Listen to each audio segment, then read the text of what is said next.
All right, what's up, Cowboy Nation, Cowboy Headquarters, and America's team? And it's your guy, G, the number one Cowboy fan, Hampton. And here we are, 2025 live draft party with your boy, G, the Cowboy. G, number one Cowboy fan, Hampton. And the posse, which will be on shortly. Give it up. All right. All right. So, yeah, man, listen here. We are getting started, getting ready for this 2025 draft. And as we sit right now, we are sitting at number 12. Now, that could change at any time or any place, or depending on how Jerry feels. Okay, y'all. So, yeah, this is where we are, man. You guys check in. We're gonna get ready. I just thought we start at 6:30, kind of get things together and kind of chime in what you guys expecting. So make sure you get in these comments and let me know what you think we're going to do at this number 12 pick. We need to find out what we're going to do at the number 12 pick. And personally, I done already told you guys, I think it should be a skill player. I'm just saying, I really think that should be a skill player, but we'll see what happens. But again, you guys let me know what you think. But we're a little early right now. Real quick, just the first five picks. Number one is your Tennessee Titans. Number two is Cleveland Browns. Number three is New York Giants. Number four is New England Patriots. And number five is Jacksonville Jaguars. Give it up. All right, Lord Nova's in the house. Give it up for Lord Nova. What's up, man? Holding down the PA once again. What's up, Lord Nova? 85. Yes, sir. Lord know what we're gonna do at this number 12 pick, man. You gotta let me know something. But we got Danny Savage that's gonna be on here shortly. We also have PR Cowboys is gonna be on tonight. And we also have Cowboys champ and Fleabug herself should be on there. I think some of them still working right now, but it's okay. We can hold it down until they get in here. But yeah, man, there's a lot of stuff that's going on, man. And again, in the Cowboys pick. Yeah, I know it. That's where we're gonna be tonight. So, what we got going on right now, man, is basically we got mock drafts out there. Everybody's kind of insinuating what's going to happen, and it's all prediction. But I got Brian Broader's offensive players, his mock draft. But one thing he does have, and I think we all can agree to that, is that we had always think that Cam Ward is going to be the first one off the board. Okay, so this is just who he has that's going to be his first round draft pick. But in then round two, he has Shedeur Sanders going in the second round along with Jackson Dart. You know, but we'll just have to see how that goes. But yeah. Lord Nova said we need to get skill position. Hey, I'm right there with you, brother. I'm right there with you. I say, if anything, if we're gonna get a skill player, let's jump out there with a receiver that somebody's gonna compliment. That's gonna compliment CD Lamb. Oh, there he is. Our guys in the house. Let's give it up for our guy PR Cowboy. Give it up. What's good, my guy? Uh-oh, there he is.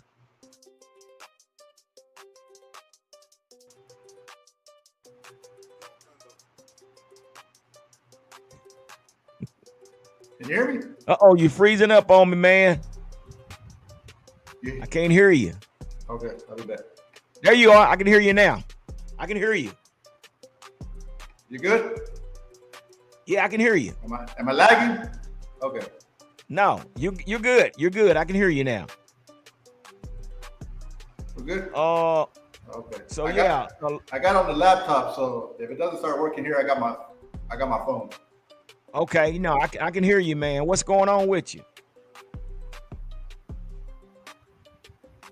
Man, just just getting ready for this draft. We're gonna hit. Look, I know. I told you I had a bad feeling from the day before. Am I lagging? I feel like I'm a little. Yeah, I feel like one of us is behind. I don't know which one. Let me get out and go back in. See what it does. Okay. Lord Nova, who's lagging? Is me lagging or is it PR Cowboy? One of us, Lord Nova's on here. Who's lagging? One of us is lagging. Well, anyway, Lord Nova said we need to go with a running back or a wide receiver.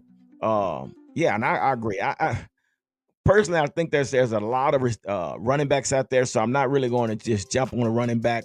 But I definitely need, if I'm going to pick something in the first round, I'm getting a receiver in the first round. And everybody's talking about McMillan as that first pick, but we'll have to see, man. But again, there's so many players out there, man. And again, I have to. You're good. Okay, you're good. G, not lagging. Okay, appreciate it. I guess PR was lagging a little bit. But no, I agree with you, Lord Nova. Man, it's possible, man. It just depends on what we do with this first pick. Again, there might be some things that might happen before the 12th pick, or somebody might just jump up and want our 12th pick and we fall back. Now, I continue to say this. If we trade back, or trade down to 18, 20 or something like that and get a second round draft pick, hey, I'm good with that. I am good with that. I'll take a late first round and 2 second rounds all day long. So that's something that we need to think about. But again, man, thank y'all, man, for jumping in tonight, man. Yeah, we got a few minutes before. Well, we got about 25 minutes, 24 minutes before the draft kicks off. But yeah, man, we basically are all anticipating what Jerry's going to do. Okay, let's bring PR back on again. PR, you there? Is that better? Is that better? Yeah. Can you hear me? We're early anyway, so yeah, we're in the testing phase right now, so we can do all this. Nothing has started, so yeah, check 1, 2, 3, give it up. We got storms coming in the area, so I don't know if my internet's messing up or what. So say that again. I said we got storms coming in the area tonight. So. Yeah, man, we've been getting rain all day. Okay, Lord Nova said everything's good right now. Appreciate Lord Nova. Sound good? All right, cool. Yeah, appreciate it. So what's going on, man? How you feeling about this? We getting ready to get started, man, and I feel a little bit better than I did a couple weeks ago. I already told you a couple weeks ago, like I was like, I've got a bad feeling. Yeah. We'll see. We'll see. Yeah, we'll see, man. I keep repeating it again over and over, but Fleabug said it back. Who is this? Ruiz is in the house. Give it up for, who is this? Mary Cruz Ruiz. Give it up. Appreciate you coming in. We need everybody in on this because we're going to be biting our nails. It's going to be probably a long night tonight, especially if we trade back, Pete. God almighty, you already know how that went. We did it last year, man. We did it last year. You already know. Oh, man. I don't know. We got to eat on the run. We're going to eat where we sit. We're going to have to drink where we sit. Oh, man. So, yeah, it's going to be one of those nights, maybe. Hopefully, it'll be a great night, man. Really. Who are you? If you had to choose one guy that fell to us, who would you not want them to take? You guys like already? Oh. Wait a minute. Say that question again. If somebody fell to us at 12 and we were going to make a pick and you didn't want this person, who is that person that you absolutely do not want them to take? That I do, that we don't want us, you don't want our team to pick? Correct. You're talking about a position or a name? Just a player. Give me a player that could fall to that spot that you would rather not take. Oh man, that's a good question. Let me think about that. You already know, man. Yours. There you go. I know he's from Texas, man, but that's one that I'm not ready to see, man. I just do not want to see us pick up yours. I know some of you guys might be fans of yours, but I'm just not that guy. But yeah, that'll be one, man. That if he, oh my gosh, bro. So I know a lot of people, and I know a lot of people are riding high on this kid. You might like him too, and I just can't. I can't. And he's rated a high. He's a high profile guy. That's going to probably might be there. He's probably a top 10 pick, but I do not want, and that is the wide receiver McMillan out of Arizona. McMillan? That is Okay, me. well, Yes. elaborate on that a little bit. Let us know what. I my thing is I feel like he leaves too many plays on the field, big plays that he could make. And and look, he's a big body guy, right? He might go up and jump to, get the jump balls, but is that it? Is that all you know what I'm saying? I feel like there's other plays like I don't need that just once, I need all around from a receiver position. And I don't feel like he depends on his athleticism too much Yeah, where and I don't know if the report is true. I heard reports that he doesn't even like to watch film is another thing. So it just kind of turned me off. yeah, and you know what? And I think that's because, and I think that's why he's going to probably fall down to 12 because he said what he said about not watching film. I And don't. look, G, we already went through this with Mozzie. What did Mozzie say? Oh, I don't really even like football. I just like to hit people. Like we already went through this. Do you really want go through another one of that? That's my worry. Some of that. Well, Gabriel just said down here. He said we better not pick up another taco. Give it up for Gabriel. That is so true, man. And I think another thing, man, and I think we talked about this. We're talking about these edge rushers. Do we need an edge rusher? I'm just. I mean, we brought back Fowler. We got Sam Williams. We got Marshawn. What's his name? Marshawn Nealon. Yeah, and then we have Michael Parsons, but they're just like they're talking real heavy about well this defense, and I know there's a lot of defensive ends that's going to be out there, but I don't know if that should be our first pick, man. I'm not sure about that, man.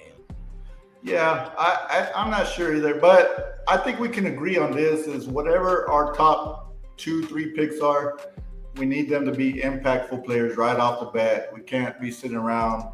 I can't draft a guy in the second round because he was a first round grade and he's going to miss half the year and all this stuff. I can't have that this year, man.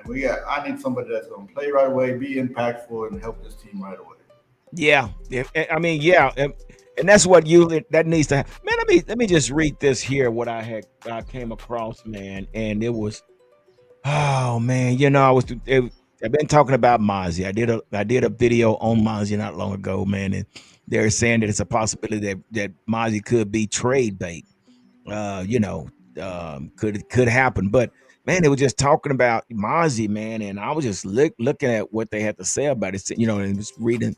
It was been reported Mozzie has been an absolute bust since the Cowboys took him with the 26th pick in 2023. Then it goes down here. It says he has had 2 sacks and 6 quarterback hits through 34 games. You hear what I just said? Yeah. 2 sacks and 6 quarterback hits in 34 games, bro. So we cannot fall into that trap again, man. I mean, this first pick has to be a relevant pick, brother. You know what I mean? Shoot. It has to. And not just on top of that, on top of us getting the first 2-3 picks, impactful guys, we need the guys from a year ago as far as our left tackle that we got last year in the first round, those guys to kind of make that big leap as well with these guys. That's to help this team improve right away this year. And look, it can be done. We're not saying like we can be right back into postseason matchups if you get impactful players to help you. We've seen it across the league every year. When teams have really well drafts, their teams are up once again. So it can be done, but then again, you're talking about the Jones and so it's just that's the other part of it.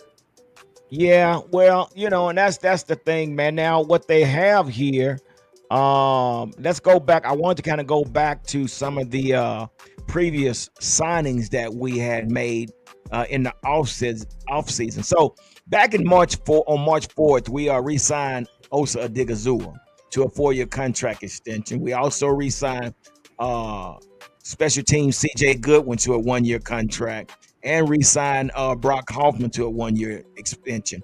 We also And March 12th, we re-signed Brian Anger. We also brought in Javonte Williams to a 1-year contract, signed Robert Jones to a 1-year contract, Solomon Thomas, defensive lineman, to a 2-year contract. We signed Peyton Turner. This is the guy I was talking about. He's another defensive end. Signed Peyton Turner to a 1-year contract. Re-signed wide receiver Cavante Turpin to a 3-year contract, and signed linebacker Sanborn to a 1-year contract. So we've been doing a lot of, we've been bringing in some players, man, and that's just a few. So as far as what we've done so far, are you impressed with what we're doing, or do you think this is just smoke screen? It's smoke screen once again because you didn't bring nobody here that moves the needle. Nobody moves the needle here. Look, all these guys are fine players, right? They're like if we had a complete team that was ready, that did really good, like the 3 years before last year, these Right. would be really good additions to that team to help you get over that bubble. But you're depending on a bunch of former first round guys that didn't make it with their former team to show up for, they had the talent to get picked at that position, and you're banking on you're coaching them up to be that talent here. Maybe you get one or two to do it. Who knows? I'm hoping so. But this is why this makes this draft even that more important. And I think me and you, G, have been in agreement with we need skilled players the first couple rounds. I think because you just named the guys, right? You named defensive line, offensive line, and you named these positions already. Yeah. And I don't want to draft a guard in the first round, and he's going to go compete with Brock Hoffman in the preseason, and Brock Hoffman's going to start the first few games, and then he's going to get to play. I don't want that. I want a guy that's going to come in and he's going to start right away, help this team. That is what we need. Yes. All right, we're gonna get into. I got a lot of comments, but before we get started, we got to bring in the first lady of the Cowboy Huddle podcast that got all the news that you can use, and that's Fleabug. Give it up.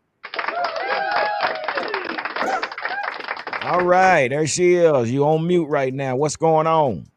Oh, you're not on yet. She probably still on. She just probably setting up. I don't know. Let me remove. I know she's probably still setting up. But anyway, but before we go, and you're so right about that, man. We're at that point now. But let's get into some of these comments, man. I gotta go. Well, I'll tell everybody's got something to say tonight. Let's go down here. We got our guy in the house, the fire starter, Patrick Ryder. Give it up for Patrick Ryder.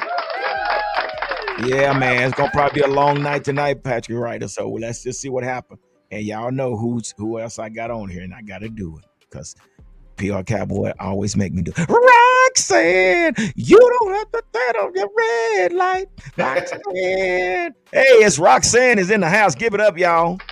Yeah, our faithful supporter right there, Roxanne. Thank you for joining in with us tonight. We all got our fingers crossed, toes crossed, and hoping that Jerry Jones would do the right thing. Good grief. Let's go into this one right here. Patrick Ryder said we need a damn impact player. Give it up.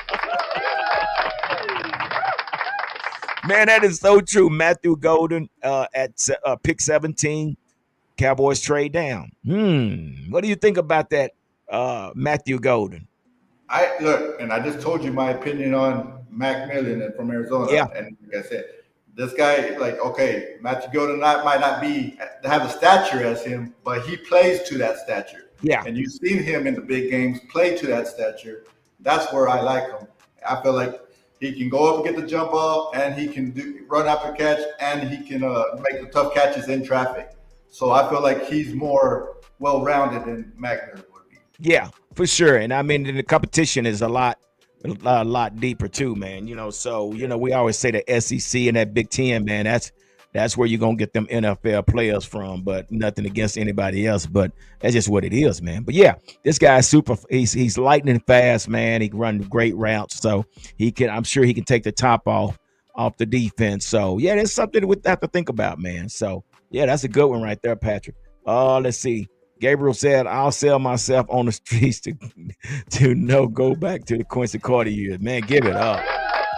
Man, with Quincy Carter, we thought we had something, man. We really did. We thought But again, we fell short, man.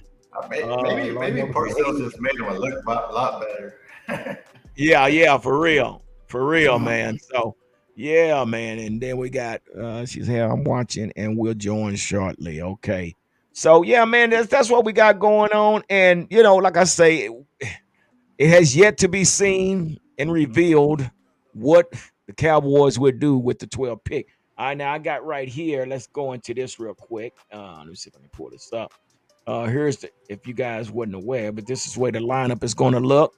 You have the Titans with the first pick, Browns the second pick, Giants third pick, Patriots fourth, Jaguars fifth. Then you got the Raiders, the Jets, the Panthers, the Saints. And I'm thinking that's where Shador might end up going. I don't know about you, Pete, but I think that he probably end up there. Then you have the Bears, and then you have the Niners, and then you have the Cowboys. So, but there's your complete list of what this is going to look like tonight. So, y'all, everybody tune in to these to YouTube tonight, and let's see what they got to say. Also, I did want to say this here as well. It's been told that Travis Frederick is going to announce the second and the third round for the Cowboys. Give it up for Travis Frederick. All right. Okay, here we go. We got somebody else. Okay, we got our next guy in here. Let's give it up for yeah, here he is. Our guy, Cowboys champ. Give it up. PR Cowboy. G him to how y'all gentlemen doing this evening. Man, we're excited, anticipated, nervous, and all that stuff at the same time. How you feeling, brother? Man, I just hope that the Cowboys don't, for PG reference, mess this up. Give it up. I hope they do not mess this up. You can't mess up the Hey, 12 Cowboy, pick around. this is good when we'll go back and see the reaction after this too, and we'll say like, "Oh man, was that so?" Yeah, man, we got to go back and well, you already. Yeah, we got to go back and go back and do reaction Monday or something because man, it's gonna be something to see, man. But I just put up PR Cowboy had brought something up. He said if somebody were to fall down to the 12th pick, who is it that you would not want to pick at that 12th pick? Gentry. Asked, oh, okay. Ashton Gentry. But the person who I would love for them to fall down to 12 is either Carter, the Michigan defensive tackle. I can't think of the kid name, him, or even Hunter. But I know Hunter might be the first pick overall anyway. But Grant, that's his name, Grant. Yeah, Grant, he's gonna be probably in the top 5. Gentry, from I still understand, he's gonna be in the top 10. Shador, he might be in the top 8. Yeah, it's possible. We'll have to see. All right, well, let's get on with. Well, I got to bring this guy on because he is the guy that's going to give us an insight on each player that comes up tonight. This guy is going to give us the in-depth of each player that's going to be picked tonight. He's going to give us an inside scoop on his individual. And again, I can't thank him enough for coming on and hanging out with us tonight. And it's our guy Danny Savage, the draft guru in the house. Give it up. What's up, man? What's up, everybody? What's up, champs? What's up, Savage? How you feeling, brother? Are you excited, or are you nervous, or are you like pissed, or what? Give us how you feeling right now, brother? Anxious, you know what I'm trying to say? It's just, they gotta nail this draft. If they don't nail this draft, we're doomed, man. We're legit. Yeah. Doomed. 3 bad drafts in a row. Nah, we're done. Listen, man. It's crazy, man. Our fan base wants a wide receiver and a running back with the first 2 picks. And it's just like, we're 29th versus the run. Stopping the run. Yeah. You know what I'm trying to say? So, listen, I have 37 running backs with a draftable grade. There's no reason to go running back at 12. I honestly don't think there's a running back worth the 12th pick. Gentry to me is a 2-down running back. Yeah. There's maybe 5 to 6 running backs with a 3-down bull type of backs. You know what I'm trying to say? Then Right. the rest are all like, but it's a running back by committee league. You know what I'm trying to say? Yeah. So Uncensored was waiting for the link too. Okay. I'll put it in there. Let me put it in there. Okay. So I'm just nervous, man. Like, but that's sad when we're nervous, man. because, like, I mean, I'm gonna be honest with you. If the board gets washed, Yeah. there could be a scenario where the best BPA, it could be a corner at 12. It could be a safety. Oh, yeah. But then, so what do you do then? Do you reach on, like, you know what I'm trying to say? Like the 3rd or 4th best at other positions? Usually when you reach, that's when trouble happens. Trouble. Yeah, and that's so true. I agree with you, man. And that it could be a reach. But again, as it was said once before, it all depends on what we do with this first pick in this first round, man. I mean, Cowboys champ, what do you think? I mean, will that make a big difference, or what we do from the first round to the 7th round? Oh yes, what Flea said a couple weeks ago. This draft gonna matter with the first pick. You cannot mess up this 12th pick. You cannot. Whether it's a tight end, wide receiver, defensive end, get the pick the best available player. Yeah, for sure. For sure. And that's so true, man, because again, like I say, so Danny, would you fall back and give up that 12th pick? And if you were to do that, we got about 3 minutes before it gets started. But if that's the case, what would you take if we were to fall back? Here's my opinion on that. You only fall back if the board is washed. I can find starters all first rounder. I can find players all 7 rounds. I broke down 750 players complete. But in a perfect world, it's either Mikael Williams, edge out of Georgia, 6'6", 267. He's only 20 years old. He's not even done growing, man. He played everywhere. He played 1 tech, he played 3 tech, he played edge. Best case scenario, he's your edge for the next 10 years. Worst case scenario, he's only 20. He has 10 a chance. He had 4 sacks against Texas, the best offensive line in football.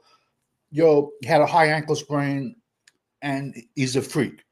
So now he's not even done growing. Worst case scenario, you can slide him in the middle, and he's Chris Jones 2.0 from the Kansas City Chiefs. Yeah. So, but I also can see Mason Graham from Michigan slide. There you go. That's the guy we was talking about, right? Listen, man. For everyone that says, "Oh, I don't want a Michigan player," would they take Aiden Hutchinson? Would they take Brandon Graham? He just retired for Philadelphia. Would they take Rashawn Gary from the Packers? Listen, we can't blame Taco Bell and MaxiPad. Our organization drafted them. If our phones rang right now and we heard some 89-year-old geriatric guy, do we honestly think Jerry even knows what day this is? Come on, man. He's 83. He probably thinks it's New Year's Eve, man. He has no clue. You know? And he says he's not going to make the first round pick, but he'll be the tiebreaker. Now, I'm not the sharpest, knife in the drawer, but if you've never seen a person play, how can you be a tiebreaker? Right. You know what I'm saying? So listen, perfect world. Listen, there's 2 players that are going to fall. I don't know who, but I would love to get Mason Graham. Mason Graham has been Michigan's best defensive tackle the last 3 years. He was a true freshman when MaxiPad was a senior. He was the best defensive tackle as a freshman. Last year, Michigan had Chris Jenkins. Everyone made a big deal about him. Yet Mason Graham, with a broken hand, playing with a club on his hand, was the best defensive tackle 2 years ago. So, like, I mean, I don't know, man. Listen, I don't have a problem. I think offensive tackle is going to get washed. I think you're going to see Banks and Campbell go. You know, I never have a problem taking an offensive line, but it's because it's like, you know, for all the Dakota lovers, Dak can't pass if he's on his back. That's true. Everyone wants a running back. Your running back can't run when he's getting tackled 3 yards in the line of scrimmage. We have so many question marks. Let this sink in. Terrence Steele is the senior member of this offensive line. Let that sink in. And he gave up 10 sacks last year. We really don't know what we have at right guard, because I know Brock Hoffman stepped in for a few games, but stepping in for a few games when you're fresh and everyone else is beat up and banged up versus being the man from day one in training camp is a big, big difference. So we got Brock Hoffman, who's going to be basically auditioning himself because he's going to be a free agent after the season. Yeah. You know, and TJ Bass. That's, you know, they went out and signed a couple of guys with a heartbeat, but we really, you know what I'm saying? Like, they didn't do nothing in free agency.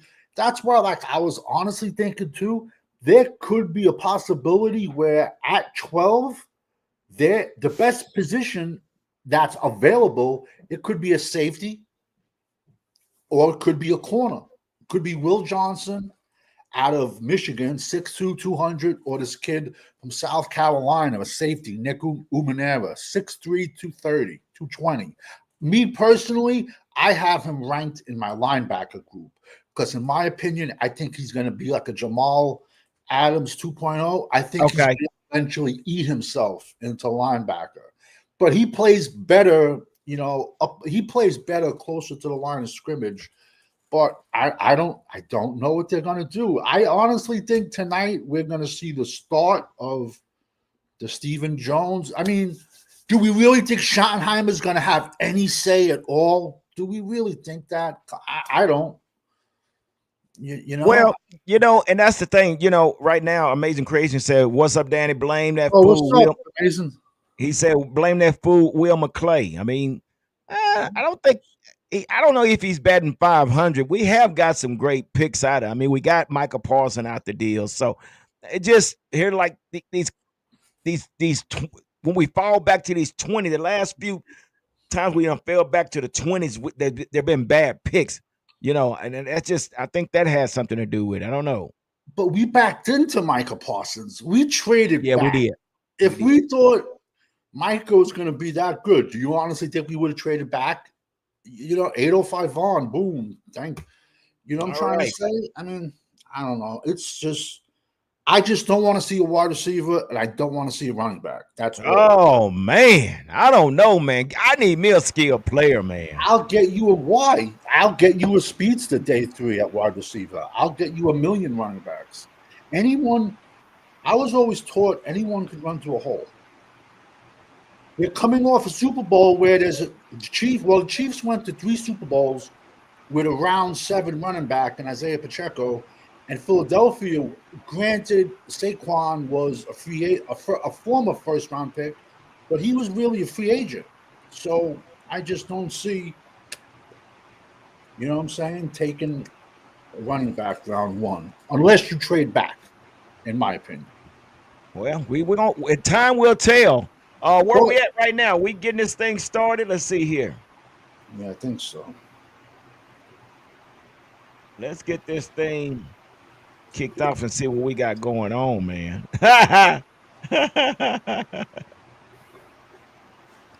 What's going on, Cowboy Champ? What's the thumbs down? What you got going on, brother? Oh, Roger Goodell. Thumbs down for him. Yeah, I don't like him either, man. He thinks he's God. Well, you know, and while they're doing that, man, let's do this here, man, because I don't know if you guys are aware, but while we got everybody here, you know, there are a lot of new sets of rules for 2025. Real quick, here's some of the rule changes. Overtime change, the touchback moves to the 35-yard line, The NFL expands the use of the replay assistants. The NFL modifies uniform policy, so now you can wear, I think, a retro. You can wear a retro, I think, 4 times throughout the season, and they're going to still use the Hawkeye camera to measure first down, and they're still the ruling is out on the tush push. So that's just some of the things that's going to be you're going to see new in the 2025 season. Here we are, y'all. Question: Well, they be who booing y'all the think is hell gonna out be of the him, first though. pick? I'm gonna be surprised if it's not Cam Ward, but I mean, Titans I can will move really too. anywhere. I'm gonna say Cam Ward, You got to be. I mean, you figure even it though would I don't be. think he should be. I think No, Graham or Carter. yeah, yeah, no, No, I'm with Travis you, Hunter but should be the first pick It overall. could be yeah, Travis. I'm with you, but you know, when you quarterback desperate, that's what's gonna happen. Yeah. And while we're doing this, guy, I will be putting up your comments. Believe me, guys, you guys that's in the comments, I definitely will be putting up what you guys, your comments. Um, I think it's Cam Ward, definitely. yeah. I love Jaw, boom.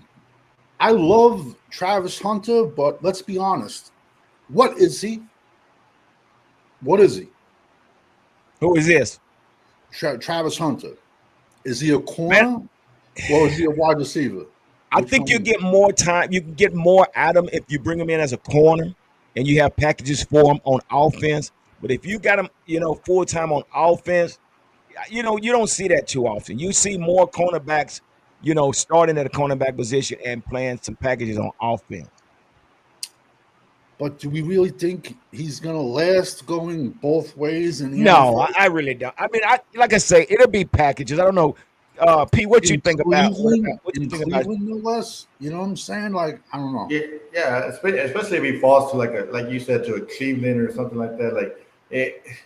Like I said, it just doesn't like some small packages, like whatever, like 2 or 3 plays. Is he gonna be happy with that? He's already came out and said that he wants to do this.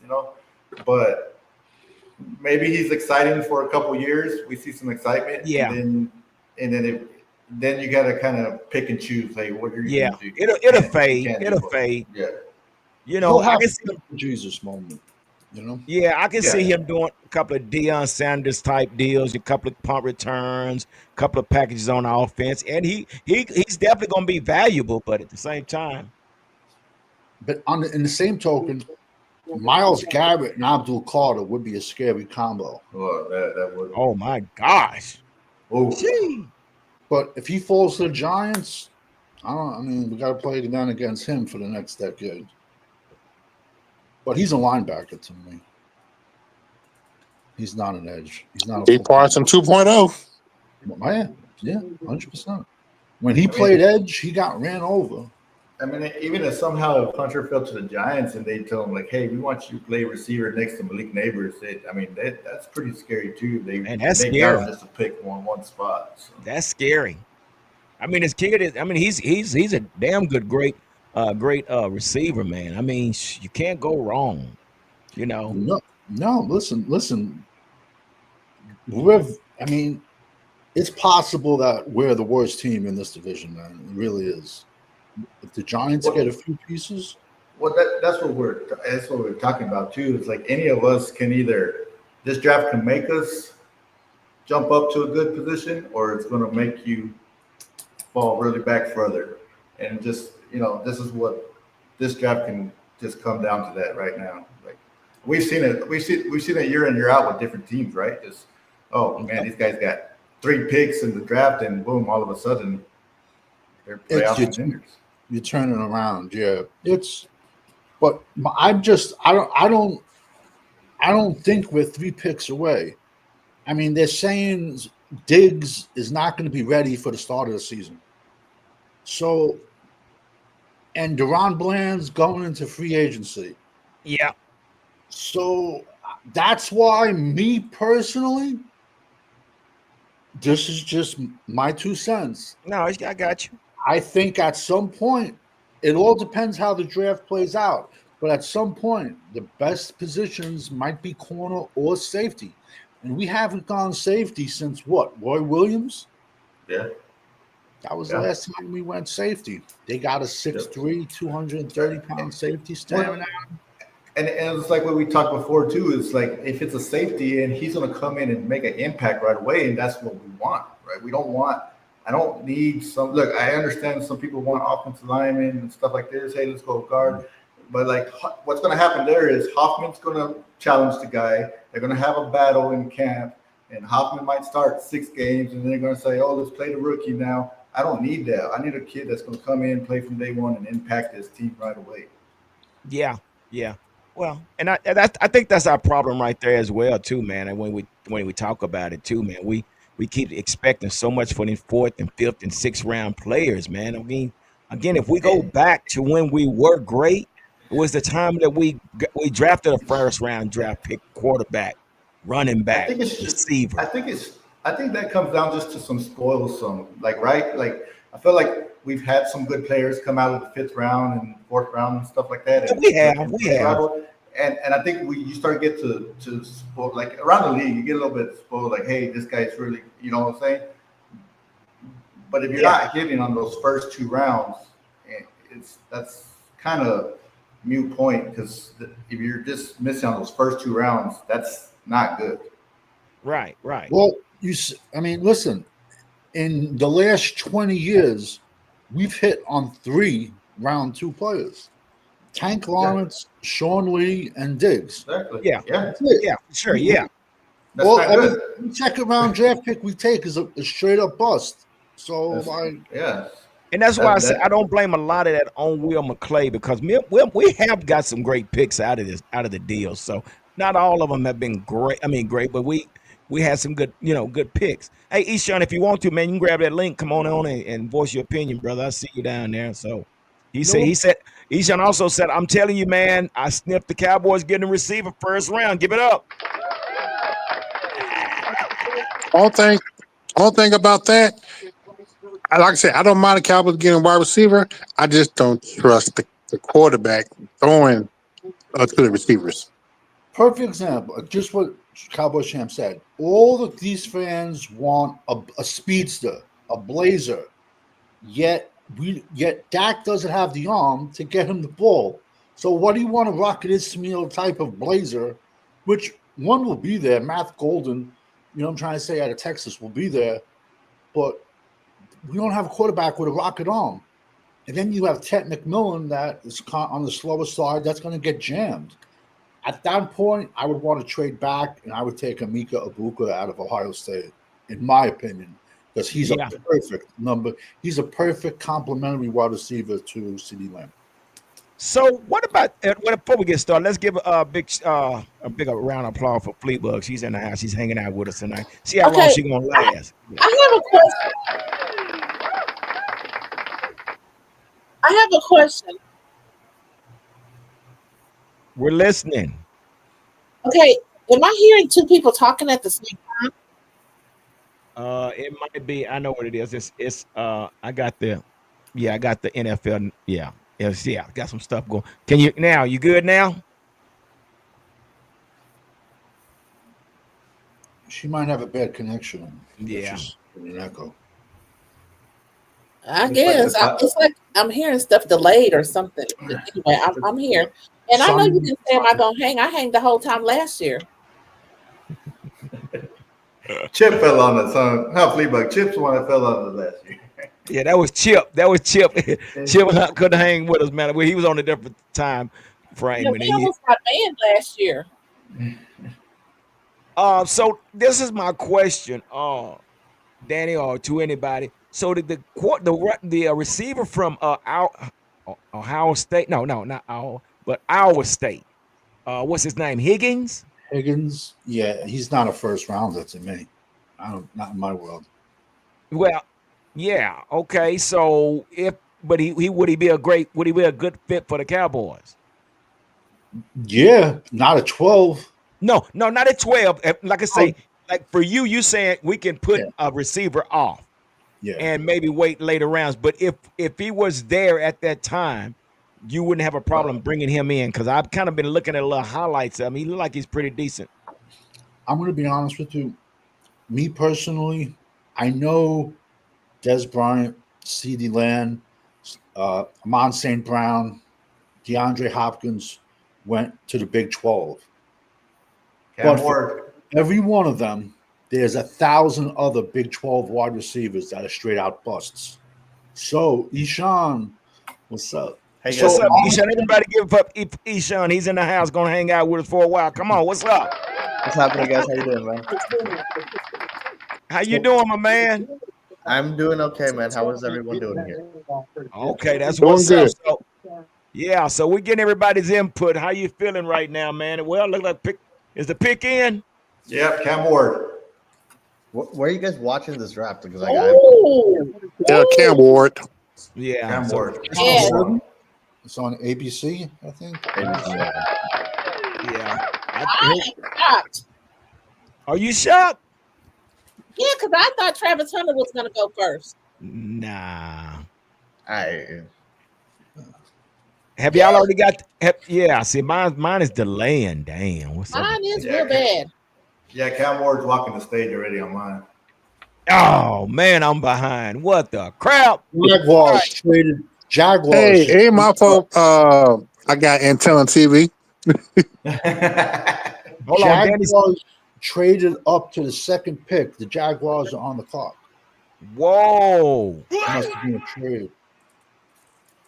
Yeah, so I guess Cam Ward was one we all expected, right? I guess Eshaun, what do you think about this pick? Which that was a no-brainer, right? Yeah, no. I to be honest, like I'm trying to get the draft on right now. I'm on my fucking laptop, man. I'm sorry. Oh, okay. I will go ahead. Hey, dude, I'm telling you, I was having technical difficulties. Oh man. PR Cowboy. Hey Danny, what are the Jaguars traded up? What do you think they're trying to trade up to get to just get to the 2 spot? It's either got to be Travis Hunter or, in my opinion, Abdul Carter. It has to be. In my opinion, it's Abdul Carter. I think. Yeah. Or Travis Hunter, because I mean, who does the Jaguars really have for wide receivers? But then, to be honest with you, I don't think Travis Hunter is a good fit at wide receiver for. Looks like Ray G. The Jaguars, they got a second, 4th round pick and a 6th round pick. Browns get the 5th over pick, 2nd round pick, and a 4th. It looks like they gave up. That's what the swap looks like. And this is the Giants? No, the Jaguars and Browns swap. Okay. Well, let's see what this is going to look like. Sheesh. So the Browns basically swapped out of Abdul Carter and Hunter. Yeah. Wow. Well, I'm lagging. So it look like you up to speed, PR Cowboy. I'm here. I'm watching everything, but I guess I'm a little bit behind you. Danny's a little bit ahead. He got the trade before I did. So Danny, I didn't get what the compensation was. I didn't get that. Yeah, they put it up on the screen. They kind of went through it real fast. I'll see if I can find it real quick. Yeah, there it is. They receive a 5th overall pick for first round, 36 pick, and 126 overall pick, 4th round, and a 1st round in 2026. Jaguar receivers. They got an extra first. Wow. So they got nice. Wow. See, that's something you trade up for a quarterback. That type of compensation, man. Man, you think? They can't. They got what's the name? Trevor Lawrence. I know, I get that, but to give up that much for that is a lot. That is a lot.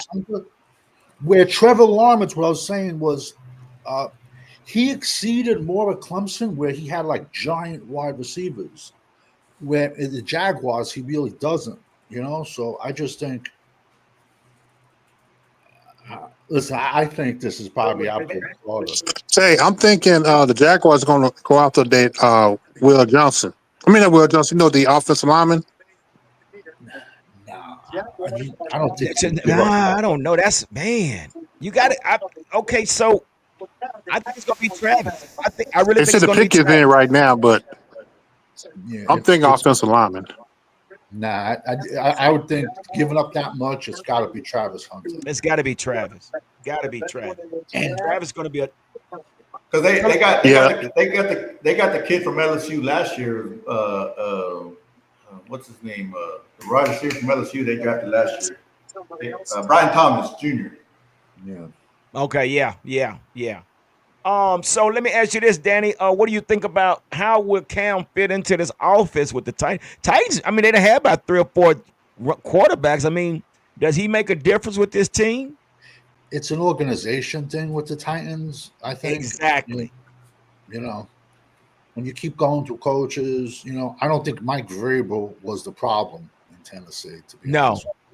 He wasn't the problem. He was probably the answer. They didn't give him enough time, and they probably didn't give him enough say in, getting who he wanted. And you know what I'm saying? 1980 in the house. Boom. Yeah. So and I say the same thing, man. I think it's more of a organization thing, man. I really do. Organizations more not than often ruin players than develop players, as sad as that is. I mean, I tell people like, yo, yeah, they got the second to fifth and next year's first. And like, that's probably going to be a top 10 pick next year again for the Jaguars. Yeah. So, and Browns might have two top 10 picks. And maybe from the Browns' perspective, they gave up so much with the Deshaun Watson deal. They're just trying to recuperate some of this stuff too. To they got a lot of stuff to do. Yeah, and this is a good one right here. Like since the Cowboys said, this is why you can't really do mocks reliably. And I've always and then I know you know that. I know that. And that's what keeps me from doing mocks. I'll go probably to the top 10 and I'll stop right there because it'll change. Yeah. Well, the reason I just do so many is I talk about different people and it just makes it kind of like exciting, you know what I'm saying? Versus just doing it. I get Roger's at the podium. Fleabug, are you up to par? Are you lagging too? I think I'm lagging because I'm showing. They just showed Travis Hunter in the background, and so the Jaguars got a 1 and 2 pick. Want me to tell y'all when the pick is in? No, I'm asking. Do they have a 1 and 2 pick? No, they pick 2. It's round 1, pick 2. Yeah. Okay, he's at the podium now.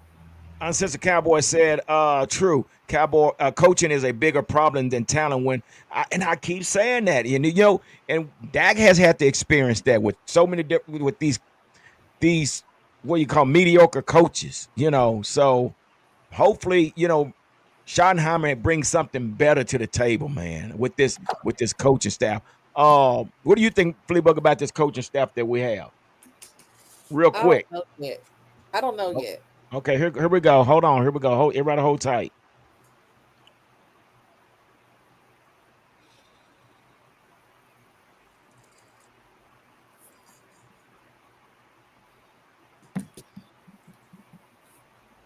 So yeah. Anyway, well, I guess while we're waiting, but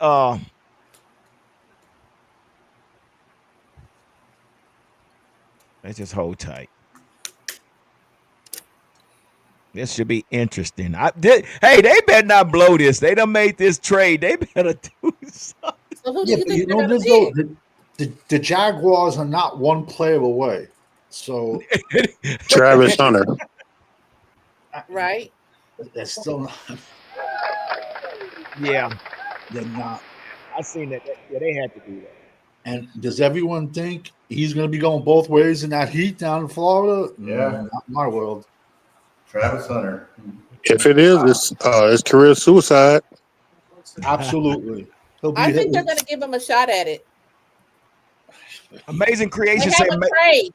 If I'm them, look, they got the young kid and Brian Thomas Jr. You try to make him play wide receiver next to him, it give you a 1-2 punch.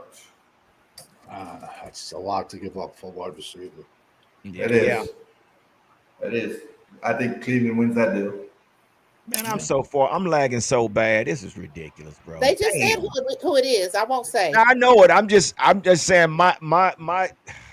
So you still don't know who they picked? I know now, but I'm behind you guys. Man, that's so crazy. I'm very curious how the Schottenheimer will play out. But hey, we're gonna see with this first pick. We're gonna see. He's sitting in the closet right now, Schottenheimer. Come on, does anyone really think like he has a say? He has no say. He has no say. He's in the closet right now. They'll be like, "Yo, we'll tell you like to make an appearance later if we make the pick." Like Travis kept his girlfriend, huh? I don't know. I didn't see her. They showed it real quick who was with them, but I didn't see if she was in there. That's what I was looking for too. Yeah. Travis, ooh, man, he better wake up, man. Get rid of her right now. I agree with that. Boy, you finna get a headache. Okay, Eshawn, I guess he's having a hard time. He's still lagging, but he's still he has something to say. Schottenheimer has zero to say. Damn, y'all. Well, what the? Okay, well, tell you what you do. Give Jerry Jones and Stephen Jones the whistle and let them go out there and coach the damn team. That's where we are. That's not going to happen. That's what they're doing. But they're doing I'm sick of this, man. Come on. You're the number one Cowboy fan. I know you cannot truly believe that he actually has a say. Yeah, you know what? There comes a time for a change, y'all. Now, don't start making me mad early in the first round. Change is not going to be tonight. So early. Gosh. On a good note, G, we gotta give a shout out to Gabriel. That's my brother that's on the comments. Roxanne, my sister, and Gabriel right there. That's my brother right there. So all right, give it up for Gabriel. Gabriel, appreciate you stopping through, man. Thank you, brother. Thank you. Hey, now this is, and I want to say what Gabriel just mentioned. He said we need someone dumb enough to make the Hershey. You know what? Jimmy Johnson made that trade and he made it work. Jerry Jones is dumb enough to blow that, to take a Michael Paulson. He would blow it. He can't do it. He's not smart enough. We've seen it already. We've seen it already with the Mingos and what's the other quarterback that we just had? We've already seen it with Amari Cooper. We've seen it over and over. Yeah, over and over. We've seen it. Look, man, I think Schottenheimer was hired to be Jerry's puppet, man. We've said it on Fifth Show, man. I have no faith unless they prove something to me. I don't have faith to believe it. Look, G. I agree with you. I like the staff they put around them. I do like that. I do like the staff that they have put around it. But are they going to commit to what this staff wants to do? That's the thing. If they want to run that ball, are they going to come in here and commit to that? That's the thing about it. The only reason that I'm saying what I'm saying is because look at the way that we hired him to begin with. It felt to me, and I said this on Fifth Quarter Show, that so Savage and Champs know this, but to me, the way that this entire thing has come across has been, oh, I didn't expect McCarthy to be gone. Oh shit, Schottenheimer, you're in the same room, so why not I give you a copy and just randomly make you the coach? So it just felt out of the blue. Yeah, everybody gets that confused. As McCarthy was fired, No, McCarthy told him no. He told him no, exactly. So he told him no. So just based off of that, contract with incentives or something. Just based off of that, I hope this hire plays out well. Just as of right now, I have to see it. Anything this team does, frankly, whether it's Schottenheimer, whether it's the quarterback, it doesn't really matter. Anything that they do. I'm at a point as a fan, I have to see it to believe it on any aspect. Yeah, give it up. We'll be able to tell by this draft if this coaching staff has any say in the matter. I doubt that they do, man. I'm being honest. If y'all are watching the draft, if y'all are watching, so the Jaguars announced that they're going to let him play both positions. If you didn't hear that, yeah, really, I can see it. Which is stupid. Well, no, you're going to burn him out. So I think he'll be a starting cornerback, but they will play him in certain packages on offense. That's something what Deion Sanders did. So, but don't you think at this level you'll burn the kid out by doing that? Well, listen, it depends on how much they actually let him. Because I'm like Gary. They announced that he's gonna play both positions, but I don't think he's gonna be playing both positions like he was when he was in college. Sure. But they're gonna, like he said, they're gonna use him when they need to on offense. They're gonna use him when they need to on defense. I think he's gonna. I say give him a chance. I hope they don't burn him out. I don't think they're going to because this is the NFL. I think they're gonna use him when they need to. Let's hope you're right about that because but think about it. Jaguars just won. They just won. If you want to talk about branding purposes, they just won. The number 12 jersey or whatever jersey he wears is going to sell. This is Absolutely. going to drive the ticket prices up. So they want, Absolutely. of course, they're going to say he's going to play both sides of the ball, and they will give him a couple of packages on offense. But after some time, you'll see him more at the cornerback position and probably do some little razzle dazzle plays. But the Jaguars won on this. I just really, Cowboy Champ, I just think this was a great move on their part. The Giants just picked Abdul Carter. Yeah, Abdul we knew Carter, that. big Yeah. Now we got to play against him for the next 10 years. JPS 21 said, whoa, LFG. Good evening, Cowboy fan. Hope everyone is doing well. G, hope Cowboys don't find a way to mess this up, man. Let's get it. Let's get it. Give it up. Let's hope they Yeah, don't. They comparing Carter with LeVar Arrington. Let's Yeah, hope he's they don't an off find a the way to mess it ball. up. That's the Cowboys' motto. They mess everything up all the time. It's the Cowboys, man. He's an off the ball linebacker. He's not an edge. You said he's a Micah linebacker. 2.0. So At edge, he will be. He got ran over at edge. So you don't think they should have picked him for that position? No, I would have picked him 100%. I would have played him at linebacker. I'd play him at linebacker. oh, they picked him as an edge. Okay, I see. They did. Yeah. But yeah, you know what they're doing. They're copying, they're mimicking Cowboys. They feel that this guy can do the same thing with Oh, the Parsons Giants. does. Yeah, I can see that. Yeah, I can see that. What's the other Edward, the other one the Giants got on the other side that they got a few years ago? Is that Thibodeau? Yeah, supposedly now Thibodeau is going to be on the trading block, and they're looking for a third. I don't see them getting a third for him, to be honest with you. I don't see them getting a third. But now he is a prototypical size edge. He's like 6'4", 6'5", like 270. But this kid is much smaller. Charlene Evans said, what's up, panel and chat? Give it up for Charlene. Thank you for stopping through tonight. Yeah. Let's get into some of these comments while we're waiting as well. I want to hear what they got to say. VTPSTCU. Giants getting Carter might persuade Prescott to retire. Oh, my gosh. I don't know, man. I don't know. Hey, I tell you what, if we don't get Tyler Guyton up to point, that's scary. I mean, dude, we got to talk about that as well, man. I mean, what are we going to do? Eshawn, what's up, man? Tell me. what are we going to do? I mean, are we going to try to continue to coach this guy up? And I'm going to say this here to Eshawn before you respond. Go ahead. Yeah. A lot of this is not Tyler's fault because he's a right tackle.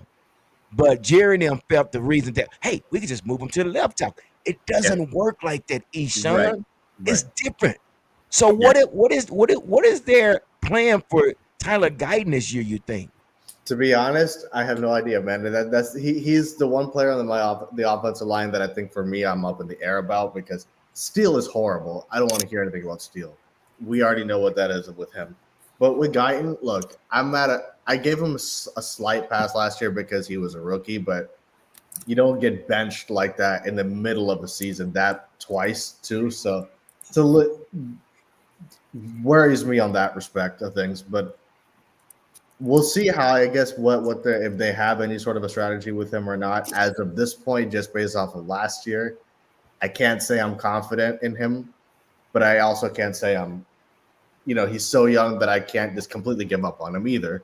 You know what I mean? So like I'm on shaky ground at this point with him. That's the kind of the way that I would put it. I think it's an important year. I mean, honestly, like I said it on Fifth Show, man. This is going to be a bad season, man. I got a bad feeling it's going to be. I'm not saying we're going to go winless, but we'll be struggling to win 6-7 games. That's just what I think. Yeah, because the schedule is not easy either. It's going to be a tough schedule. Based off of the schedule and then the roster that we have and all that stuff, I just can't. 7 wins will be lucky in my book. So, like, we'll see how it goes, I guess. But with Guyton, I'm not like this with him. Well, Cowboys champ, the only thing I can say that's going to probably work in our favor this year is because of the unknown of this coaching staff. We don't know what Brian Schottenheimer is going to bring to the field. We don't know what the offense is going to look like. Yeah, we don't know. You know, this offense, remember what was his name? Daniels was with the Patriots, but then he went to Denver, and man, he was like lights out for the first 6-7 games. Daniel McDaniels, what was his name? That coach. Josh Young McDaniels. Yeah, Josh McDaniels? yeah, what's his name? Yeah. Man, I mean, he was, man, I mean, they could not figure him out until around about the 8th game. And they was like, oh, he done caught Right. on. Right. So hopefully Schottenheimer has something up his sleeve that's I going hope so too, man. to, surprise. Well, you know what? Go ahead. Only way I can say, the Cowboys going to have to run the ball half of the time. They're going to have to be 20 to 25 attempts they run the ball. Yeah. Dak can't throw the ball no more than 30 attempts. If they want Dak to stay upright. Yeah. I gotta be honest, man. I think this guy is set up to fail, dude. Schottenheimer, I think he's set up to fail. And the reason I say that's because last year it was confirmed that Jerry Jones told Mike McCarthy, as far as the play calling is concerned, that to keep it as Kellen Moore's plays. That's for the quarterback. You know what I mean? So I think regardless of what happens, if he ends up being great, we have nothing to complain about. Fantastic. Right. It could end up going either way. This is the most unknown but most pessimistic I've been heading into a season in a while. I have no clue how the season will go out, and it's the strangest I've ever felt as a fan. And Eshawn, I'm feeling it too. That just what these seeds you sowing, I'm feeling the same thing, and you're starting to make me mad. No, I'm just being honest because it's like, look, I get you. Let's be honest, man. If this season bombs the way that I think we all fear it's going to bomb, he's going to be the number one scapegoat with it. We all know because it's been this way for 9 heading on 10 seasons of Dak's career, man. So he's going to be another scapegoat, man. I hope I'm wrong. I just don't. We'll see, I guess, if he has something up his sleeve. But for the owner to tell the previous coach, hey, dumb down the plays, basically, why would this coach be different? What's going to be different about the play calls this time? If you're saying that about a 9-10 year vet, I don't know what would be different this year than last year, the year before that. I don't know. So based on it, I don't know. So what's the plan? What is the blueprint? I mean, there is none. It's make money. That's it. Winning doesn't matter to this organization. You can't make money when you're losing. Well, with the Cowboys, is the most valuable franchise in the NFL. Look, with the Cowboys, we ain't won shit in 30 years. We're the most valuable franchise. I said this on Fifth Show, and I'm going to stick to this. Champs and Savage know where I stand on this, but I don't believe they paid Dak for football reasons. I believe that they paid Dak because of the amount of jersey sales that guy has, 100%. And because 90% of our fan base loves this dude. Yep. You know what I mean? So just based off of that, he's won one playoff game when he got paid the big bucks the first time. So there was nothing football related that could convince me you're paying him again $60 million in the league. So I have to agree with Savage on that, man. The priority has always been money. So as far as a plan is concerned, everything that they've done this offseason. Now, again, I could eat my words. I will happily smile and laugh if they eat my words. I'd love it. But the way that it's come across to me has been, it feels like they're just doing shit on the spot. Like, oh, I don't know what to do, so I'm just making day-to-day decisions. That's the way it felt to me. So, and honestly, that's why part of me can see a wide receiver tonight and let's say a running back tomorrow. Why? Yeah, exactly. Because that's what the fan base wants. The fan base wanted Dak signed. They got it. Exactly. Jerry's brilliant. And whatever Jerry touches turns to gold. Except we can get on him as honest and as loyal fans, but he's a billionaire businessman for a reason. He's built the Cowboys money monetarily for a reason. So okay, we're missing the pick, guys. We're missing the pick. New England. Do you want us to say when they're saying the picks? Because I mean, I didn't say anything, but yeah. Say it. Just say it. Hey, I will shout it out. You know, I will. Yeah, well, so that's what it is. I mean, I'm just now seeing it, but I think I saw Cowboys champ. Yeah, just shout it out because like I said, I'm lagging, and I think that's one of the picks I wanted. The Champs is probably at the draft already. This dude's TV is lightning fast. Now, how big is this guy? He's like 6'6". Will Campbell? Will Campbell? I don't know. 6'6", 330. Oh man, really?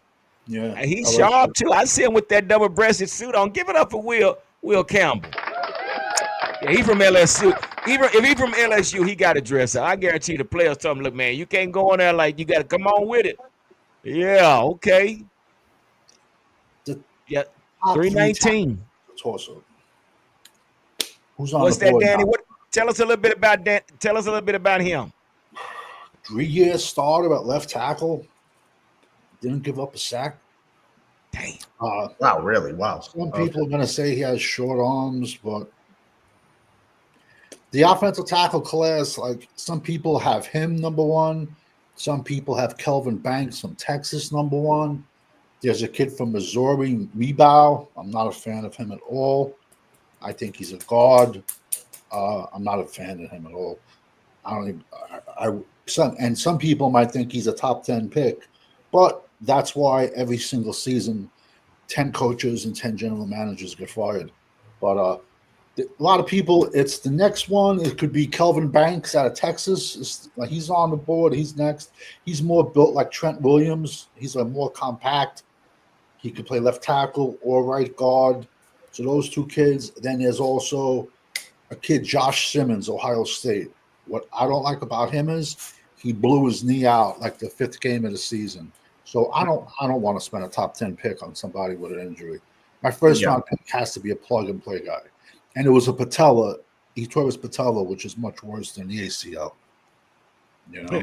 Well, here's the question right here. VTP asks, is Will Campbell the offensive lineman? Yeah, that's exactly who it is. The offensive tackle. Yeah. You can tell this pick is more, helping their young quarterback that they got last year to help protect this kid. So this is what this pick is about. Yeah. He started since he was a true freshman. Looks like the Browns were already ready too. This is who the Browns taking. I can see Gentry. I can see Gentry. I can see Gentry. They don't have Nick Chubb anymore. Yeah, definitely. Go to Cleveland and die. I can see that.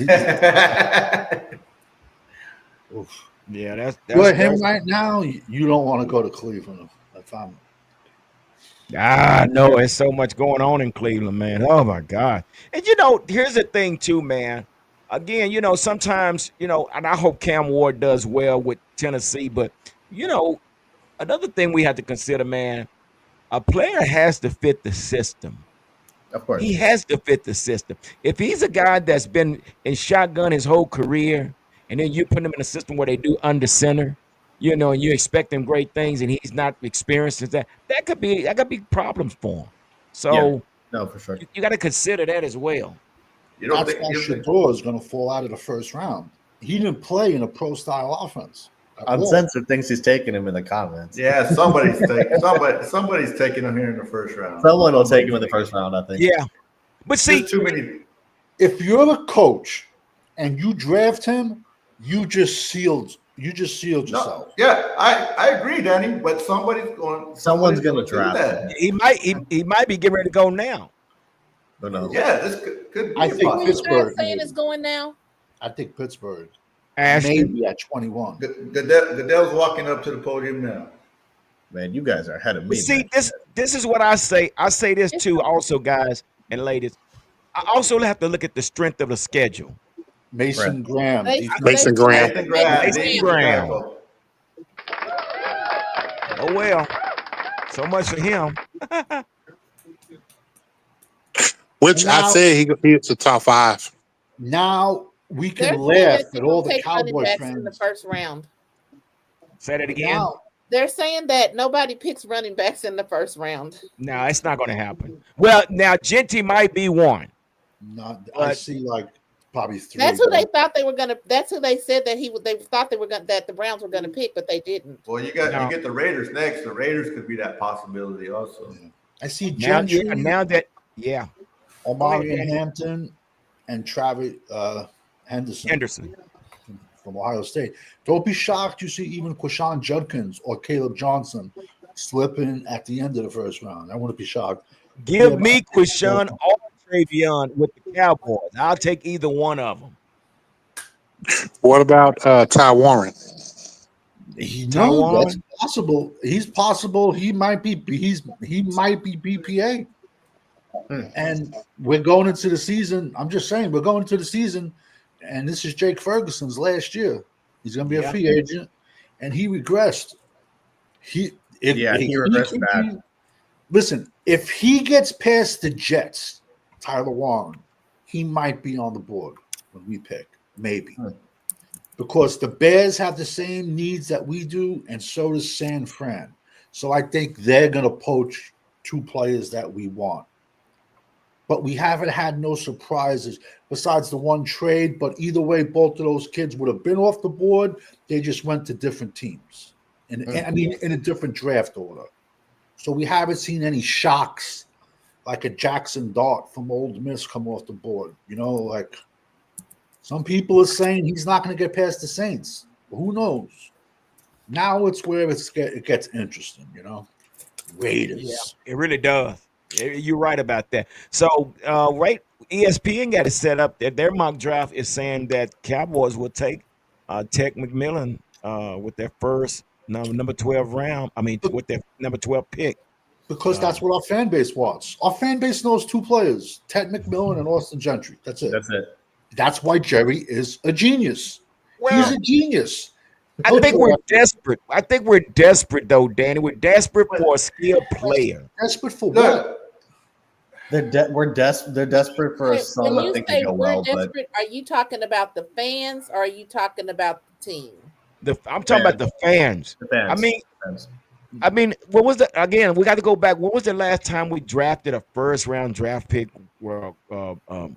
receiver, quarterback, running back? Well, yeah. Well, but he needs help. He needs help. Okay, but you know what I love though? We give him $140 million contract, and then all of a sudden he needs help. So then I tell the fans then. So name me who was when we were winning championships, and Michael Irvin played 10 or 11 seasons. Name me who Michael Irvin had at wide receiver 2 his entire career, besides Alvin Harper, who only played 4 seasons. No, I agree. I just Kevin Williams. You had Jay Novacek. You had Jay Novacek. Tight end. I said, who was his? And you had Who Emmett. was Michael Irvin's wide receiver 2? Well, So we just gave CeeDee Lamb Kevin all this Williams. money. But you even look at last year, you didn't even have a running back to go along with CeeDee Lamb. Exactly. You didn't have none of that. At least with Michael Irvin, you had a running back, you had a tight end, you had an offensive line. You had none of that with these guys. So we don't need only another receiver to help this guy. We need offensive line to help this guy. We need a running game. We need everything. Last Hey, year, so I'll say is the pick in? Is the pick in? No, I'm not seeing a pick. And who is this that's telling us that they already picked Genty? That's 805 Vaughn. He could be quick. So with what, all he's what, probably what, what are he's- you watching? he's probably at the He draft or must be something. there. I mean, Oh, yeah. This Vaughn's probably at the draft, man. what? Pete Carroll's at the Raiders now, right? So you Yeah, say yeah. Jay? Yeah. I wouldn't be So surprised if this is you Gentry said- right here. A tight end with Pete See, Carroll. now, in my opinion, Gentry's not a 3-down. Ooh. No, Hey. I agree with you. Well, you Now, know this what? He's off the board. Thank There God. they That's picked why. That's one. Thank God he off the board. Yeah. One Who down. Genty? They went and got him.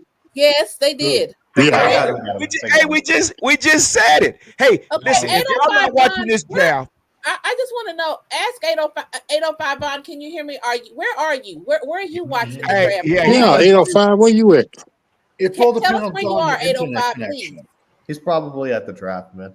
You're gonna laugh. I stream. My father, God rest his soul, when he was alive, he actually had like the TV with the cable box, and he would be telling me like a minute before, and yet I'm streaming and same cable company, and I'd be like, no, I haven't seen the play yet. You know? yeah. You know what's funny? Probably not, because now that the Raiders got Genty, the what do you call it? The other channels, who I won't name, are probably like Oh, crying. yeah. I told everybody I'm selling sharp knives, cyanide, rope, bleach, so all these fans can split their wrists. I just don't want Gentry, and I don't want Ted McMillan on this team. Listen, Yeah, Man, agree. I Pack agree the with you pack. 100%, Danny. 12, Pac-10, they don't play defense. The Yeah, Big right. 12, they don't play defense. Don't take my word for it. Go to FanDuel on Saturdays. and look at the over-unders. It's triple digits. Those are basketball scores in the Big 12. Yeah. Why can't we get a receiver out of the Big 10, the SEC? And Danny, and right, me and G talked about what G asked the question earlier, which guys, if they fell to 12, would you not want? And of course, one of mine, like you said, Tad McMillan is one that I do not want them to draft. Also, and I'm sure Dempsey was on a lot of you guys' list too, which I would agree with also. Yeah, no, I agree with you. Hey, Danny, they're showing that stance, how he stands straight up. He said PFF gets picks way before TV. What's PFF? PFF is the most horrible website. Yeah, I don't know. A bunch of nerds, or it's probably AI. It's probably AI, but they give the worst grades out for everything. It's horrendous. I wouldn't be surprised if it was AI. I really wouldn't be. Yeah, I think 100% it is. The Jets are on the clock. They got only a couple minutes left. Okay, but he said, Cowboys champ saying that the Jets pick is already in. So where are you watching it at, Cowboys champ? Clown Boys is Cowboy champs. He says a while ago up earlier, he said the Jets pick is already in. So yeah, you. So where are you watching it? The Jets pick is already in. I got antenna TV. It's on channel 8. No. He's at the fucking draft, man. He's at home. He's not at the draft. He took his couch to the draft. Who did they take? Who did they take? Did they take Tyler Warren or no? So I want to jump on this one here. No, Jets haven't picked, had he? Jets haven't picked yet. So listen, now Uncensored Cowboy says, so you say Jay a tight end, which is more reason to draft Tyler Warren. The Jets are either going to go tight end or offensive tackle. The Jets, listen, Aaron Rodgers, I know, was old, coming off an Achilles, but he got destroyed last year. Big Tyron Smith was a turnstile. He only lasted 7 games and got Aaron Rodgers killed. They got I think last year with the Jets is the can for Rodgers, man. Yeah, 100%. So I think the Jets are either going to go offensive tackle or tight end, in my opinion. That's what I would do. The Jets have a horrible tight end, this kid Conklin. Oh, yeah. Yeah.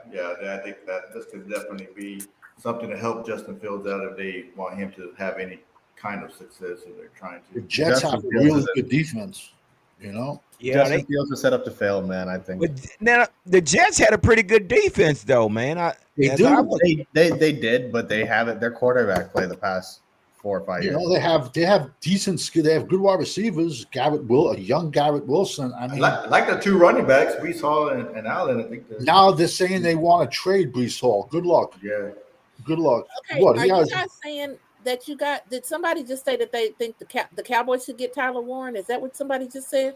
Yeah, that's. I don't see us getting another tight end though. Yeah, because they're saying that they think he's going to go next with the Jets. Tyler Warren. Yep, that's what they know. Now, looking at this guy's resume, this guy has done it all. I mean, you can't go wrong with Tyler Warren. The guy, his resume is long. He could have played 30, 40 years ago. Tyler Warren, 6'6", 260. Yeah, over 100 receptions, over 1,000 yards. 12. He had 8 receiving touchdowns, and I believe 4 rushing. He's got 19 touchdowns total. But that's in his season. That should be in his career. Because he had 7 2 years ago. But at 4th and inches, they would put him at quarterback. 6'6", 260. At running back, they would put him. This kid, you can play around with him, and he's a bigger Jeremy Shockey. I comp him to Jeremy Shockey Gronkowski. He's an old school throwback. Old school. And he looks for contact, this kid.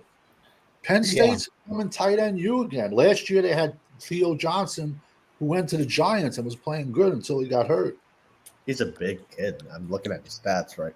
He's a monster, this kid, Tyler. The boy can block and run. And he looks that's a big dude right there, man.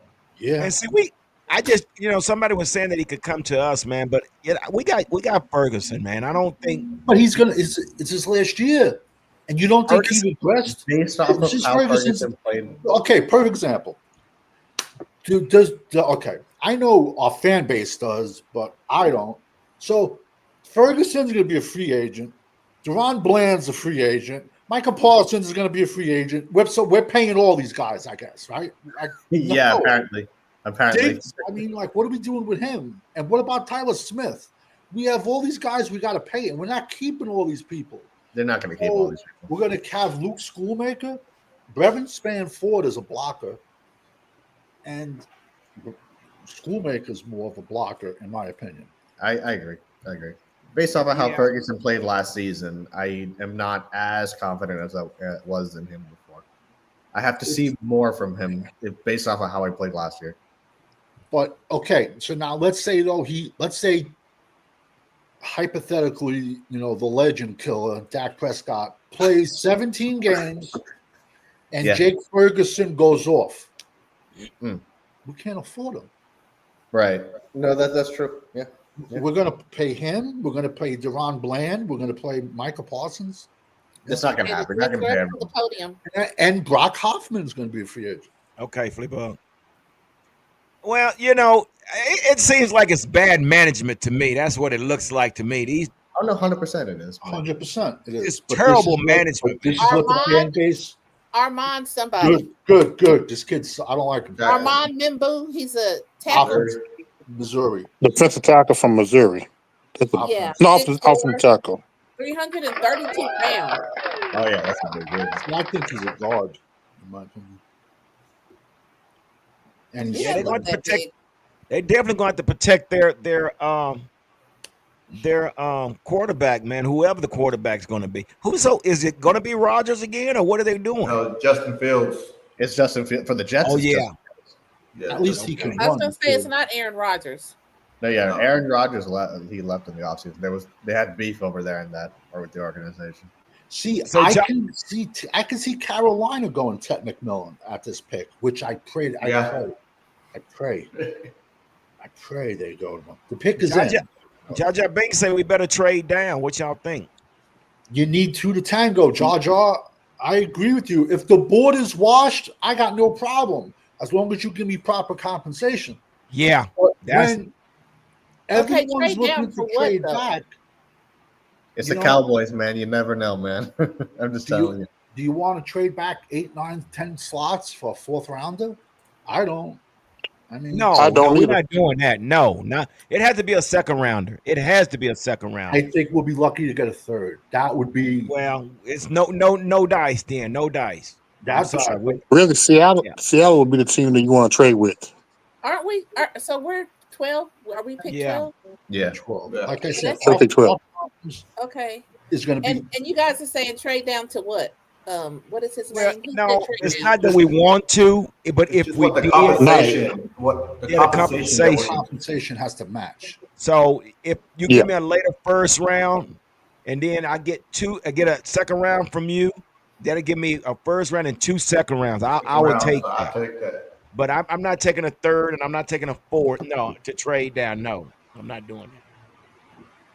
Listen, You know, if your Jerry- board you know, is washed, You know, You do. Jerry loves his fifth rounds. So, you know, let me get this later. But But now I want a fourth round, but Jerry hates fourth rounds. Jerry hates four. He loves fifth rounds. Cam. yeah, you better believe it. Okay, No, yeah, we're screwed with so the fourth everybody round. keeps talking about Warren, Tyler Yeah. Warren. It's So right now possible. he's still on the board. So Yeah. you guys are saying that's who we need to pick?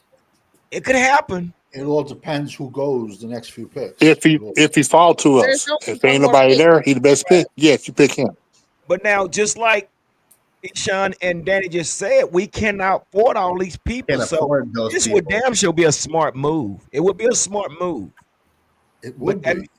it'd be a smart move because, okay, Jake, we have to let you get on up out of here. We got this guy right here, and you never know. He might, play this season. Who knows? And this kid, be honest with you, you put him up front and Brevin Spanford, bro, that's like having 2 extra tackles on the field for running plays, man. Let's be That's honest, man. Brevin Spanford, 6'6", 270. This kid is 6'6", 260, and plays bigger than that and is crazy athletic. That's like how. And let's be honest, Dallas has been looking for that 2 tight end set for the last 25 years. I mean, Right. how many Yeah. second round picks have we wasted on tight ends? Like, And that kind of gives you your extra help too. You get your 2 tight ends. That gives you, you're not getting the extra receiver, but that gives you your extra help to CD that you're getting as well. So, but then you also get like the fan base wants a blazer at wide receiver. Yet Dak doesn't have the cannon. But now if you get Tyler Warren, Dak can dump him off the ball and he can rumble down the field. You know what I'm saying? Like, yeah, knowing that Jake's going to be a free agent. Yeah, JVS 21. Yeah, we're going to stay for the whole first round. So yeah, we're going to stick around, brother. We're going to see this thing out tonight. Well, we'll see who can hang and who going to fall off. Give it up. I just hope McMillan's. Well, there's going to be a lot of he's still on the board. I think we're going to see some more linemen fall off right about now, I believe. I just got a feeling that there's going to be another lineman. Both the Carolina's offensive tackles are going to be free agents. So it might be an offensive tackle pick, or they could wait. They could wait. They could wait. They could wait another year to next year. Wow. I still got a feeling it's going to be a wide receiver for the Cowboys. Oh man, I'm telling you, man, I can sniff a receiver, man. Give it up. Yeah. I gotta be honest. I'm gonna be a receiver. Come back, Danny. Wait. No, I got my. I don't want want the offensive coordinator we had. I can't think of his name. Where your foil paper at? You talking about? I'm going to tell you who you're talking about. You talking about Linehan? No, I'm going back like 30 years ago. We used to have an offensive coordinator. He used to have like 30 pens and markers in his hand when he was sitting up top. One of our OCs. Like I said, I'm going back 30 years. I have no idea, but I know I have no idea either. Set up in the press box. I know exactly. Wasn't he a defensive coordinator? No, he was offensive. He was an offensive. Was he offense? Yeah, he had like 3-4 pens in his hands. So I always have something in my hand. Bro, you telling your age for real now, bro. Yeah. No, yeah, me and Uncensored have been saying receiver for a long time. I can see it, man. I'm telling you. And yeah, from a business standpoint, it would be smart for them because that's what that's my entire logic behind it. It's a good business move for the Cowboys. It'll sell jerseys immediately. Man, let me see if I can. Okay, so we take an offensive tackle as our number 12 pick. Carolina got Keon McMillan from Arizona.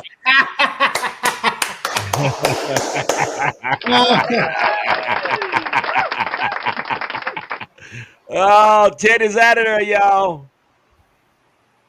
Ted McMillan is out of there. Good deal. Good deal. That's what does. Y'all such haters, man. Y'all are such haters. Gee, man. This couldn't, man. Oh my God. Hey, I'm really nervous now. I am really nervous, man. Oh my God. Man, I've lost the ability to be nervous with this team. Sean, they're scrambling right now because they probably put all their eggs in one basket for T-Mac. Oh man. I've lost my ability to be nervous with the Cowboys, man. I'm so jaded with everything on this team that I'm just watching this draft, man. I'm talking about the war room with the Dallas. They're probably scrambling right now because wait a minute, that wasn't supposed to happen. So now they're gonna probably do something really stupid and go get a long snapper. Wait a minute. If they get a long snapper, I'm gonna laugh. I swear I'm gonna laugh. So we are 2 picks away. Saints, their pick is in now. I'm telling you, man, I could see the Cowboys doing something absolutely stupid. It's the Cowboys. They can't. They done been stupid all their life. No, I know. They can't afford to, but it's the Cowboys. The pick is in, man. They can't afford to be stupid, but it's the Cowboys. You never know what the Cowboys. The Saints, man. The Saints could use an offensive tackle. The Saints' offensive line is a mess. This could be an edge. As crazy as it sounds, this could be a quarterback. The Saints? Yeah. Yep. If they pick a quarterback, it's going to be Shador. Nah, Jackson Dart, Ole Miss. Oh, Shador's- Shador, yeah. Shador's going to get drafted is in the what first Shador- round by somebody. You're saying for the New Orleans Saints?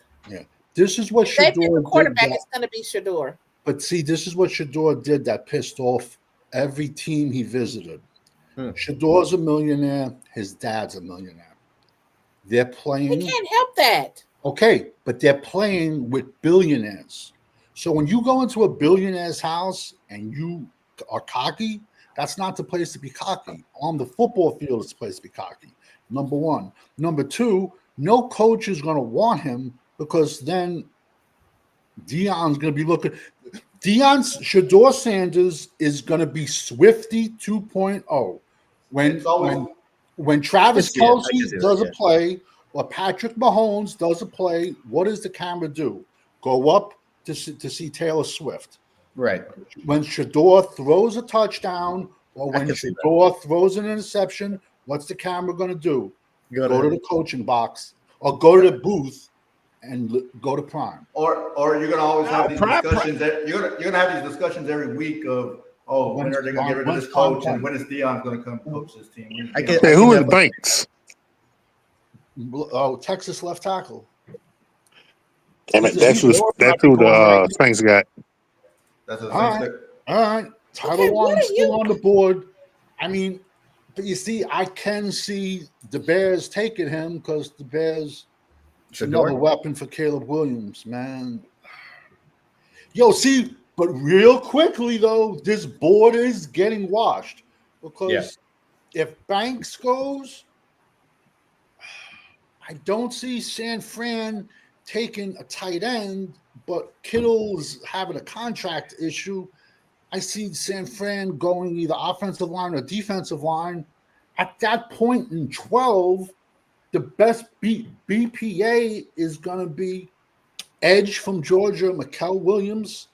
Then you got, no particular order, Tyler Warren, the tight end out of State, Will Johnson, corner from Michigan, or Nick Amanera, safety out of South Carolina. Those are BPA, the best paid players available. And honestly, I can, as crazy as it sounds, I can see Dallas taking a corner with Diggs being injured and Deron Bland being a free agent. I could, as crazy as it sounds. And it was kind of telling when they brought in Gilmore in right before this also too. So there's the signs point to that too. Yeah. And like free agency, we signed a load of camp bodies at defensive line. We didn't sign any safeties. We didn't. We traded for a bust. But we got Carson. Remember, Carson is supposed to be our guy. He's that Kaysen Carson. I think that's his name. Well, what did he show you that thinks that he's? Well, I agree with you, Danny. But this is what they're doing. He got hurt too, so there's that aspect of it too. He tried to arm tackle, and who was that? Ran right through his arm. I forget who it was. Oh, Derrick Henry, wasn't it? Wasn't it Derrick Henry? No, he was Derrick Henry. And then also too, the loss of when Butler was playing so well also, and then we lost him too with that. That's the thing. All of our corners, think about it. All of our corners. Okay, the Saints are up. Yeah, the Saints are on the board. 2 corners are coming off knee injuries, and you got Deron Bland coming off. I think they're going to pay Bland. I think they're going to can Diggs. Yeah, Kevin Banks. They took Calvin Banks. I don't agree. Yeah, I don't agree with that, Esha. If we had to choose one between Diggs and Bland, I think I'd go with Bland, right? I comp him. You think that they're going to get rid of Bland? He's no. I would keep him. I would go with. I'm saying I think they're going to pay Bland, and I think they're going to get rid of Diggs. Yeah, I would agree with that. Yeah. So what year is Diggs in his contract? I think this year is his final year. I believe. I might be wrong. Maybe this year. I think he has 2 more years. Probably 2 more years. Yeah, he has at least 2 more years. Yeah, I think he'll play out his contract, but after his contract, I don't think we're re-signing him. No, this is Bland's last year. Diggs still has. Yes. But this is Deron Bland's last year. Right. This kid, I comp him to Trent Williams. He's built just like him. He's shorter, compact. But super wide, really long arms. This kid's a killer. Yeah. He also started since he was a freshman. Bears put that pick in quick. Well, see, I that's hope the thing, man. You want somebody that was like a 3 or 4 year starter, man. I mean, good grief. Yeah, It no, depends on in the but listen, conference as every well. one of those Texas kids right there that you're watching, every single one of them kids started since they were freshmen. Every single one of them. Texas had the best offensive line last year in college football. So, now that we're talking about, the Saints, man, Kellen Moore is the guy. Mhm. He is the guy now. He is the head coach. My problem with that is, can he keep the attention of the locker room? We know what type of guy Kellen Moore is. Kellen Moore is that soft-spoken, in the back of the room type guy. But how does he command this team? I mean, dude, I just don't see Kellen Moore being able to do that. Man, hopefully I'm wrong, but you know. But no, it's Well, I scary hope though. you're right that he can. What do you mean? No, it's scary What do you mean, though. man? Come on, man. New Orleans is picking ahead of us. What Now they what, beat Chap? Who's us? the Bears take? But I'm saying, what they beat us like 45 to what? 48 New to Orleans? 17. 48 to What? 17. They beat us 48-17. This Something like that. horrible Something like that. New Orleans Saints team beat That us. was a Super Bowl game. No, yeah, I mean they didn't win a game, 44 to 19, excuse me, but they 44-19. won. They lost like 8 straight after that or some shit. They ran for like shitload. Cowboy Champ, you got the pick already? He probably does. I'm thinking it's Tyler. If I had a bet, it's Tyler Warren I can see that for sure. because it helps out Caleb Williams. Mm-hmm. This is a big year for Caleb Williams. Yeah, I kind of think so too. That means you know. Let me see something here.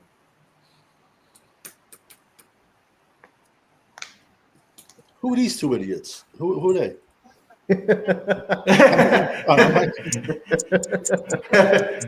I don't know, man. Who knows, man? They just run their mouth. Probably just stalling. I don't know. Bears. Yeah, this is probably Tyler Warren. Who, like I said, all these. Well, I don't know. Like I said, we have to see what Again, I think Kellen probably is mimicking. He's picking before us. And of course, he probably try to take something that we. But like I said, this guy, Kevin Banks. I don't know if we was actually going to go after him or not. But 100% he was in our. Okay, they're saying the schedule release for 2025 is going to be on May 14th. Well, we Our know who we're opponents are playing. released. It's a. I mean, we know who we're playing, just not the order. Yeah, exactly. We know our Yeah. opponents. Just based off of that, I don't see 7 wins. Just based off of the teams. It says every game is going to be revealed on May 14th. We know who our opponents are, just not the order of the schedule. That's it. yeah. So what do we got? Who is it? It's the Bears, right? The Bears. Yeah, right? wait for the Bears. Yep. What are the Bears going to do? Who's The Bears. Loveland? They need. No, they took Loveland. Will they I take would Champ? love. Yeah. No, he's good. He's good. He's good. But this is why every year 10 coaches and 10 general managers get fired. I honestly had this kid going to San Diego because he would be reunited with his college coach, Harbaugh. This kid. He played at Michigan, this kid. Close to Loveland. He's coming off like a 55 catch. He had like 700 yards, I think, maybe 5 TDs. He had a decent season with a new quarterback, but no way was he tight end number 1. Not in my world. In some people's worlds, just not mine. See, now, this is the first surprise. They're talking about Mongo. See, this is why the NFL sucks. The Hall of Fame sucks. If you Google Steve McMichael's stats versus Aaron Donald, they're pretty similar. Yet Aaron Donald is going to be a first ballot Hall of Famer, and Steve McMichael's had to wait 30 years to get into the Hall of Fame, and he couldn't even be there because he had ALS. His wife had to be there. Really? Hall of Fame is a joke, man. All they care about are these young clowns, man. They don't care about the old Warriors. They don't. Yeah. There's too Scotty many. Woodson, come on. Yeah. Man. There's too many before these young guys to where you bring these. I mean, like DeMarcus Ware. DeMarcus Ware could have waited. I mean, I don't know how do you. There's too many ahead of DeMarcus Ware. Which congratulations to DeMarcus Ware, but it's just so many that's out there that haven't even made it yet. You know, Darren Woodson should have been in before DeMarcus Ware, if you ask me. But you know, that's I don't know how they go about doing that, but it is what it is. I don't Look know. up how many sacks DeMarcus Ware had in playoff games. He vanished a lot. He was king of garbage time sacks. There you wait a minute. Say the Bears are booing they pick. Colston Loveland. He's the tight end, Colston Loveland. Yeah. They picked him over Tyler Warren. They picked This him. is why. Colston This Loveland. is why 10 GMs and 10 coaches get fired. And they're you saying that. They just said that. They said he got picked over Tyler. That's exactly what they just This said. is why. Dude, they can pay me that kind of money. I know I can GM better than that, man. I mean, There's that a is million people out there ridiculous. that can, but it's the good old boys network. Listen, man, the coaches and the scouts. It seems like once you get in there, you're good. You're good. You're last. Look at Matt Patricia. How many I'm jobs he's starting had. to get nervous about the Cowboys because I've said this all along. There could be and so now 49ers pick is in. 49ers are not taking Tyler Warren. If they take Tyler Warren, that means Kittle's gone. Yeah, they're not going to take time. Well, guess what? I don't Tyler think Warren's they're coming taking to Tyler us. Warren. Tyler They could Warren go is wide coming to us. receiver, but I think San Fran's going off trenches. San Fran has to rebuild the offensive their offensive line and their defensive line. But it kind of got wiped out at offensive tackle, unless they take, a Josh Simmons or somebody else or a guard. But that's really rich at this pick. But beauty is in the eye of the beholder. But San Fran usually drafts pretty good. I can't really say that about us. Amazing creation. You can forget you forget about it. Get Omari and Hampton. Yeah, you forget about it. They went and got some Tyler in there over Tyler Warren. Man, that's gonna be the talk of the town. God Almighty, man, they're gonna set Chicago on fire, man. God Almighty. they were Oh, going. Yeah, well, he's a good player. 100%, he's a good player. He's yeah, just but not. come on, man. He's just.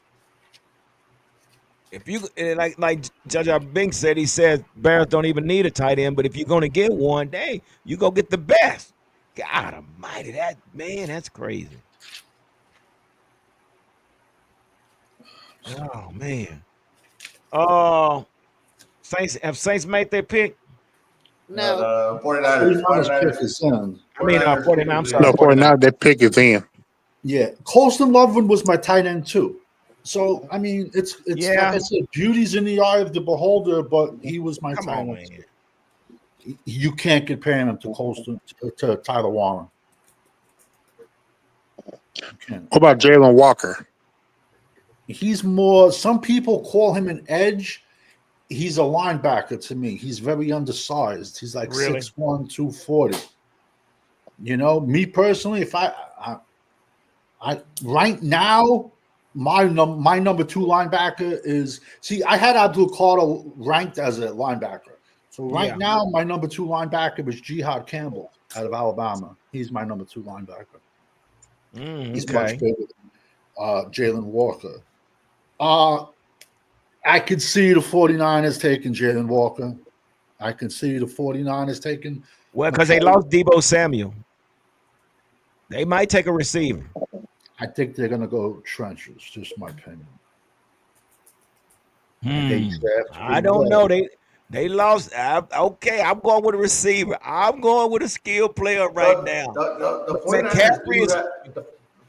49ers do seem to go on top of their strengths. Like they have a strength and they like to draft on that strength even. Oh yeah. Double down. Yeah. I would not be surprised they go with a receiver. Or it could be. Do y'all think Cowboys would try to get Sanders? No. Huh? No. Who? Listen, I could see that, but if you're Schottenheimer, you might as well just resign right now. Yeah. Well, Well, I've said that. Are y'all- So you're saying Cowboys champ that what would they do? What if the Cowboys draft Shador? Dallas traded. Yep. Someone's saying Dallas traded. I'm hearing. it I better be a haven't heard second. anything It better about be a the second trade. round pick. It better be a second round We pick. got fleeced. I'll bet you we got fleeced. No, don't say that. I haven't seen nothing yet. I haven't seen nothing yet. I haven't heard anything about a trade from the I just Cowboys. got text. You got Me neither. It better be a second round. I Man, haven't heard anything No about word. a trade. You'd have to move back like into the late 20s. You to get got a to. second. You'd have to move. You'd be moving back into the 20s. Look, this is why. Hey, now wait. Now this is probably what's going to happen. Whoever's going to move up is going to get your door, and it could be Pittsburgh. It could be Pittsburgh. No, they're gonna. Someone's gonna trade up to get either most likely Jackson Dart from Old Miss. They're gonna take Jalen Walker if he's available. I mean, Mikal Williams, Georgia. You got two edges. Oh, wait a minute. Who do we play with? I got to do this, guys. Hold what you got. we got somebody in the house. Bring him on. Here he is. Chip. Salute. You are now working with the best. Chip Game Sports TV. Right back at it again. I am the prodigal son of the Cowboys Huddle podcast and true blue Cowboy fan. Let's go, baby. Let's go. If Dallas did trade back, they're probably going to take a wide receiver, running back. I'm still not hearing anything about a trade back. Chip, have you heard anything, Chip? Have we traded, or what you thinking right now, brother? Cowboys champs. Let's go hardcore for the wide receiver. We need a wide receiver right here. Genty's out of there. I was high on the offensive lineman that went earlier. At this point, get a wide receiver, get a weapon, get something to move. Well, there's no wide receiver. There's no wide receiver worth the 12th round pick. You don't think so? Well, you can trade back for Booker. Again, now I said we're at that point that we need a skill player. And I know we all have our opinions, but I'm like Chip. I want me a receiver. Give it up. I want a receiver. I think San Fran is missing the pick. Hey, champ, did the pick come in, champ? It looks like they're saying something now. Yeah, they about to say it now. There it is, right there. I might be on the delay. I'm on a 49. Yeah, we all on delay, boy. They have not said who have uncensored Cowboy. Champ gets it first. Champ will call it in. Back to you in Green Bay.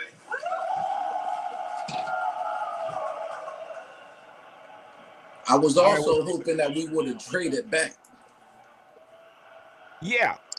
Michael Williams from Georgia. That's who I wanted. Yep, me too. They took Michael Williams. Michael Williams. That's who I wanted, man. Yeah. Yep. I told you they were going trenches. Well, of course, again, and not only that, but they picked Michael Williams. Yeah, we got it. But here's the deal. Of course, they knew Dallas wanted him. So, I knew 49 was going to do something like that. No, he was one of the highest players on the board. Shoot. You knew that. You know the 49 was going to do that. They were going to go anything what we was going to try to do. So, have they said anything about how far we dropped back? They said that we're on the clock. They did not say we dropped back. We're on the clock then, all right. That was on the clock. Dallas is on the clock. This is my all right, here we go. Hey, whatever it is, I'm making noise. Okay, let's see what happened. I'm healing, y'all. And if this Jerry is, Jones might not trade back till 30 seconds left in this. Yeah. I'm hearing. They said the pick is in. I'm hearing it's pick Tyler is in. Booker. I'm hearing he's actually. If it is Tyler Booker, I actually watched him play high school football. I say Ty Warren. No, I'm not looking at the The chat. It's I'm looking at TV. I got to go Tyler Hey, Warren. it's gonna be I go Shador Tyler Warren. Sanders. It's gonna be Shador Sanders. I won't be surprised. Y'all Hey, better hey, quit but I playing family, wouldn't, could I say because this? it would be a circus in Dallas. He'd Hey, sell 1,000,000 tickets. hey, it's all If about it's the not a franchise. circus, It's all about the brand, man. Okay, And why who you say Man, Michael Williams being a good pick for the who's to Cowboys. say He's a freak. I told you, he was who's my to number say one that edge. Dak is going to last 17 games? And even if it's not Sanders, it could be Jackson Dart. We don't know. But again, we still in the uncertainty to know what Dak is going to bring to the table. So how do you keep the fan base afloat? You have somebody behind him. Do y'all really think that Joe Milton is going to be the They guy that's showing going to? they showing Jerry now on the phone, and all Listen, everybody's clapping Oh hands, man, and I just want to they're slap doing the Stephen clown Jones upside the show. head every time he right, but passes. who's got it on the phone? Offensive coordinator or defensive coordinator? And you just Stephen Jones, I every don't. time, man, he clapped. Man, they clapping seem like he pretty done excited. something. They're excited. I can't stand that guy. At this point, BPA here's the is pick. Here's the pick. Here's the pick. Tell me something good, Cowboy champ. Don't Oh F my it up. Don't F it up. Tell me they something might go. good, Cowboy champ. It's either Tyler. It should be Tyler Warren. Tyler Or Booker, guard.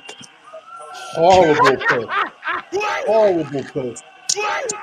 You could. You could. I told. I told you that. Listen, this kid is a straight. See, now you have a bunch of idiots there going like clapping. They have no idea who they're talking about. Now, this kid right here, he's from Connecticut. He played freshman football in New Jersey at Bergen Catholic. Tyler Booker in the house. Yeah, after that, he transferred to IMG. He was at IMG in Florida for 3 years, went to Bama, and he played one game at left tackle, was a turnstile. He's huge. He was that big when he was a freshman in high school. He was that big. He's So- 6'6", 350. He's your right guard. He's your right guard. Don't expect nothing out of him.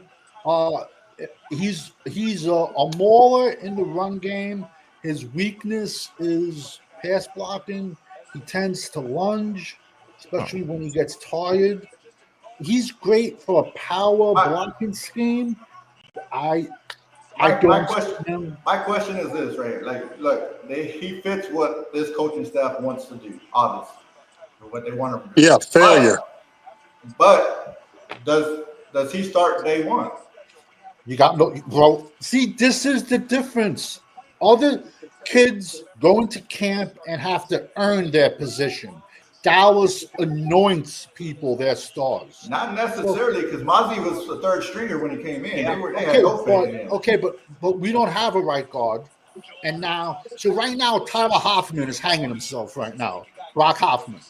Brock Hoffman's hanging himself right now. I would have rolled with Brock Hoffman and Well, I'm not right. I'm not writing Brock Hoffman off, because if we're saying that this kid might not be our starter coming in, I'm not writing him off. He's going to be a day one starter, this kid.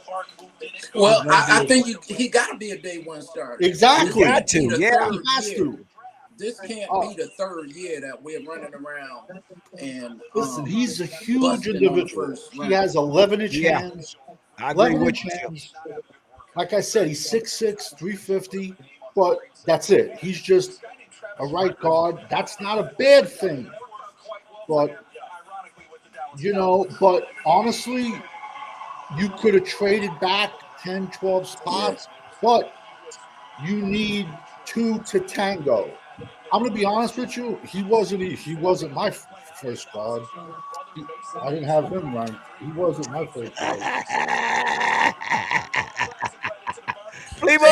But if you look at it, this is what Schottenheimer said he's going to run, like McCarthy said he's going to run. Yeah, no, listen. You need a line. Listen, I don't listen. How can I phrase this?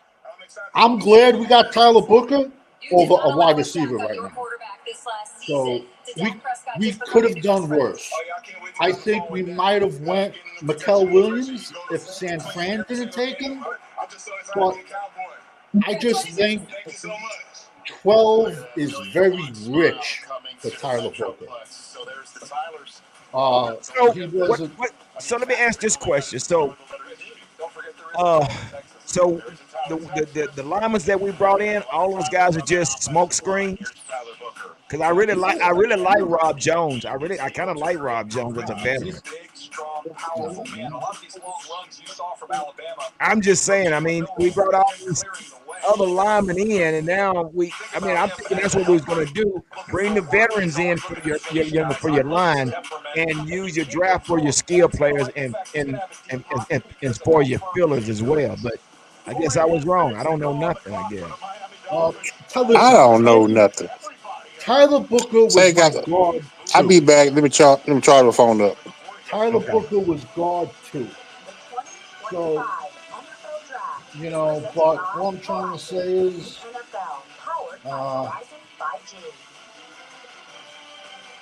wait, let me see. If you have a small business, But it was, to be honest with you, it's not a great guard class. It's not a great offensive line class, period. It wasn't.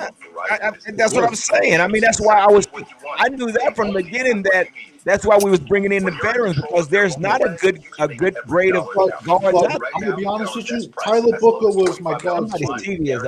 But yet you could have got we picked very early round 2. Hold on, Danny. Somebody's television is up a little bit too loud. Hold on, I'm trying to correct it. Mine's on you. I can't. It's just a little bit because I can't. Okay, there we go. Yeah, thank you, Chip. Chip, so let me ask you a question. How you feeling about that? I ain't had a chance to talk to you in a while. Let's get your take on this, man. What are you thinking right now? Honestly, I wanted a wide receiver and would thought that we would go there. But I'm happy with offensive line because we got to get tough there. Still hasn't done nothing for the last few years. I think we know what's going on with Guyton there. Smith as well. He's going to be your guy, Smith. But otherwise than Smith, we don't know what we got. Hoffman looked like he dropped back and won't even be a starter. So you needed to get something there. I think it's a good pick, iffy, but like my man said, it might be a little too rich. I would have got a skilled guy in there, a wide receiver, because CD needs some help. And he does, and there are plenty of receivers out there, but again, I would like to say, Danny said it takes two to tango, and I would think somebody would wanted to make that trade, but evidently not. But that one, now that we only have that one pick, that has to hit. We can't have another Taco Charge. We cannot have another Mozzie Smith. We cannot have another whoever we had in the past. This has to stick. When you pick in first round, you expect them to come in and contribute something to the team from day one. We can't have another Tyler Guyton. We can't do that. We're past that. We cannot do that anymore. So hopefully with this pick that we're seeing, hopefully we're all wrong of how we think about this outside of Danny. But I think we're always looking for some type of skill player. But time will tell. But we cannot miss out on this again, because we still have problems over here at the left tackle. If that's the case, you should have went and grabbed your left tackle, a true left tackle. If you're going to get a lineman, get a true left tackle. That's where our problems are. But there was no true left tackle worth the spot right here. Yeah, well, he went early anyway. He did. He went early. But, yeah, that's where we are then. This is where we are. We got us a guard, Tyler Booker. Yo, a lot of people had him going to the Detroit Lions. Either Detroit, Buffalo, Kansas City. They all need interior. They all need offensive line, period. But, nah, you could have got a guard day 2. I know I could have. I have Jonas Salvia from Arizona. He was my number 1 guard. Hey, with Shador on the camera, with Shador and Dion there talking on the screen now, do you think Shador going to make it in this first round, or is he going to drop? He's dropping. He ain't getting Yeah, drafted. He ain't gone yet. I think he's gonna drop. Well, he kind of figured that too, because that's why he stayed at That's home. why he didn't go to the draft. Yeah, and it's okay, man. Like I say again, I like Shador. Well, you got what's his name? What's his name? Wow, this was a reach. We could have did worse, right? We could have Jackson Dart is still out there. So defensive tackle Kenneth Grant. Yeah, we could have did worse. We could have got him. Who is this? The Dolphins? They picked Yeah, Dolphins. defensive tackle. Yeah, like the Dolphins picked a defensive tackle, yet Tua Tagovailoa has CTE already. You know what I'm trying to say? Like, well, it makes sense. I mean, they needed an offensive lineman though. Oh, they got a defensive tackle. Oh, what did they get? A D tackle. Tua has CTE already. They needed an offensive lineman. Oh man, this is ridiculous. Yeah, this is ridiculous, man. So, well, we got 9 draft picks left, right? Yeah. So you're going to see round 2, round 3. In my opinion, you're going to see a running back and a defensive tackle. In my opinion. No wide receiver. Hell no. Excuse me. You can wait to day 3 to get a wide receiver. I would have to say receiver second round. I think. Well, what do we think is more of a need? A wide receiver or a running back? We don't even have a running back. Yeah, I go running back. Running back. We got 2.5. I don't even count Deuce Vaughn as a whole person. So we have 2.5 running backs on the team. I would say I don't even think like I said, I don't like Miles Sanders at all. I don't think. Yeah, I'm not a fan of Javonte Williams either. Yeah, so.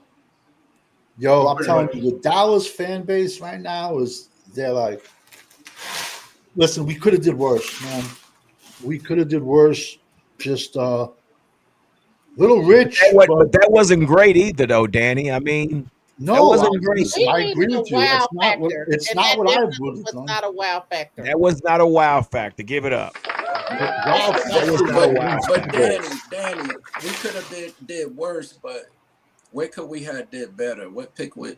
I would have went Tyler Warren, Penn State, tight end. It wouldn't have hurt. It wouldn't have hurt. I would have went him because I could have got a guard day 2. You got a 2-for-1 now. Got a guard in round 2 or round 3. I personally could wait to day 3 for running backs. That's how far the running backs stretch. Yeah, it is. That's why I would give it a receiver second round. I have to go receiver next second round. I mean, good grief, man. God almighty, I cannot believe it. I hope so, G. Listen, but now everyone says this is what blows my mind. All Dallas fans say Philadelphia's defensive line won the Super Bowl. Who do you want to draft? Oh, I want a wide receiver and a running back. It doesn't make sense, though. Well, Dallas is not going to win a Super Bowl this year, and so that's out the question. It doesn't matter who they draft. Yeah, you're right about that. But in my opinion, to be competitive, in my opinion, and I understand what you're saying, but we done brought in a plethora of these linemen on this front line and through free agency. Again, we have to get somebody on the other side. We got a bunch of slot receivers. We got Javonte Turpin. We got Jalen Tolbert. We got we had Brandon Cook. We got a bunch of slot receivers. We need a 6'4", a 50-50 guy that can play on this other side, X receiver that can take the top off the defense, and we do not have that. But all I'm trying to say, you can wait to day 3 to get a pure. If you're just looking for a pure speedster to stretch the defense and take there's plenty there. Day 3, there's plenty of there. There'll be plenty there Saturday. Give me the best one. Keandre Lambert-Smith is one. Give me the best one. State. He played. I'm really high on him. I like Jalen Royals out of Utah State. He's a speedster. There's plenty of guys that can. I'm trying to say that can run a sub 4.4s. There's plenty. But Danny, the thing about it, you say you got plenty, but there's one better than the other. Even it's because there's plenty, you got to pick the best one out of the plenty. I don't just give me one. I need somebody that's going to complement. You know what I'm saying? I get that, but all I'm trying to say is, okay, But we're 29th in defense, but yet we're thinking of a wide receiver. That's just my point of view. We're Well, 29th stopping the run.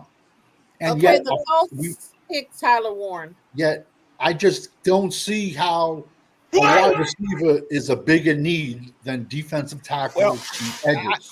I just think it's all our opinion. I mean, I Yeah, understand well, what of you're course, saying. yeah. It's If you're gonna do something that's gonna help your, like if you want to help your defense, then in my opinion, it would be running back. Because if you want to run the ball, time of possession, and keep your defense, that would help your defense in that regard. Did y'all hear me?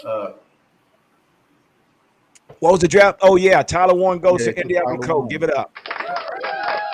Oh well.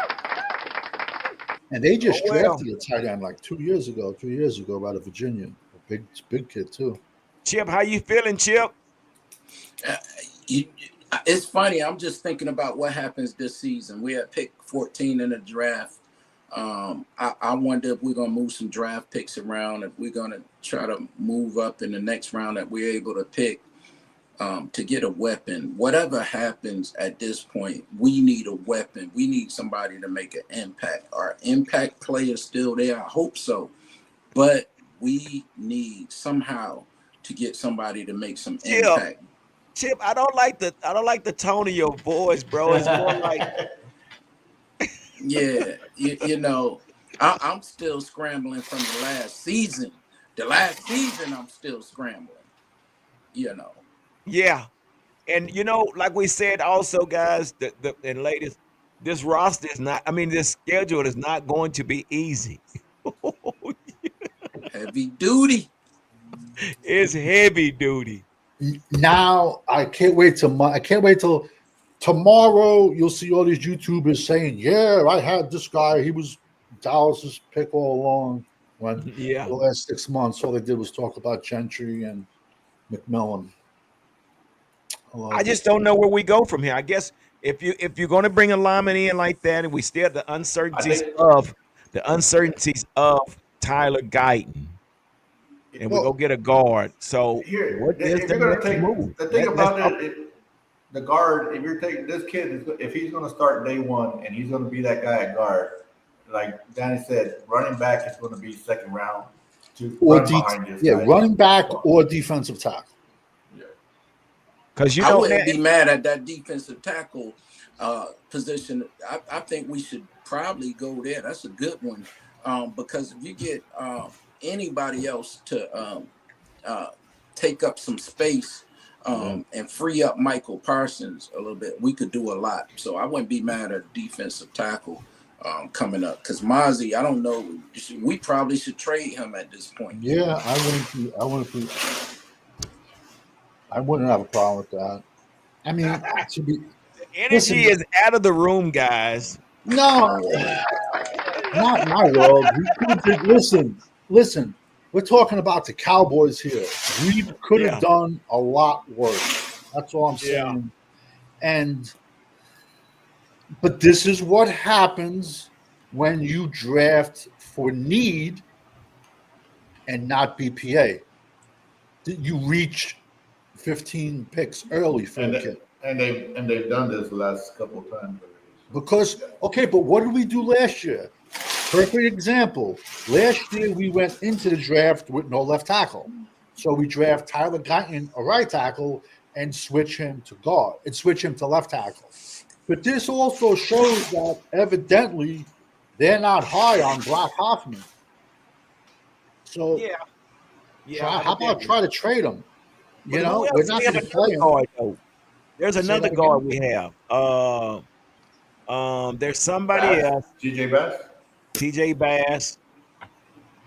We also have Rod Jones. Oh yeah, the one from Miami. Yeah, but but Jones causes Hoffman to fall, right? Yeah, well, evidently they're not high on Hoffman. Who everyone thought they were going to pencil Brock Hoffman in at right guard. Brock Hoffman is, he's on suicide watch right now. Brock Hoffman. And that's probably true because I knew he thought he was going to be the replacing guard for Zach Martin. And I like Brock Hoffman because he brings attitude. He Yeah, will right. get up in your face and he's gonna start trouble. And that's what I like. But again, after watching film, sometimes his feet are in the wrong place at times. It is, and that's sometimes can be the problem. And yeah, JG, that's what we need. Somebody with some feet, but we need a big pork chop rib sandwich, bologna sandwich, and cheese eating brother. We need somebody to move furniture, man. Yeah, move.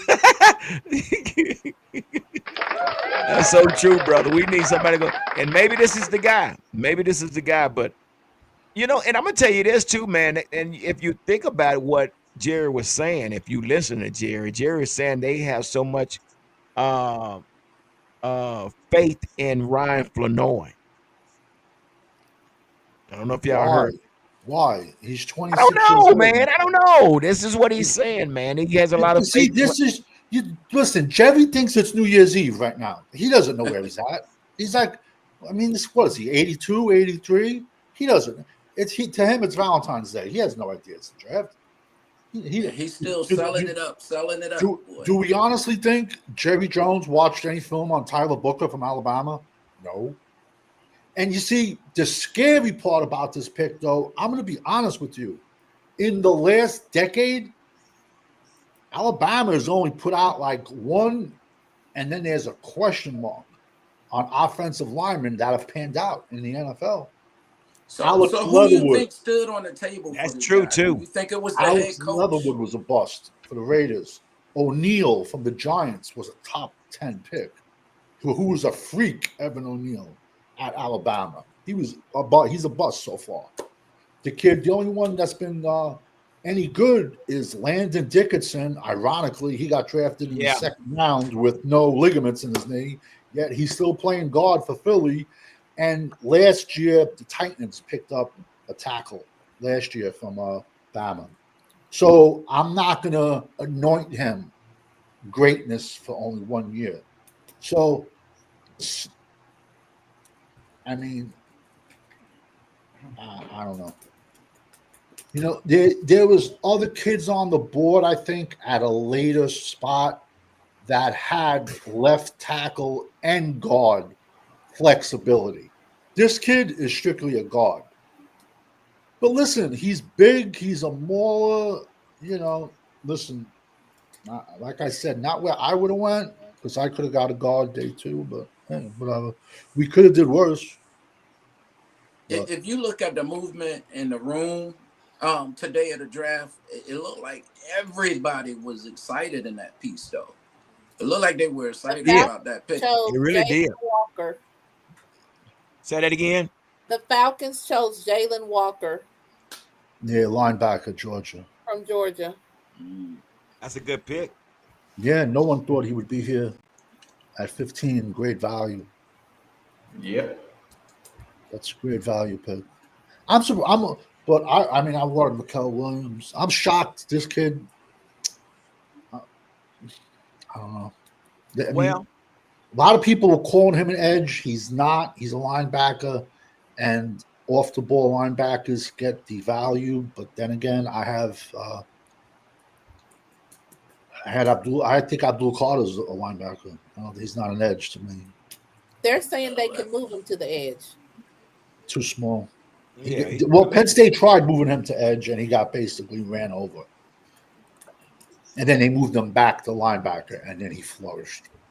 And then they tried moving him back to edge in the playoffs against Oregon, and he got ran over again. He's too small. So when was the last time we actually drafted a skill player early in the rounds? CeeDee Lamb. CD. Okay. And we were that was a surprised gift. that he fell. Let's be We were honest. surprised that he fell there. So Exactly. That was a gift. Yeah. I agree with you, Chip. That was a gift. Yeah, I just say we didn't do a wow factor, and so I think our season is. Nah, you can't say that. I mean, hey, Flea Bug, when all I else can fails, say that. what you got here? When all else fails, you got the Cowboys huddle. Okay. Well, that wasn't a wow factor, and who's on the clock right now? That's Arizona. Yeah, they haven't. They're not showing. They're still talking about Jalen Walker. Arizona's going to take Amika Ibuka to match him with Marvin Harrison. Yeah. Yeah. Yep. All I know, man, we've been trying this defensive lineman, and we hadn't got anywhere yet. Been looking ugly. Been looking real ugly. We've been doing this for the last 6-7 years of drafting linemen. How in the world you gonna go that many years drafting linemen and none of them pan out? Nah, well, who have we I drafted? was fixing to say they keep drafting them, but they're not. They're not doing anything. They're not matching up with the. So like we have Michael Parsons, but we have yet. So this is going to be his 4th year, right? This is 5th. 5th? Really? And he's still not signed. And so, and this is his 5th year, and they haven't had anybody to actually help him yet. That's sad. But now Micah now falls into the same conversation as CeeDee Lamb. We paid CeeDee Lamb $140 million. Now we need to help him. Now we're going to make Micah the highest paid defensive player in the NFL, and he needs another 1st-round pick next year. But Danny, it's not their fault. It's your owner's fault. He waits so late. They haven't even signed him yet. So That's the only reason that works so much, because your owner waits so late to sign him. It goes everywhere. Patrick Mahomes is worth. You pay Patrick Mahomes his money, and you have to help him. Me personally, I wouldn't pay Micah $40 million a year. Let's be honest. Look at the stats. Look at the stats. He vanishes the second half of every single season he's played.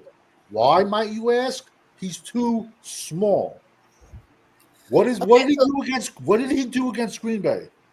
He had like 2 tackles and like 1 hurry. And the next day he said, I was happy with the way I played. But you know, if we get somebody on the other side of him, you got a whole different dynamic. Like I said, Mike is the CeeDee Lamb too.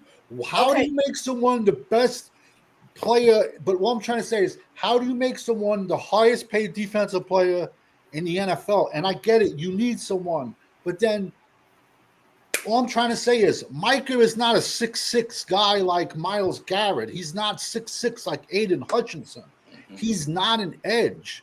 He should be playing linebacker. He's too small. He wears down. Okay, now I have a question.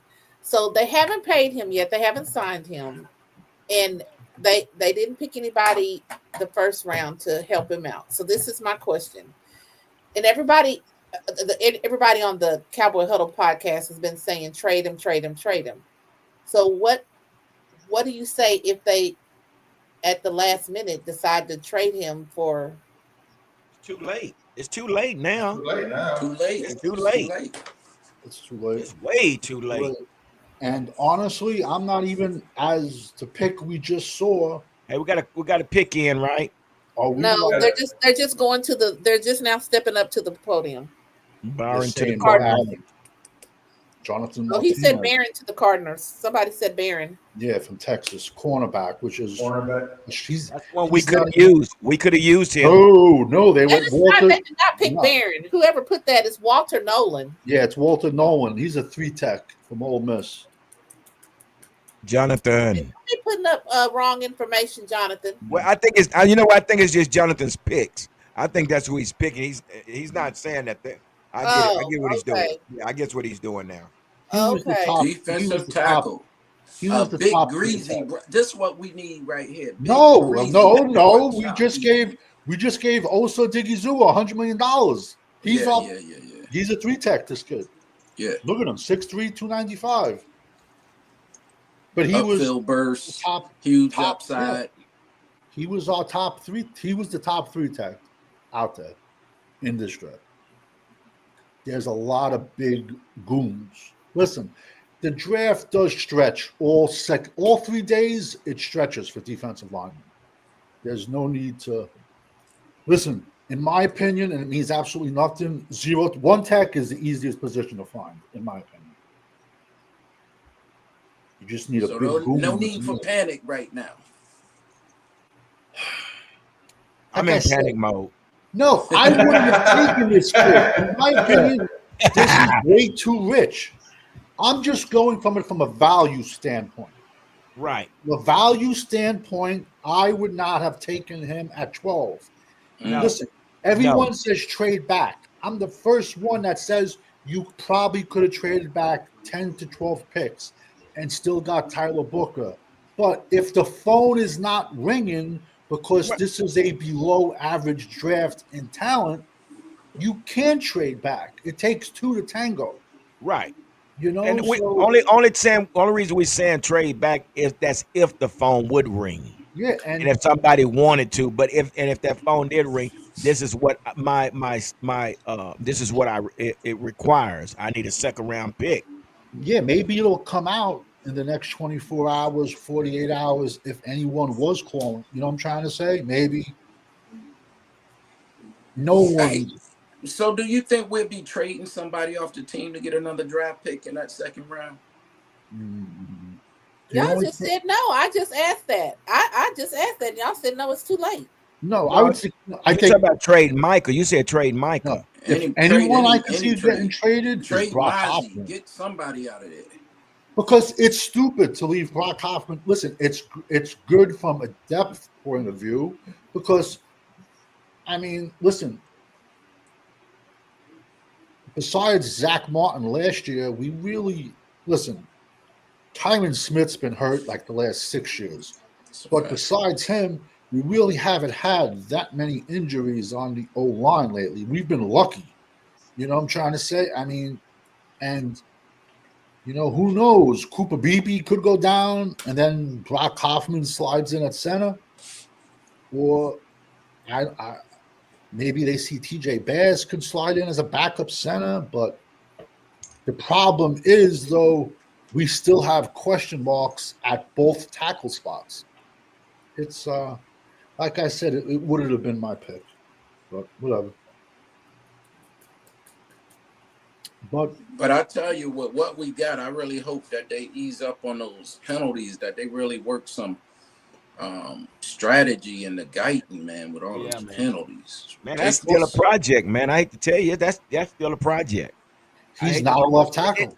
And it's not Tyler Guyton's fault. It's exactly it's no, whoever brought him in, and they thought it was going to be an easy task of moving Tyler Guyton from right to left. And I said from the beginning, and PR Cowboy I said I don't know if that's going to be easy to do because it's the technique, it's the scheme, it's the foot movement, it's the hand placement, everything. That's the reason they slid Tyler Smith to the inside guard because he had a problem trying to hold it, because you're on an island. You're actually on an island by yourself, and you're going against one of the most aggressive defensive players out there. So again, I just didn't think that was going to. I just didn't think it was going to work, and here we are. We still uncertain of what that's going to look like because we still have Terrence Steele over there. He's a human turnstile. Yeah, both of our tackles are.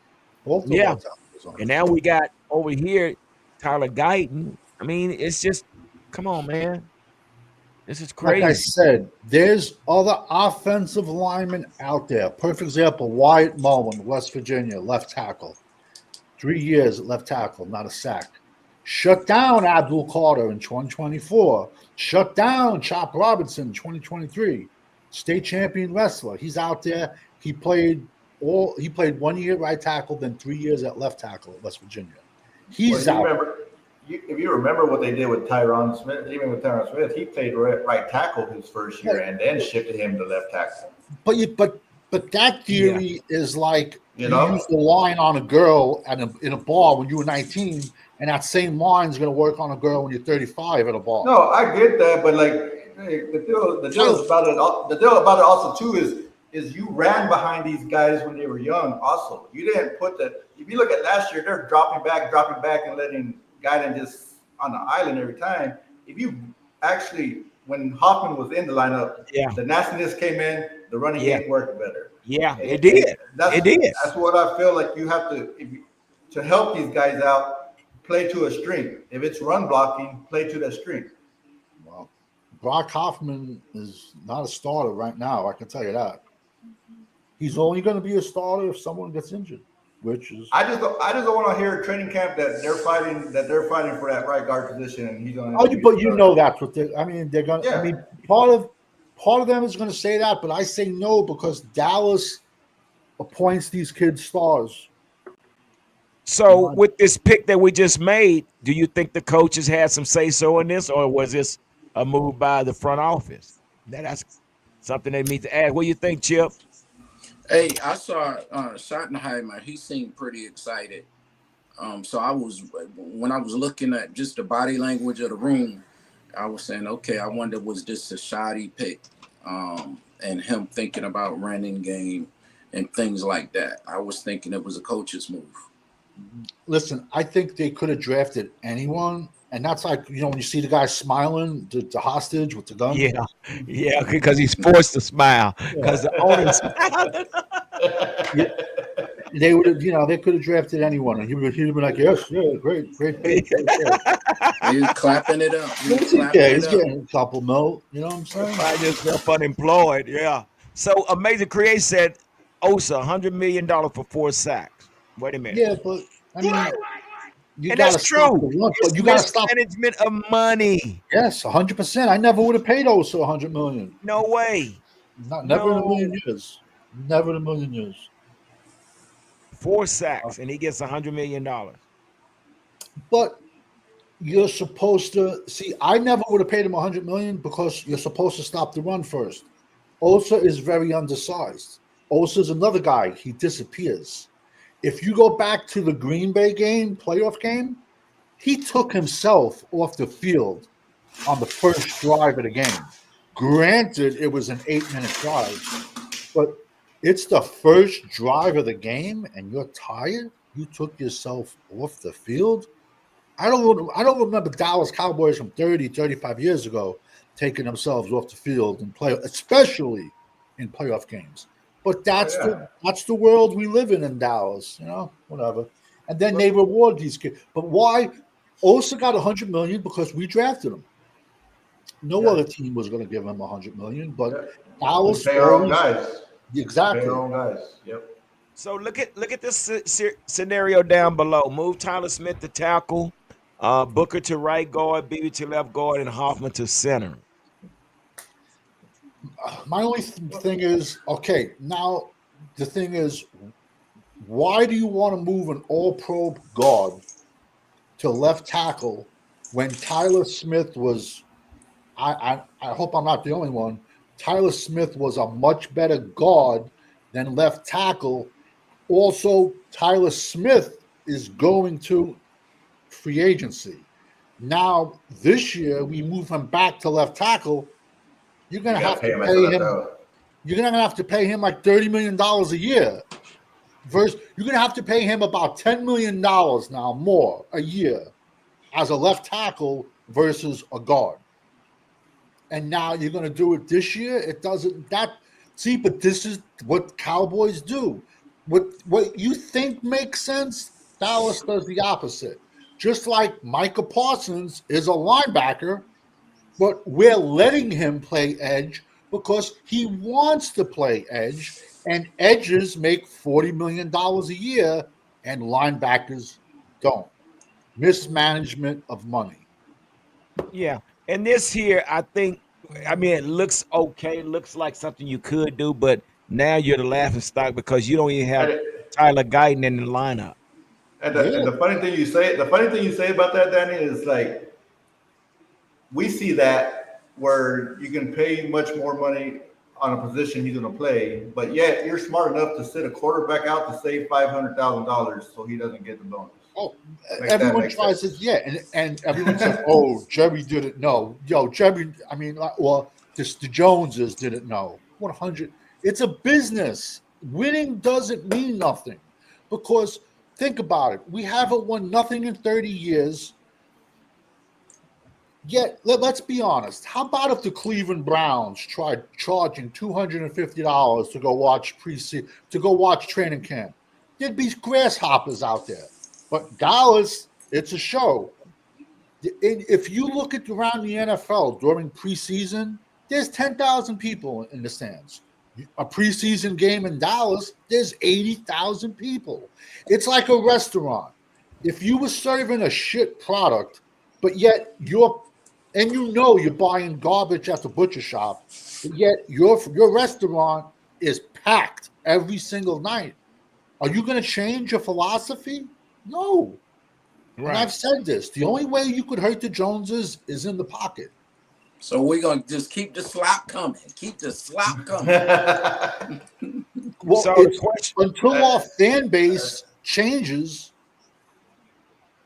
Well, only way that's going to change, I'm not going to say, but yeah. But that's why I made my channel a draft channel. I'm tired of supporting the Joneses. I'm tired. I gotta say, it was kind of thin in Oxnard on this year. Oxnard, it was widely publicized that this has been the worst Oxnard training camp that they ever had. Their pick. Seahawks took a guard. Seahawks took a guard. Ray Zabel, North Dakota. And I'm not as high on this kid as a lot of other people, but he has center. But you see, like, this is just like he played one position, but he has flex to play more. I'll see where. See, I had DeMarcus Lawrence is at Seattle too. DeMarcus, he's not going to play full game. And you heard what he said. He said he couldn't win a Super Bowl already. He's probably tired already, G. Yeah, he's tired already. Exactly. I'm still going to buy a Tank jersey and put we was tired in the back. That's what he said. Tank Lawrence should have been cut that day. Well, here's the deal though, y'all. Now, there's a run stop edge. You got your edge rush and you got your run containment. And your run containment usually draws the double team. Am I right or am I correct or wrong? And it's always the edge rusher that gets all the hype because you on your strong side is always going to do the dirty work.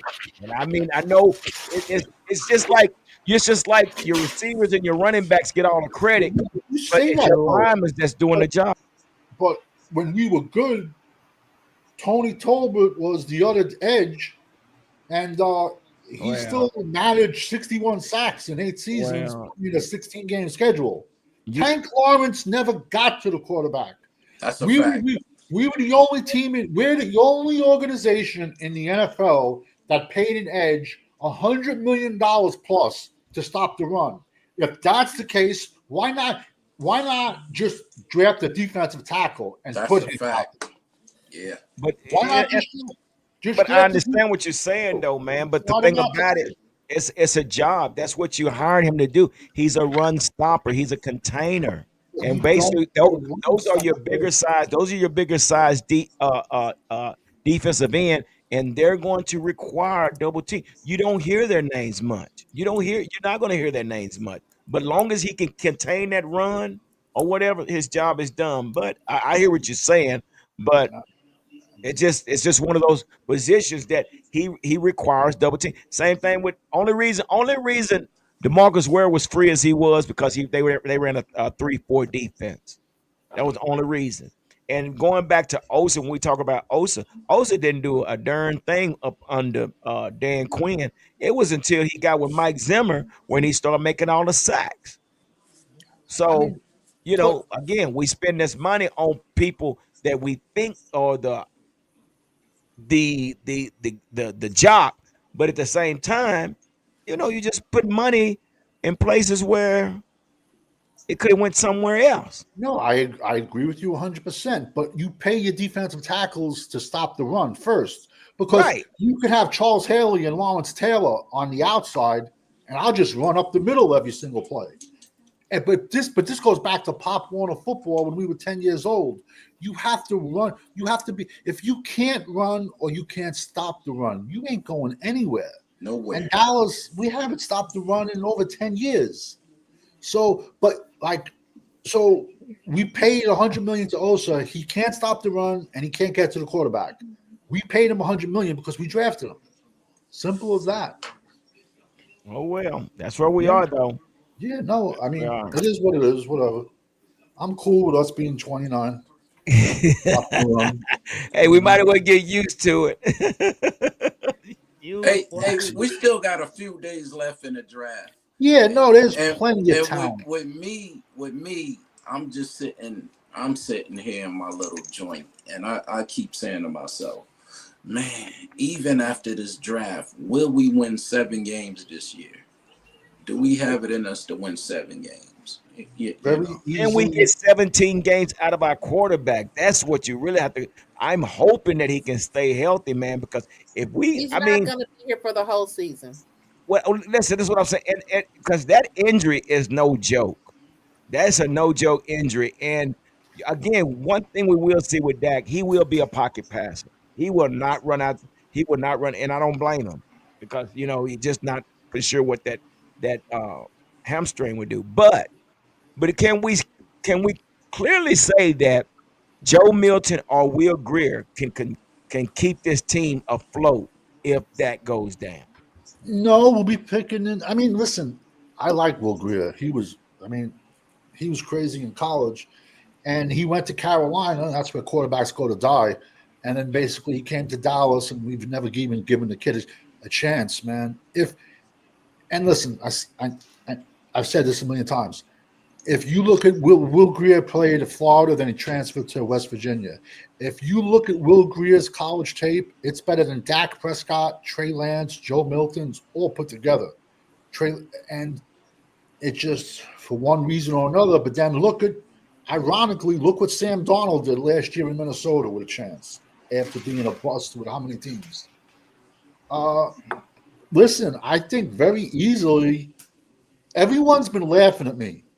Yo, we're like 3-4 years away from competing, man.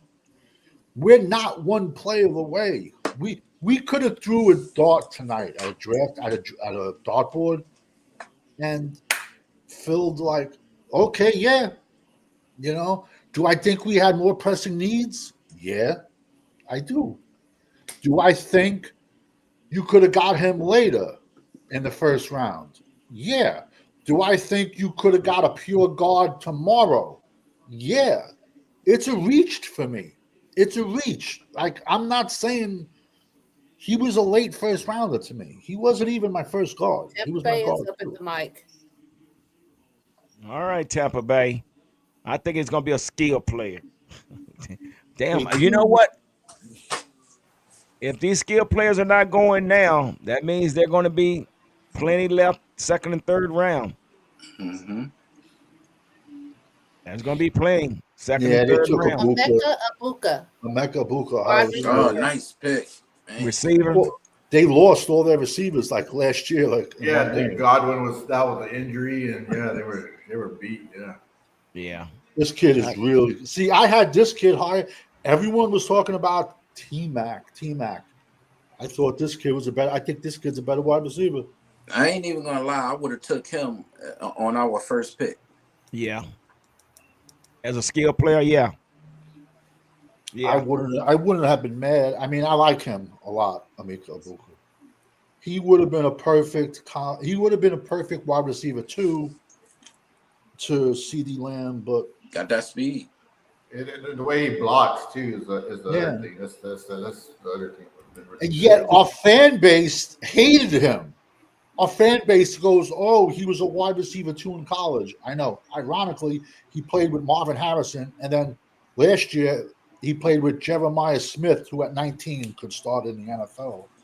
So, and I would tell these YouTubers, "Yo, tell me what you don't like about this kid. What is there not to like about him?" And if you're looking at the type, if like we said before, if we're going to be a run-first football team, and if that's what they really want to do, a skill player, wide receiver that can block goes a long way in this offense. If this is what you're really trying to do. Good pick. This draft is so boring to me. Well, last year I went to sleep, so I'm okay. We know. You made it to the. You got to see the pick this year, Chip. But the draft last year was better than this year. Yeah, Well, it was Fleabug. It was, and it was more exciting, and maybe because we had it on live on our show, but I it know was way it. better. I got It one was like a way better mole than too. this year. I don't know.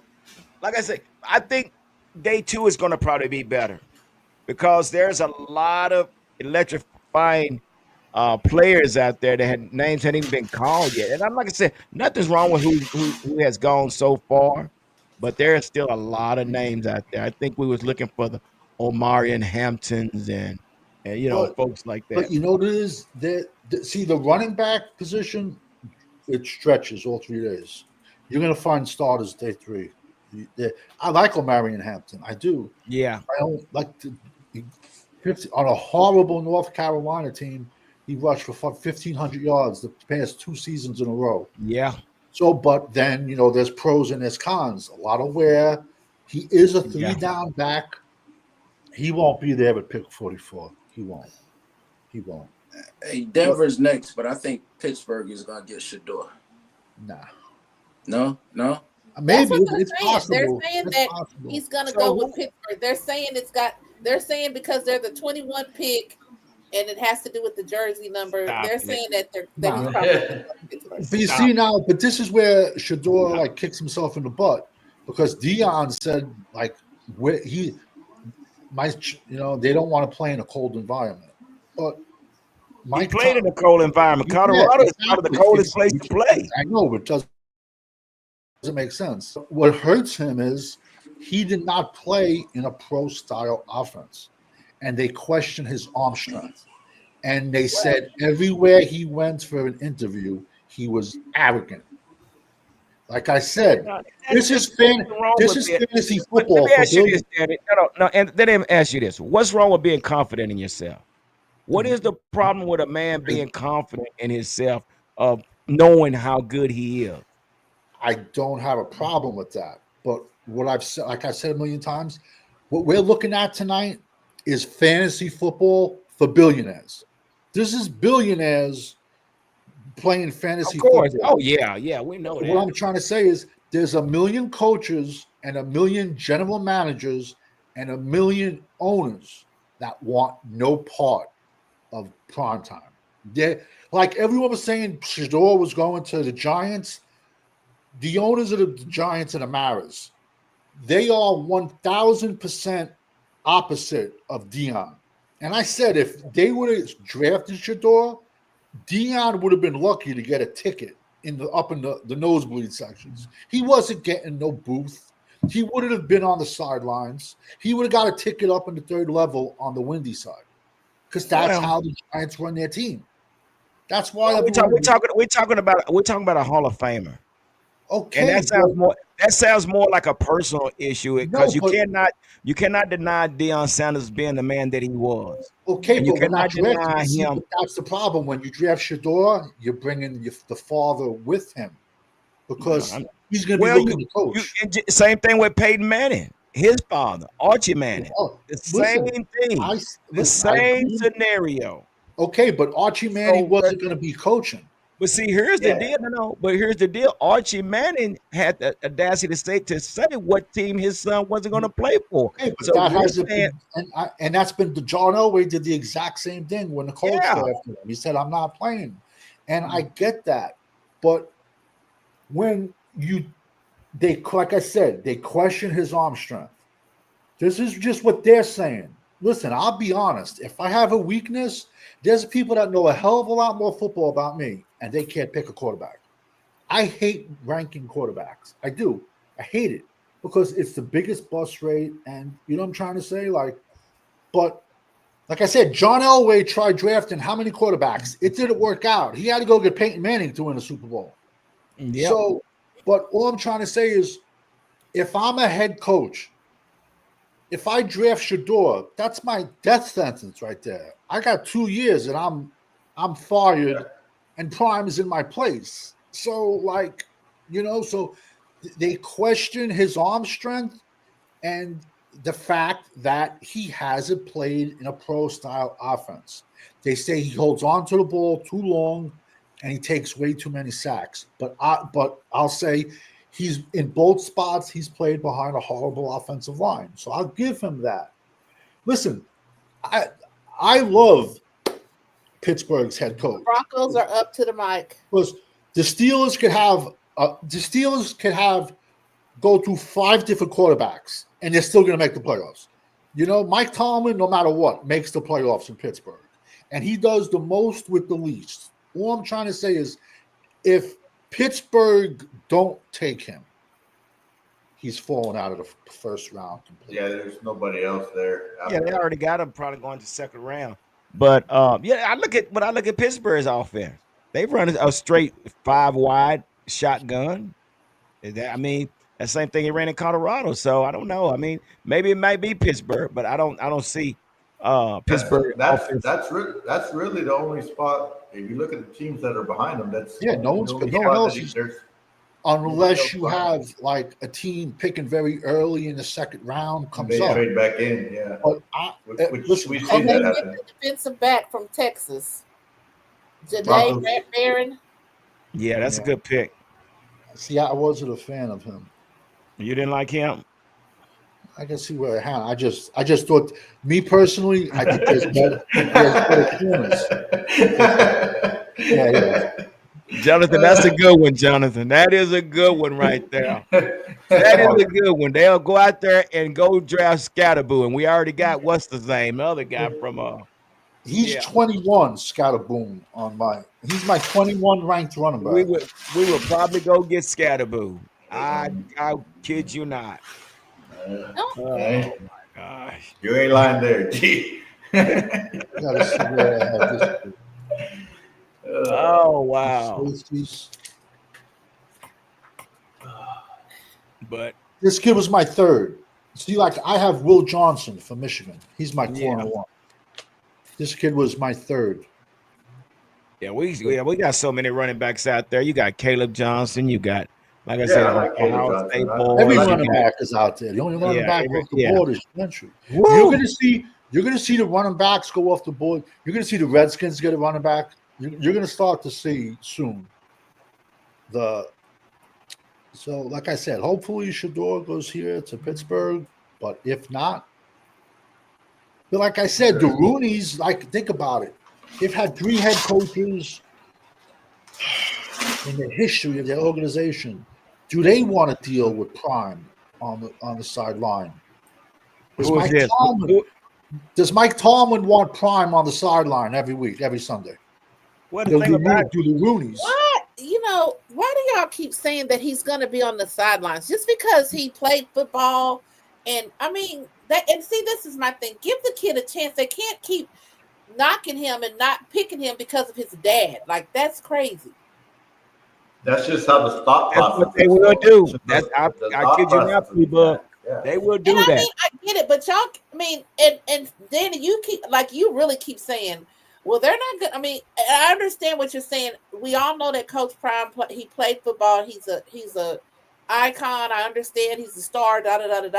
But they got to give this kid a chance. They cannot not pick him. And I understand what you're saying. That's part of the that's things they're looking at. Okay, I really didn't think he was gonna not go in the first round. But if Shador's last name was Lipowitz, you'd be talking about him getting drafted Saturday. Let's be honest. Well, he threw for 4,000 yards, man, with a bomb offensive line, man. You got to put, like Gary just said, you got to bring his stats into play too. That's what they get paid for the stats. You don't have to win Super Bowls anymore. Okay, but now check this out. He went 8-4. They retired his jersey. When Colorado won the national championship, how many of those kids got their jerseys retired? Because people are mad because he got his jersey retired. Colorado won a national championship. The other guy's name, they haven't retired his jersey yet. But you know what? What you're saying is, but this is the thing. You talk about Cordell Stewart. He was one that comes to exactly. Cordell, Eric Bieniemy. They had Alfred Williams, J.J. Flanagan. Here's the deal. This is what Deion Sanders does. He builds the brand.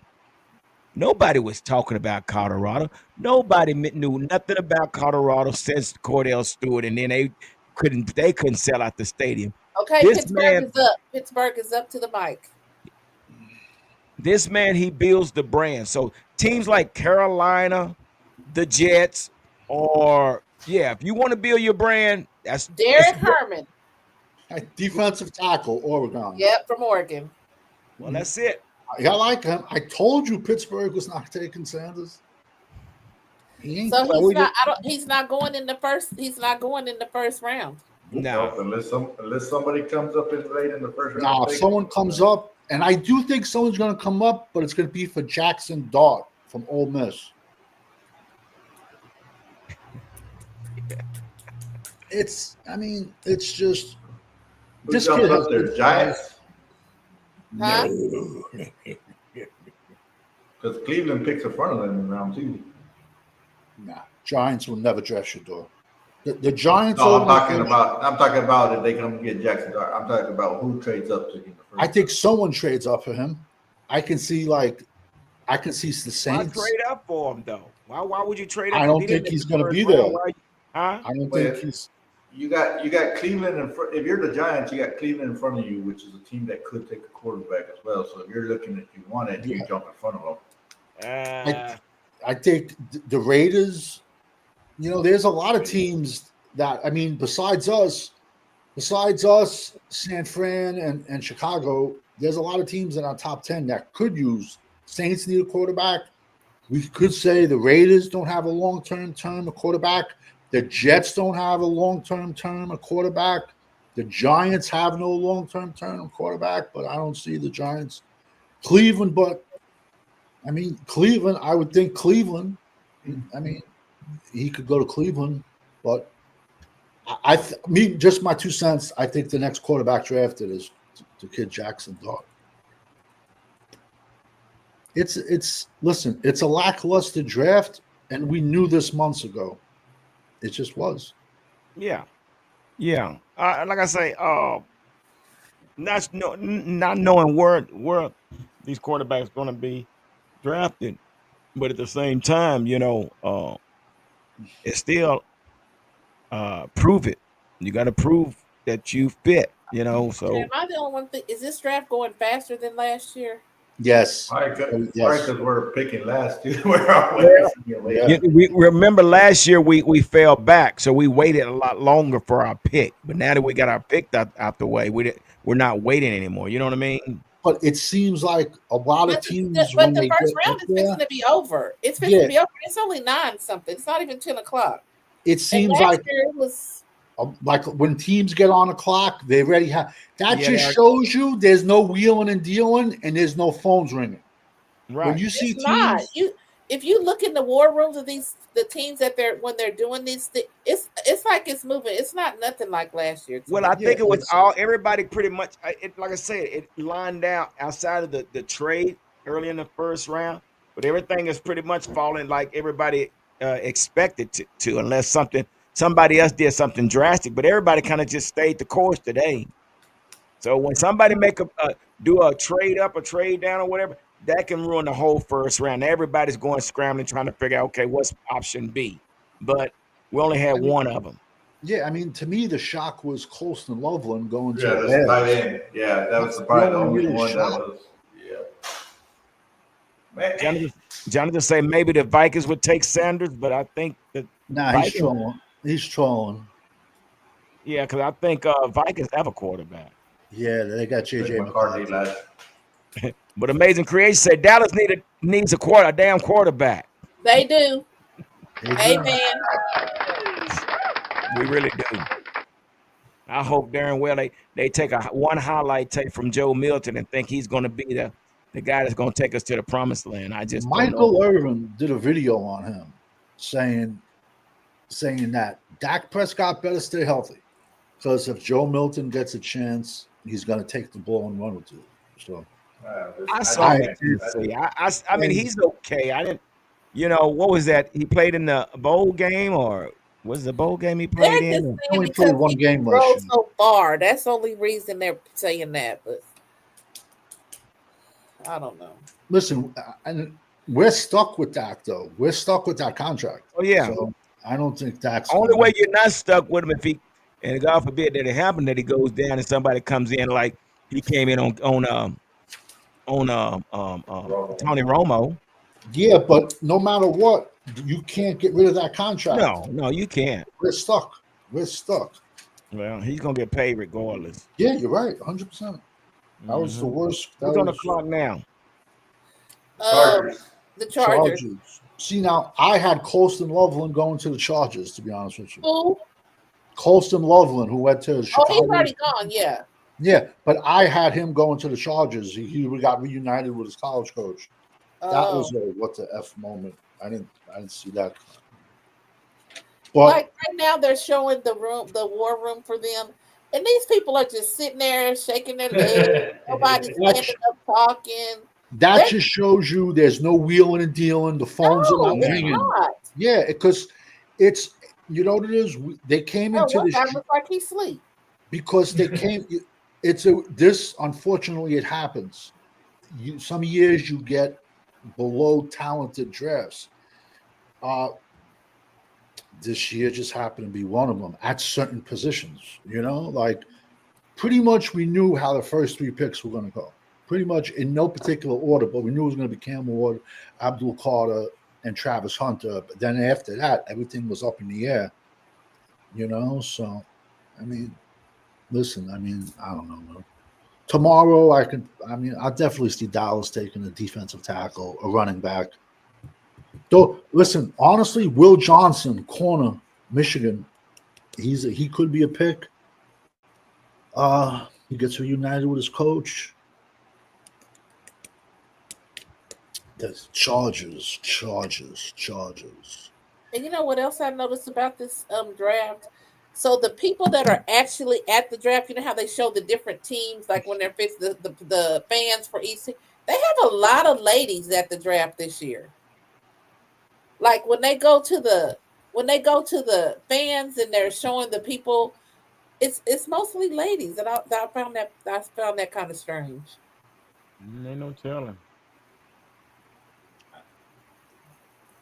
It's like the real fans are not at the draft this year.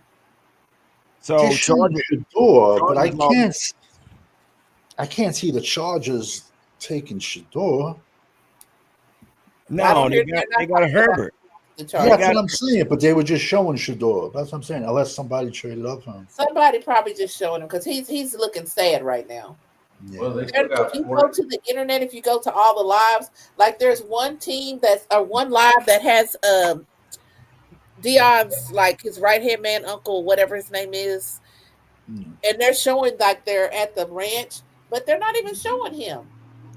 But you notice though, like everyone was saying this morning, they were saying like he's not going to go first round.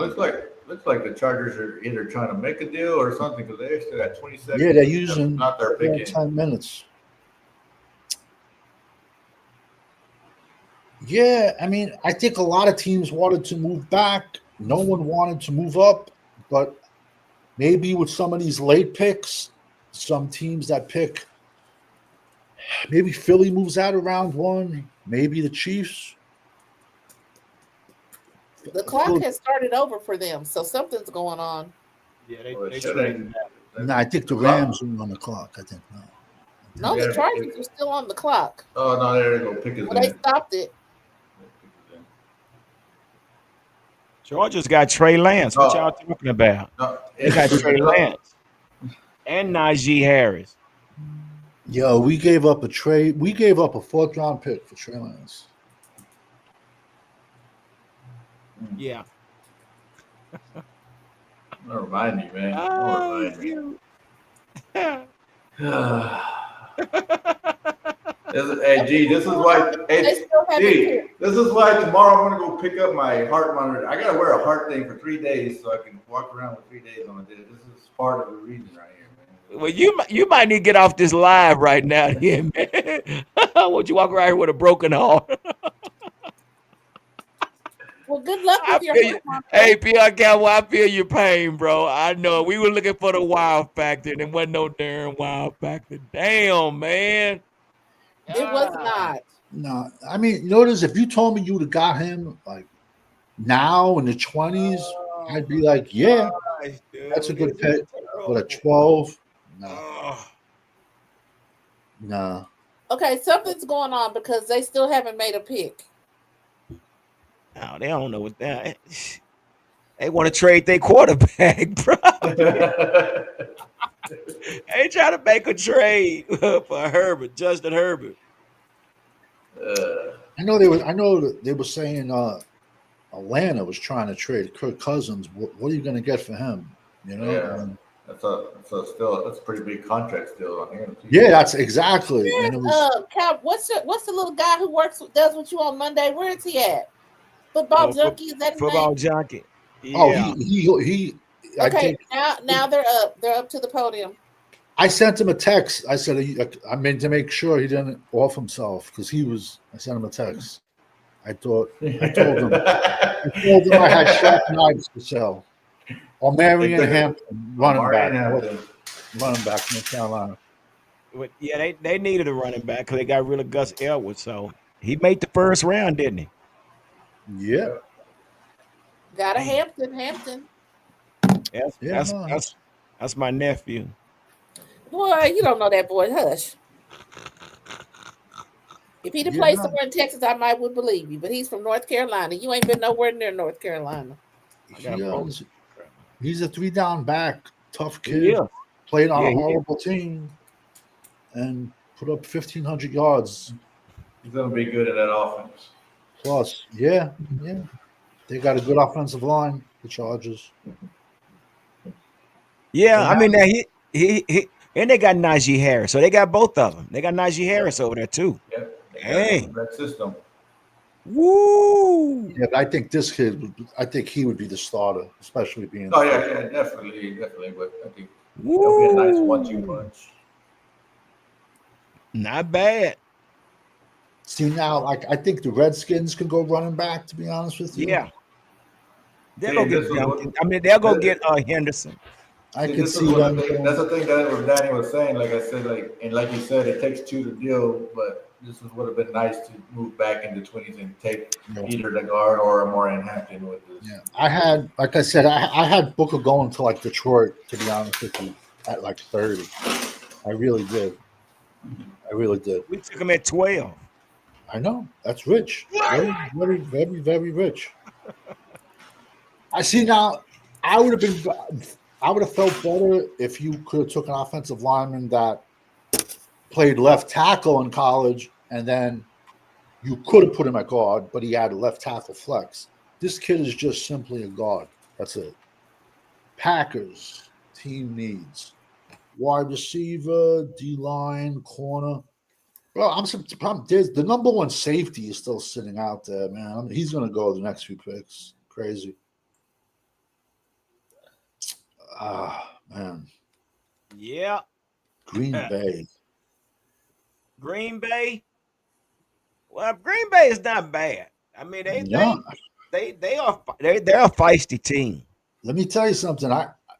I see Green Bay, Minnesota, and the Lions making the playoffs for the next couple of years. I don't know, man. Lions lost their offensive coordinator and defensive coordinator, dude. So but they're still talented, though, on both sides, man.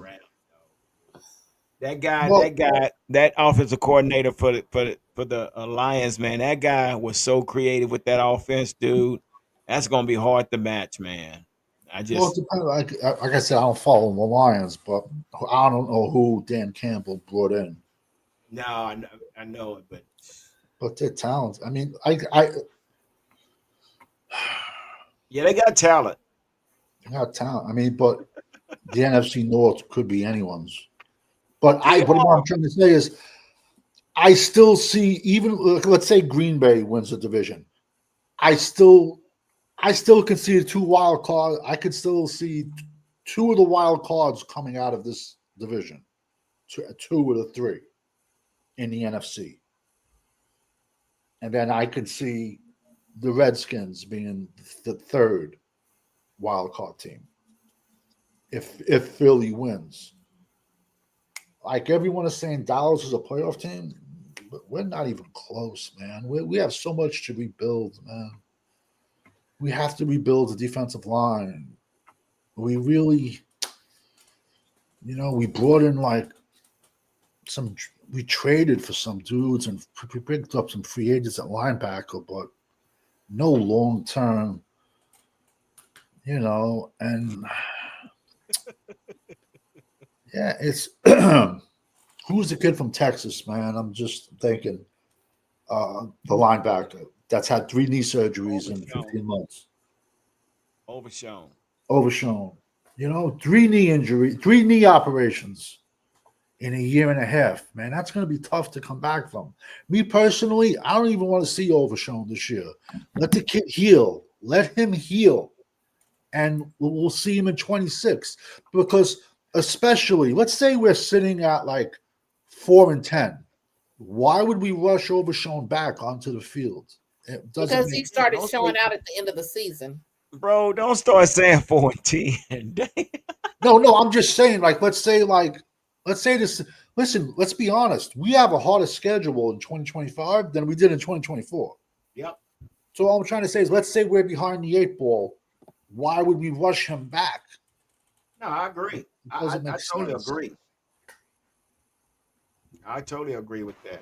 Let him get bigger. I mean, and to me, I just can't make sense or worse sense because of my bodies. You say what? What you say? So I just can't make, like, you know, we try to make sense of this of what, you know, like Danny said, that would be, you know, why would you do that, right? But exactly, why would you do that? And why would you do a lot of things that Jerry does? And I don't know why. Beauty. I mean, you know, here's the deal though.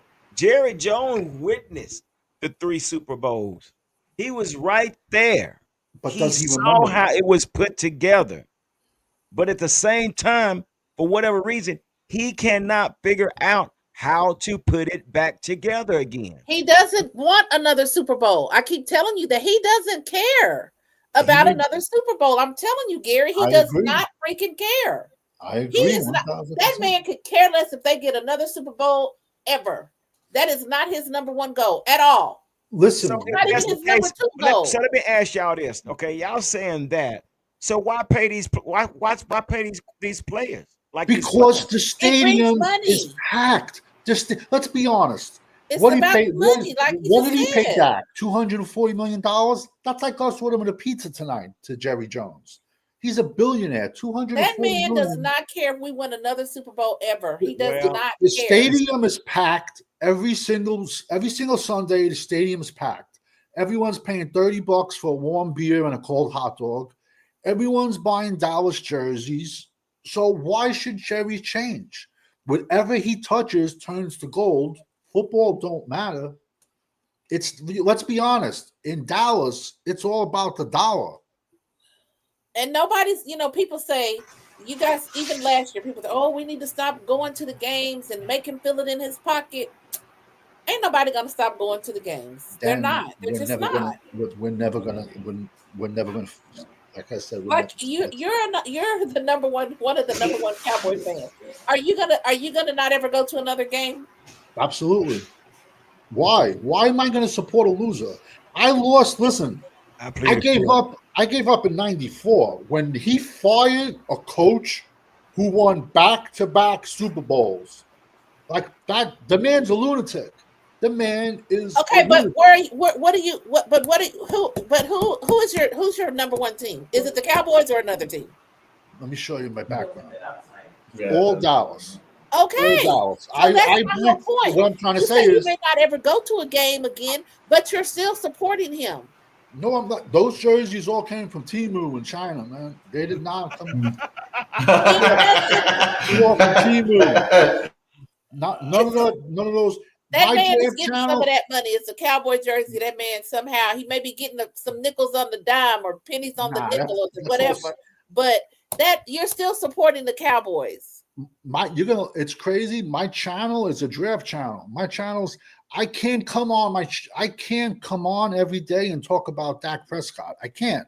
We just talk about. Think about it. You don't talk about Dak Prescott, but you talk about the Dallas Cowboys. Am I right? I try to do like one Dallas video a month. to be honest with you. My channel Okay. is a college football and draft channel, but I bleed Okay. blue and silver, man. I have my dad bled blue and silver, man. I have my dad's ashes around my neck because I used to watch every draft with him. So he's watching this draft with me. My father had the star. My father had the star on his forearm with "How about them Cowboys" underneath it. So I grew up with the Danny. I grew up watching the catch, man. You know what I'm trying to say? I saw the good years, then I saw Danny White go to 3 NFC championship games and lose. Then I saw like the horrible years. Then I saw the great years. And then like I'll never forget, like I'm watching ESPN as a kid, and I'm like, Jimmy Johnson got fired. And then my dad came home. I'm like, yo, you believe they just fired Jimmy Johnson? Like, you know, like, and I say, like, the only thing Jerry Jones ever did was hire Jimmy Johnson, draft Larry Allen. I don't know what else, man. What else? What else has he done? Jimmy did it all. That's right. Jimmy did everything. Packers about to select D. Okay. And also too, see, but this also shows you how much coaching matters. Because when Jimmy came to that team, 50% of that team was there. Mark Tuinei was there. Gogan was there. Nate Newton was there. Jim Jeffcoat was there. Matthew Golden. Matthew Golden. Why? See, like, woo, that's a wow factor right there. But you say that, but he's a one-trick pony and a one-year wonder. He cannot run. He cannot run. He can, but you know what? He might. I mean, Jordan Love does have an arm. Heck yeah, he right in that offense with what's the other receiver? They got Romeo Dubs from Nevada, and then they got the other kid who like scored 4 touchdowns against the Cowboys. Reed, right? Reed is the not Reed. I can't think of his name. I'm drawing a blank. Shoot. Walker maybe or something. They got Reed. They got Wicks. Watson, I think. Yeah. Watson. Well, like I said, I mean, getting a weapon for Jordan Love makes sense. Green Bay has a good defense, man. I mean, you listen. Now, you know, LaFleur comes from that darn same motion offense of Shanahan and all those guys. They all come from the same tree. They needed this. They needed this receiver. That's a great move. Ken Norton was on Dallas already when Jimmy came. So that just shows you how much coaching changes people too, man. But you know, and I tell people if Jerry never fires Jimmy, Dallas wins 5 Super Bowls in a row. They do. Jimmy wins 5 in a row. Oh yeah, we know that for a fact. Yeah, and then there's 8 more Cowboys in Canton. So we've been robbed, man. Like I lost all respect for the Joneses in 1994 when he did that. Barry came in and he won with Jimmy's team, even though we all know Cowher outcoached him so badly in that game. But the talent that we had, and then that's it. But we had that talent. At these routes this guy's running. It's 24. We had that talent in 20. Was it 22? Right before they traded Cooper. We had that team. It was the coaches that screwed us. Well, and Danny's even said like Tomlin, one of the guys that does the most with the least every year is you can just see it there, you know, like he does so much with so little. Does Pittsburgh ever go out in free agency and you see them signing people left and right for $100 million? Never. They never. Besides the Mika Fitzpatrick trade, they never trade for people. And he does the most. Mike Tomlin, to me, Mike Tomlin's one of the best coaches. Mike Tomlin, to me, is one of the best coaches in the NFL. He's probably the best, even though like he hasn't won a Super Bowl in a long time. But the fact that he does the most with the least, and that brings him so much higher, in my opinion. Mm-hmm. Where now, if he was in a team that drew a lot of weapons at him, plays in a tough division, I mean, Are y'all watching these highlights?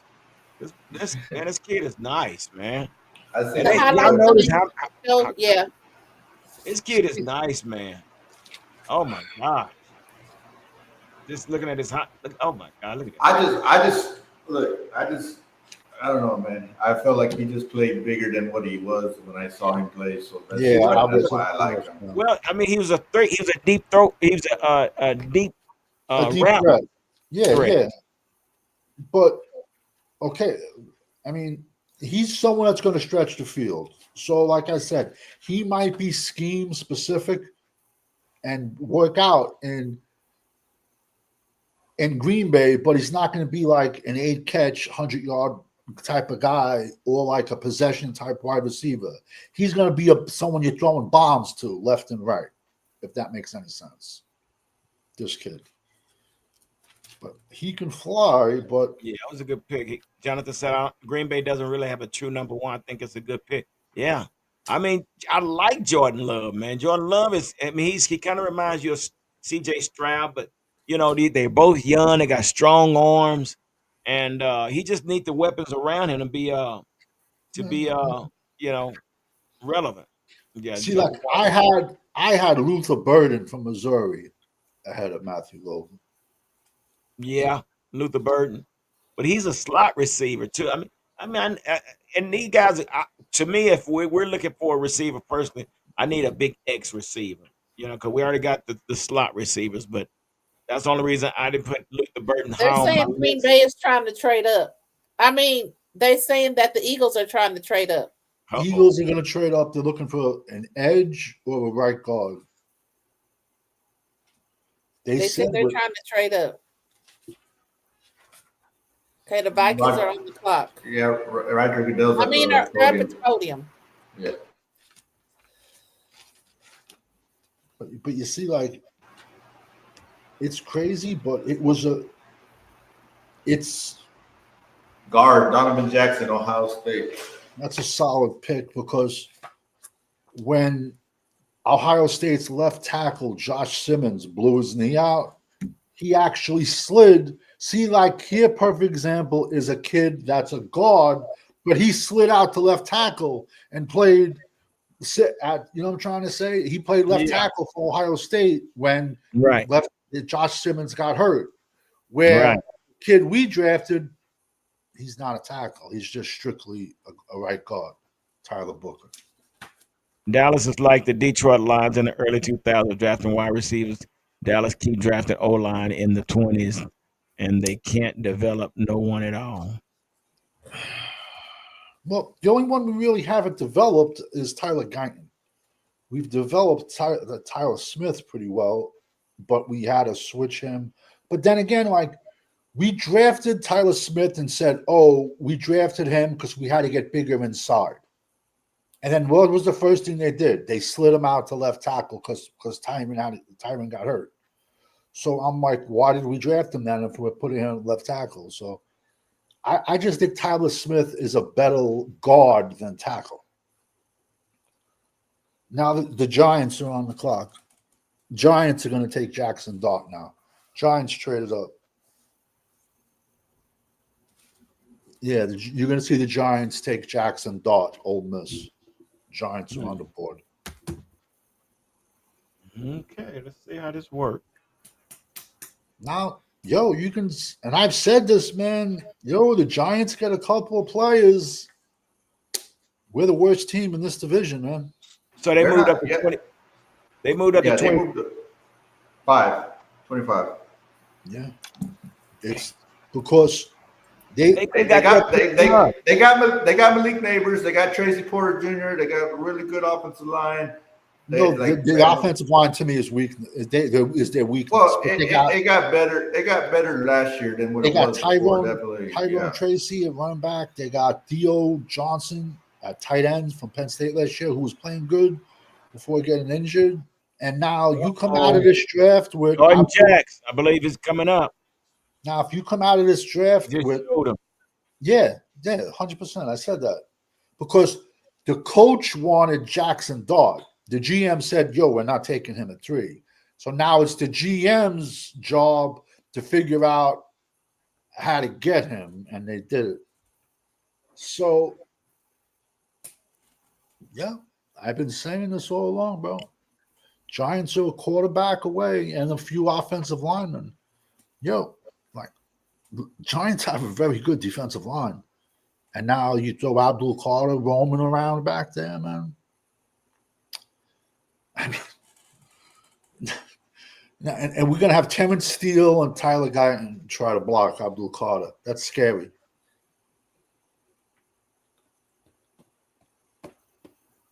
You see, I don't know. Giants been behind the 8 ball, man. They were flying airplanes over the stadium this year, like trying to get rid of the owners because the fans were fed up. The stadium was empty this past season, empty.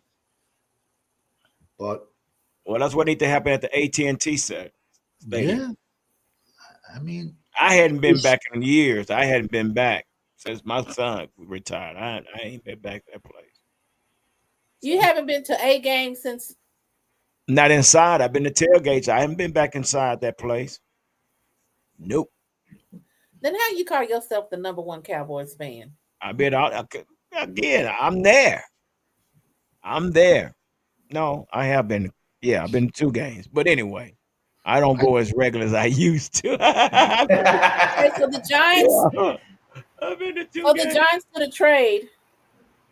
Houston gets a 2nd round, 3rd round, and a 2026 3rd round. See there? Wait, what did the Giants give up? They gave second up round, 3rd round, and then $34.99 and the 3rd next round year. in 2026. That's the quarterback tax. You pay extra when you come up That's for a beautiful. quarterback. That's real. beautiful. No, that's a real thing. When you come up for a quarterback, you pay extra. Houston wins. They're showing Sanders on my screen. They're showing who? Sanders. Oh, shoot. They haven't said yet. They haven't said yet. I'm just saying they have the camera on it. That's all I'm saying. They got the camera on them, man. I think they got the camera. That's a quarterback move right there. That's a quarterback move. You think they're gonna take him? You think they're gonna take him? G just said they had the camera on Jackson Dart too. So they did. They had the camera. But for the Giants, it makes sense. Jackson Dart would be the guy. That fits their mold of their team. It is Jackson Dart. It is, in my opinion, it is because that's who DeBoley wanted.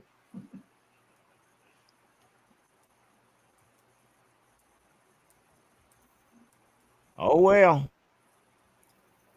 I think let me do something. Let me do something here. Let me. Oh, this is sad. This is sad.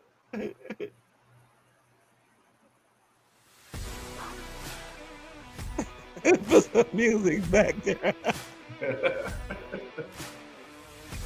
Oh man. They're saying that Dar is a better fit than Sanders. He is. I do like Dart better. They're saying he's a better fit than Sanders. Well, we're fixing to see. Yeah, that's a Cowboy. That's a quarterback move there to give up that much. Dang. Who is they're coming up to the mic. They're coming up to the mic.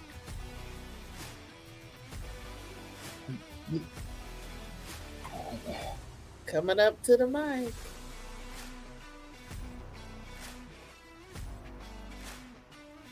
And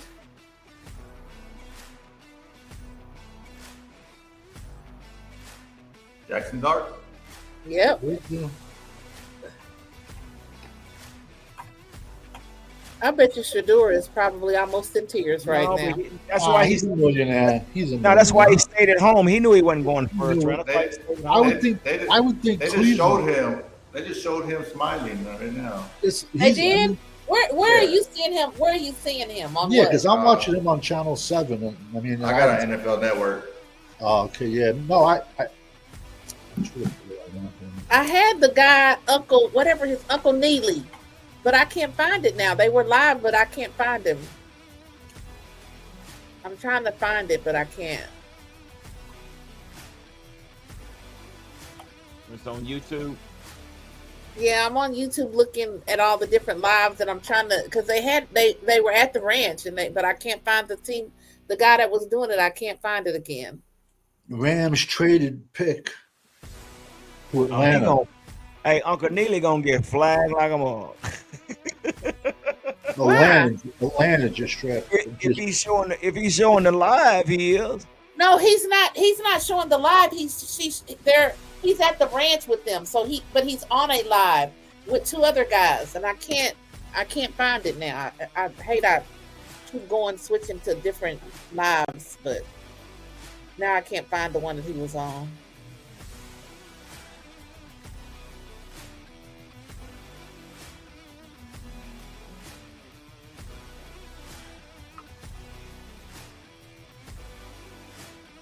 Six two 223.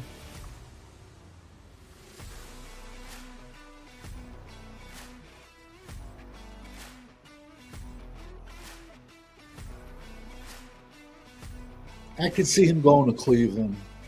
I can see Shador. Who, Shador? You send him to another bad team. Yeah, think about it. Yeah, they got the first pick in round 2. So just throw him to the dogs. They get two of the top 4 picks in round 2. Cleveland does, so I'm sure Shador would be one of those. Oh shoot! Oh man!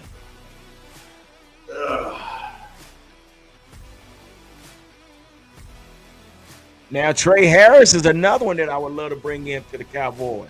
He reminds me more of a Dez Bryant, receiver for Ole Miss. Yeah, he's one that I wouldn't mind seeing coming to the Cowboys. I told you, G. As soon as I saw Steven smile in that boardroom, I wanted to slap him upside the head. I already knew already, man. Oh.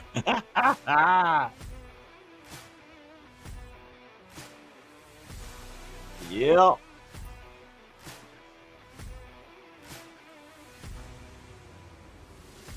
So, Danny, you're live too, right? Yeah.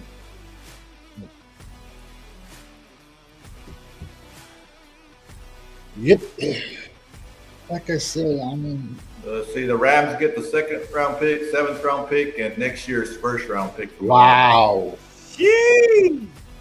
And they gave Atlanta a third. Atlanta got a 3rd round in exchange. You know, this is Shador right here. Oh, they got Michael Penix. Come on, G, stop that. They got Michael Penix. Oh, who we talking about? What team is this? Atlanta. Atlanta. I thought that was the Rams. Oh, the Rams traded back. Rams traded that back, yeah. But this just shows you like the lack of talent. That's why the Rams. Hey, they got. Wait a minute. Yeah, they got Kirk Cousins too. They're trying to trade. Dude. That's one team that don't know what they're doing. This is either, I would say, offense or probably most likely defense. Defensive line. They got wide receivers. They got Kyle Pitts. They got running backs. So the Falcons are fixing to pick again? Yeah. It must be. It's got to be a corner, maybe. It's got to be a high value, like. I don't know. I would not have given up. I like this kid a lot. It's just he has to put on weight. James Pierce Jr. Underrated. Great size, man. Young kid. Length. People are down on him just because they tend to use the rotation. But, all the big colleges use the rotation. He only averages about 30 snaps a game. The only bad part about him is he's like 245, but that's no problem. He'll put on size.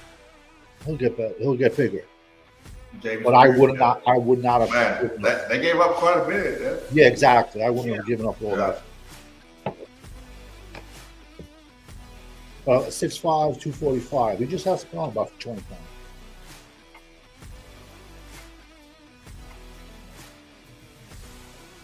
It's crazy, man.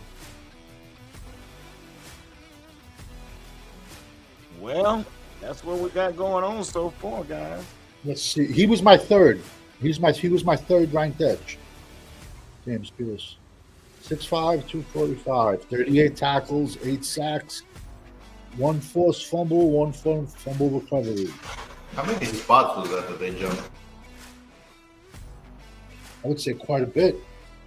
That's why, but Yeah. You see, Give up like, an extra first. Yeah, that had to be. that's what I'm saying. Like, see, like it just, in my opinion, this trade doesn't make sense because once again, Atlanta's not one player away. You know, I still think probably it's Tampa's division until they get knocked out. Tampa still has a solid D. Hopefully, the wide receiver will help them. You know, James Pierce. Yeah, so they jump all the way back to the 14th pick in the second round.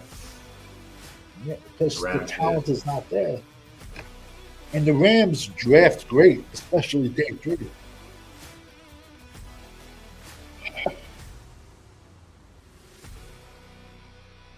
Yeah, I mean,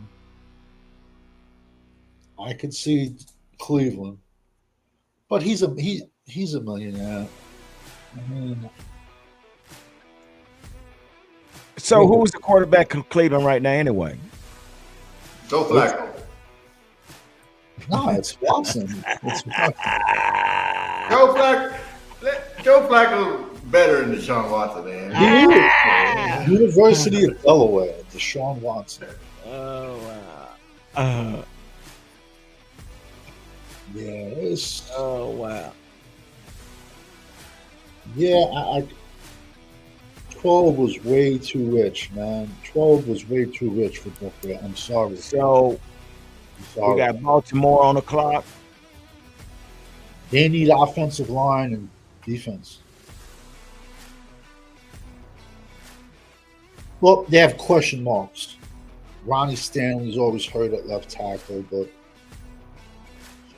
who's out there? There's still a load of big D linemen out there. It's notice the draft has a lot of talent along the defensive line, both edge and defensive tackle. Right. You know what I bet this pick is? Jihad Campbell, Alabama. I still can see this pick. You think so? 6'3", 250. He actually was my linebacker too. If it's Jihad Campbell, I had Jihad Campbell ahead of Jalen Walker. I had Abdul Carter 1 and Jihad Campbell from Alabama too. If it's Jihad Campbell.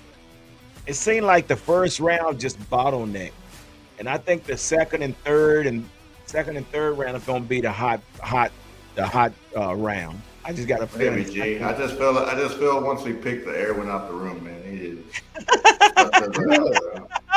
I'm gonna be honest with you. I had Booker going to the Detroit Lions because I had Booker. Well, you know, that's what we do. They said we could have got Tyler Guyton in the second round, and we got him in the first round.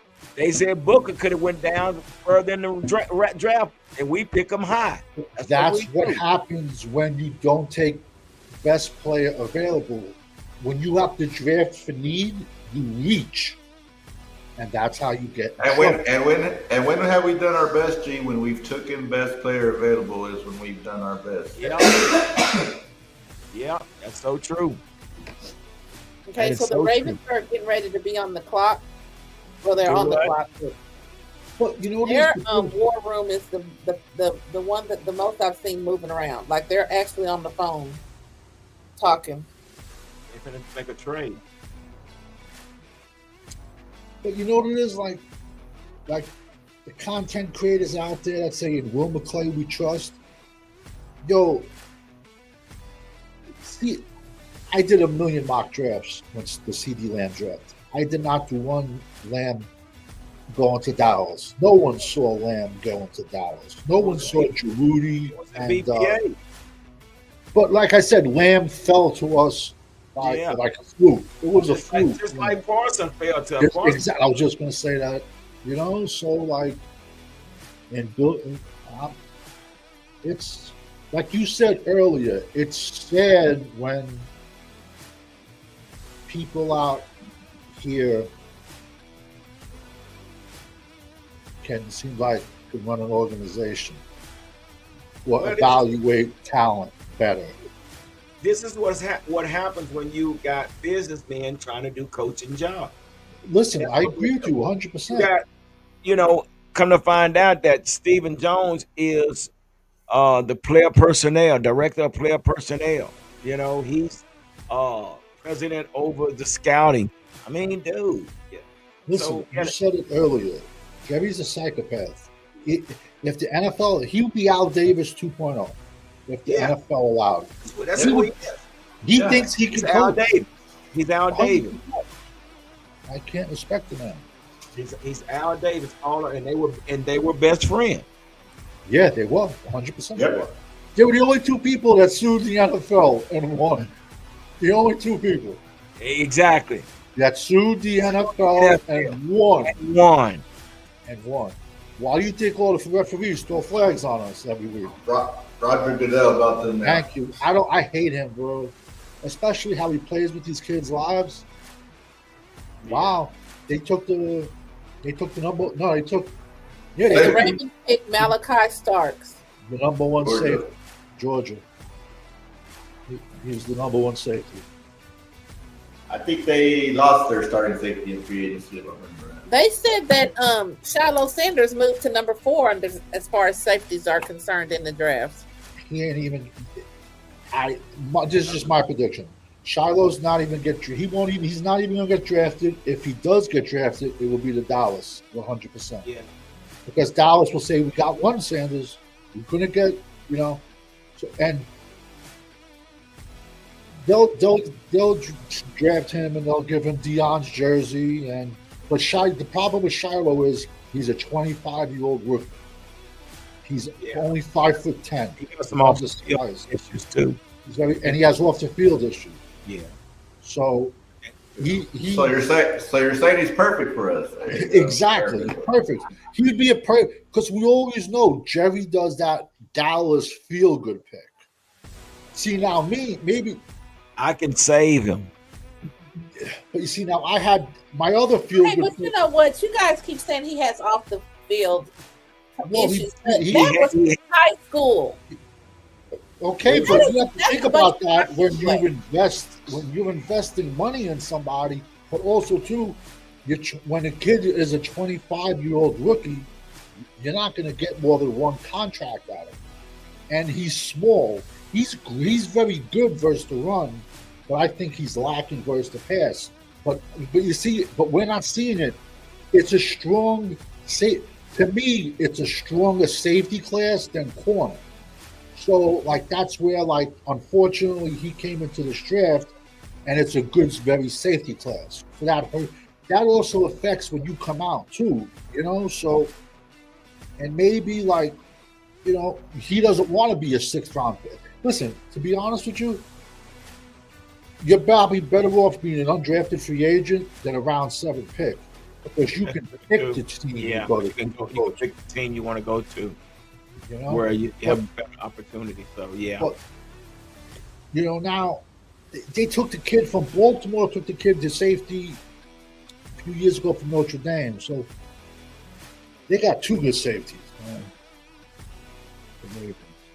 I can't believe the kid. He messed himself up because he was really trying to help his dad out. Because he had already got a degree from Jackson State, and he just stayed so that he could help his dad out. Play for his dad again. But you see, notice another kid, millionaire. So I'm telling you, teams don't like that. They rather you come in being dirt poor, have nothing, because they want you to rely 1,000% on them. And I'm just being honest. There was a coach from Chicago a couple years ago got in trouble because they had an acronym for BPA, and they called it broke, poor. Well, that's just like Deion Sanders last year saying that he likes players that have, I think it was that they didn't have both parents in the house or something. He got ate up for saying that. He said because they're hungry. They're more hungry. No, exactly. No, single parent home. I agree with you 1,000% because they are, because You know, it's better than a kid that was born rich with the silver spoon in his mouth. How hungry is him? You know, like Michael Irvin used to say, if he wants his Ferrari, he goes over the middle. Michael Irvin, if I want my mansion, I go over the middle. Michael Irvin is, to me, it's debated. I'll put Michael Irvin over Jerry Rice, man, any day. Because Jerry Rice was, everyone talks about Joe Montana. Joe Montana had the most Pro Bowlers out of everyone ever around him. Most people in Hall of Fame around him. I'm not a Joe Montana fan, but I would say Michael Irvin was a better wide receiver than Jerry Rice. Just because Jerry Rice had John Taylor, Jerry Rice had Terrell Owens. Who did Michael Irvin have as his wide receiver too? He had Alvin Harper for 4 years. See, like I like Jihad Campbell. I know they're knocking him because he showed up at the combine and he didn't even know it. He had a shoulder tear in his jersey, in his shoulder, a labrum tear. So he had to get surgery. But if you watch him play, so if he played like that with a shoulder tear, he can play all three linebacker spots and put his hand down in the dirt and rush.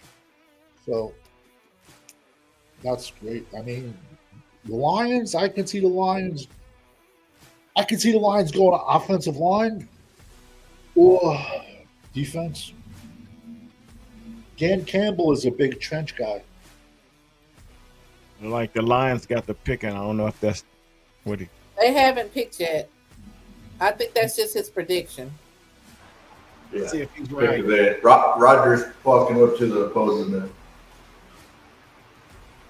Jonathan, you know what? I'm gonna pop you.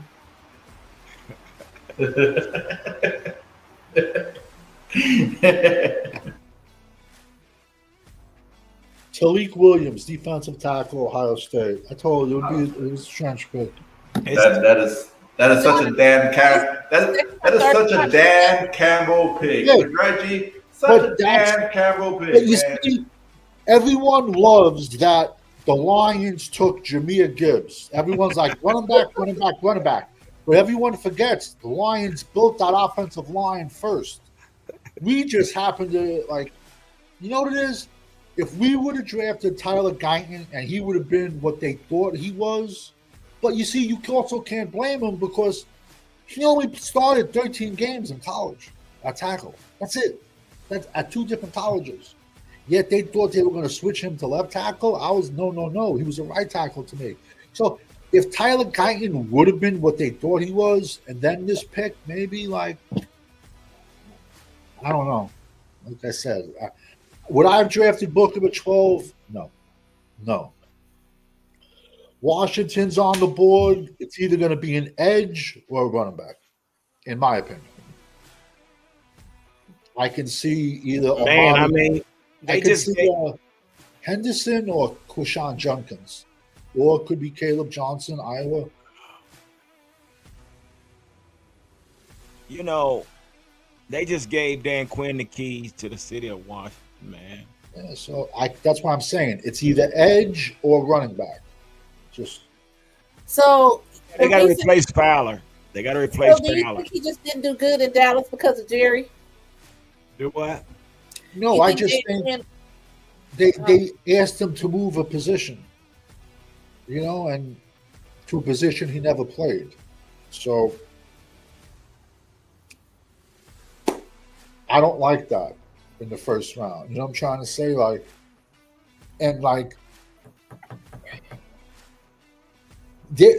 Tyler Guyton was in Dallas at the Star, and there was a scout or whatever. He was in a room with like 15 guys, and one of the guys goes, "You're 6'8", you're 330, you got long arms, this, that," and he goes, "You went to Texas Tech and Oklahoma.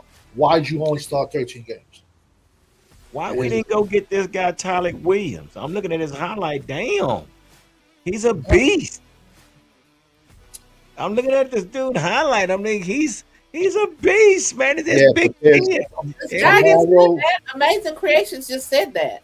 Tomorrow, what are we doing? There's a million defensive tackles this draft. There's a million defensive tackles. There's a million edges. Yeah, Edges and he's, tackles. he's one of the top ones, man. I keep telling you, I don't want just a defensive tackle. I want the best one out of the group. This dude here's a two-time third team out, 2.5 Hey, sacks, eight. they the Dallas the team that was willing to trade up with Dallas for the 12 was the Houston Texans. Oh hell, we done. We ain't nothing we could. We ain't doing no trading No. up in no second round. No, I'm saying that no. In the first round, when we had the 12 pick, Houston was trying to work out a deal to move up to 12. But I wonder what the compensation. Well, you saw what they was gonna give up. They gave it to who was that? Who did they give it to? They gave it to Atlanta gave up to move up to theirs. I thought that was to the Rams. That's the Rams. Who was the one that traded with the Houston traded with the Houston Giants. traded back. Giants. The Giants. The Giants. Correct. Yeah, they didn't. It looked Much. Oh, the from Giants the gave up south, that. from the Yeah, south. Giants Yeah, gave because I think what Houston had 25th pick, 24th Yeah. pick, something like that. So they didn't want. I think what the deal was. They are. I think the deal was Houston was wanting just to give them an extra second, but Dallas was looking for extra first out of it. But know what the Extra sad part first. is? Know what the Wait a sad minute. part is? Oh my. No, go ahead. They was looking for an extra first. You wasn't going to get that. See, this is what happens when you Oh. get a draft that's not talented. Yeah, You- that's stupid. And we were talking about that earlier, where I said, like, someone's going to offer you much, much lower. But the sad part is, what was Houston picking? 20? Listen, What was Houston picking at? Originally. Houston. I'm gonna tell you, 25. I think 25. Oh, I think they Houston. were. originally Houston was picking at 25. That's right. In my opinion, and this is just my opinion, we could have got Tyler Booker at 25. Well, we know that. We already know that, man. We knew that, but we did the same thing we did I with would've Tyler Guy. But so wait a minute. I need you, Pete. Go back and repeat what you said with this possible trade that could have happened. So they were trying to work out a deal. Houston traded up to 12. Dallas traded back to 25. But Dallas wanted the extra first, and Houston was only willing to give up the extra second. You know what I have a problem though with wanting that extra first is Houston's a good team. So you knew that extra first was going to be like a 25, 26, 27 next year anyway. But if they were going to offer you like a 2 and a 3, Yeah, I haven't got that far yet. But if they were going to offer that would have. You're right. That would. I would have took that. Yeah. And that's what they was offering, right? They was offering. I know extra second. They haven't talked about the rest of it, but they're just kind of. It had to be more than a second. It had to be But more it than was- Commanders Move are down up to the tonight. 25. Oh my gosh, man! You know what? Yo, this kid right Good night. here, Dang, they went and picked quick. they picked this kid right here, Josh Connerly from Oregon. ran over Abdul Carter, tossed him around in the playoff game. That's what put this kid in round one. He very underrated. Man, Very you know underrated. what? 6'4", 311 pounds. I'm not going to believe what Pete said. I'm not that's not a true story. Yeah, we don't. That cannot be a true story. I don't believe it, man. But Well, I bet they show him versus Abdul Carter. 6'4", but he's probably going to project inside. Yeah, see, exactly. I told you. They were going to show his Abdul Carter highlights. And they ran right at him. They ran over him in the game. Pete, that's a true story. that's what I just read on our man. I'm just reading through stuff right now. You know what it is, man? Like, listen. You lying to me. We just talked about that before the show started that we would take an extra second round pick. That even said, even when we get to tomorrow, you're gonna hear more about the. There's so many people out there in the second round. You know what it was, man? Atlanta took Mikael Williams at 11. I think that's what took the steam. I'm gonna out be of in the it. dark in a minute. Say what Yeah. now? I think what took the steam out of the room was San Fran. taking Mikel Williams, Oh, well, defensive you know end. they was gonna do that, man. I knew they were going to go trenches. Yeah, they do that. They're gonna do that simply But because. I could still hope. You know, I can hope. I could hope. He was my number one edge, Mikel Williams. Listen, Man, we don't you have know a what it clue, is? man. We don't have a clue. We really Listen, don't. when Dallas drafted Travis Frederick, everybody was like, "Oh, blah blah," and then we all loved him. So we really don't know.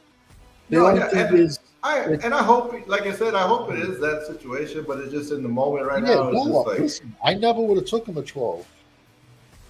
Never would have took Booker at 12. Way too rich. No, ain't no way. No way, dude. Way too rich. This kid Connolly, he was my 4th rated offensive tackle. Ironically, my number 1 tackle is still out there. Still out there. Wow. My number 1 offensive tackle. He's still out there. Man, this dude is a real man. God. And I'll bet you Philadelphia takes him if they don't trade out. Or Kansas City. I would say the Bills. So, yeah. So you only got 3 more. Hey, more G, kicks. G, you want me to make you more mad?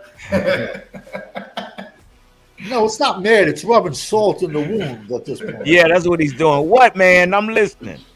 Just guess who was on the phone during the negotiations. Just take a guess who was on the phone during the negotiations. Cherry. No, it was Steven. Yeah. Well, But that's what a money hungry jerk does. That is exactly what a money hungry jerk does. You know, he outbids himself and he finds himself stuck without nothing. but you see, in a regular draft, to go from 25 to 12, it would have costed next year's one in a regular draft. But No, we got to win now, man. It's not about next year. We got to win now. But We need, this team is nowhere near winning now, though. How do we? again, you get closer. You get closer if you would have took the extra second round pick. Right? No, I Now agree we, with you. now we only have one. You see what I'm saying? Listen, Damn. I would have took that. I would have took 2 and 3. I would have took that, Yeah. especially since we don't have a 4th. So it seems We don't have a 4. We don't have a 4th. So I don't know what Houston was offering. I'm sure, like you said, it was an extra second and probably extra either third, It had to fourth, be whatever a the two. case may be. Right. Yeah. But according to the report, Steven either wanted Houston's 2026 first rounder or 2 second rounders is what they were looking at. Well, to be honest with you, 2 seconds is more than fair. To go back Yeah. from 12 to 25, Yeah. No. it's two twos is more. But then we get back to Houston's a good team, and those picks are always going to be later in the rounds. You know who's missing tonight? Patrick. He was on here earlier. Oh, was he? Yeah, he was on here. Yeah. Okay. The fire starter. Yeah. He was on here. So that's the story, Pete, that we wanted 2 second rounders. Listen, it had to be more than a 2 to go from 12 to It didn't exactly say what the Houston was offering. It just said what Steven was looking for. So it just said either Okay, the Bills are up to the mic.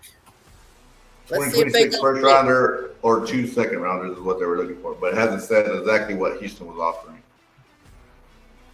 But like I said, man, that's moving back. Yeah, that's bad management on Cowboys' part. That's stupid. That's so stupid. And then you go get Booker. You go get Booker, dude. Stop. Like I said, I had Booker going to the Lions. Bananas, man. I had Booker going to the Lions. Do what you say, Danny? I had Booker going to the Lions. That's where I had Booker going. Tyler And the Booker. Lions picked 27. Yeah, that's where I had him.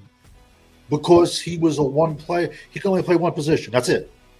But he's a freak. The kid's 6'6", 360, 11-inch hands, but he's strictly a right guard. But like I said, in the last 10 years, Alabama's only put out like 1.5 good linemen in the last 10 years. They put out a lot of busts. A lot.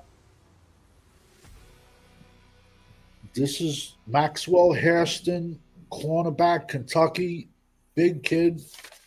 I think he was my third corner. Hold on. You got what the kid is? You got He's 5'11". He's only 183 pounds. Who is this? This is Maxwell Hairston. He's a cornerback. That's not a big guy. He's 5'11". That's okay. 5'11", but he only weighs 183. That's all right. He took back six interceptions for touchdowns. Yeah, he's the cover guy. Yeah. You're not expecting him. Yeah, I mean, I see what you're saying, but yeah, that's okay weight. That is, I mean, 180 is kind of light, but 5'11", his height is making up for it. Okay. He was my 6th rated corner. Yeah, 5'11" is not bad. I got one other. I got actually, honestly,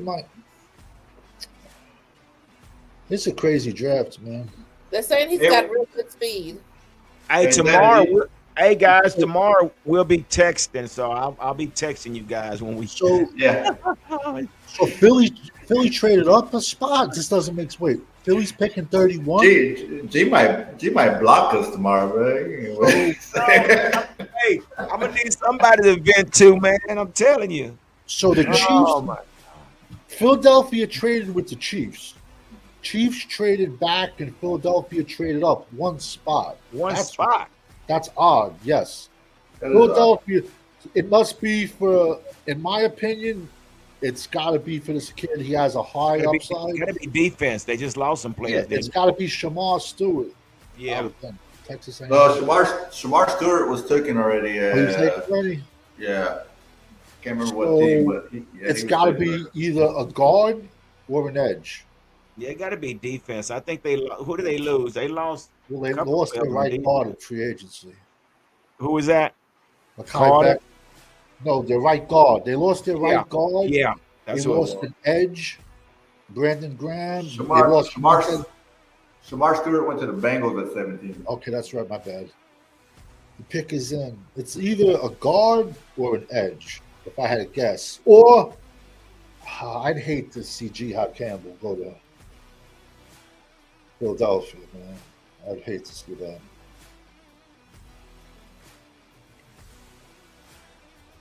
Well, they be, Roger Goodell is getting beat up tonight.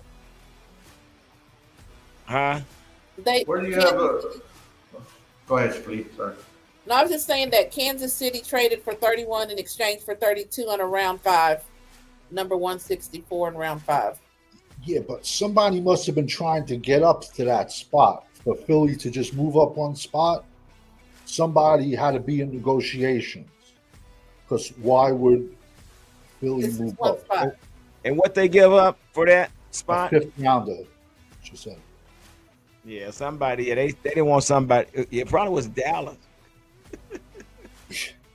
It was probably Dallas, man. It was Dallas. I guarantee you, it was Dallas. We're gonna give up. You know what? One spot is a large leap. You know what I mean? Can make a big guy. It is if you. Yeah, and I guarantee it was probably Dallas trying to move up back to that first round. I mean, I'm gonna be honest. At 12, I would have took Tyler Warren. I got a report for you in a minute, G. I'll tell you. Hey, what about the defensive tackle from Kentucky? You got him on your list there? Deone Walker. The only thing that happened, he's huge, 6'7", 360. The only issue with him is at the combine. Well, they knew of it. He's had a back injury. He's had, the good thing about it is he's had it for 15 years. It's a problem, though, with his vertebrae, not the actual disc. So it's something that it's not going to bother him all the time. But originally he was like a late 2, early 3. Now a lot of teams have him going in the 4th round. But 4th round, yeah. Yeah, that's what I heard about him in 4th round mostly. So, yeah. But he's a beast, and he's very talented. He played stand-up 5-tech at 6'7", 360. That's how talented he is. I would take him in a heartbeat. Yeah. Because listen, as long as you don't operate on him, but if they want to operate, I would advise it not to. Because 2023, he was fine with the same injury. It just flared up on him. You know, they could do stem cells treatments now. There's a million things they could do, but D line and defensive tackle and edge stretch, or defensive line and running backs stretch all 7 rounds. I'm surprised Henderson hasn't gone. Who? Henderson. Second round, man. Second round. I'm shocked. They A going lot of people are picking him to go in the first round. Nah, running backs, receivers Yeah, going. it's both because it's a running back by committee league. Yeah, it is. Wouldn't it be something we can get Junkins and Henderson? Man, that would be a thunder and lightning. I don't see. Yeah, There's no way. We would have to. I would like to get one of those in round 2, and then maybe like a guy, even another guy in round 6 or 5. One of those will be on the board at 44, in my opinion, unless we see something. Yeah, I don't see anyone trading up for them at this point. So I could see one of them being on the board at 44. But yeah. Well, don't be shocked though. Dallas moves back. Man, wait. I'm gonna be honest with you. Listen. Don't be honest, because they're gonna want a 4th. Bro, a 4th rounder. Yo, we're talking to Joneses here. Who fires a coach who wins back-to-back Super Bowls? When we say the sky is blue, Jerry says no, it's orange. You know what I'm saying? Like you can't win with him. No, wins don't mean nothing. It's all about the money in Dallas. I done already told you he doesn't care about another Super Bowl. He could give a rat's ass if we win another Super Bowl. Let's be honest. When Sean Payton wanted out of New Orleans, if Jerry was serious, he would have went after him. But he didn't. Doesn't matter. He doesn't care, man. And that's what I'm saying. Like the fans, it's disheartening, man. It really is, man. No joke. I swear to God, man. God rest his soul. My father used to say, like, in the last 20 years, he would say it's not even enjoyable watching Dallas play on Sundays. Yeah, this is Next what's year, I'm scary. thinking, after this year, I'm scary. going with another team. Stop it. You know what it is? There's a big disconnect between old people like me and these young kids. These young kids only have seen Dak. And to me, the Dallas standard, there's only one thing. You win the Super Bowl or your season was a failure. That's it. If Dak is their motivation, I feel That's sorry the for problem. them. Today's You're very brilliant for saying that. The younger generation, all they want is progress. We want Super Bowls because we win the Super Bowl. Do you feel like they got progress with Dak? Honestly, well, 12 and 5 is progress when you do it 3 seasons in a row. Now we're looking at it like, no, that's not. You know, they won 12 games in 3 seasons. I don't care. Yeah, okay, you win 12 games, but then you get to the playoffs and you lose in the first round every damn time. But it's progress to the youngster. Let me be quiet because you get ready to make me start cussing. It's progress to the youngster. They took Jihad Campbell out of Alabama. Yeah, Eagles did. 6'3", 255, Jersey kid, no less, Alabama, can play all 3 linebacker spots. Yeah. Plus, I knew it was a defensive player. Plus, he can play defensive edge. He can play end. He can put his hand down in the dirt and rush the passer. Now, we got to play against him for the next decade.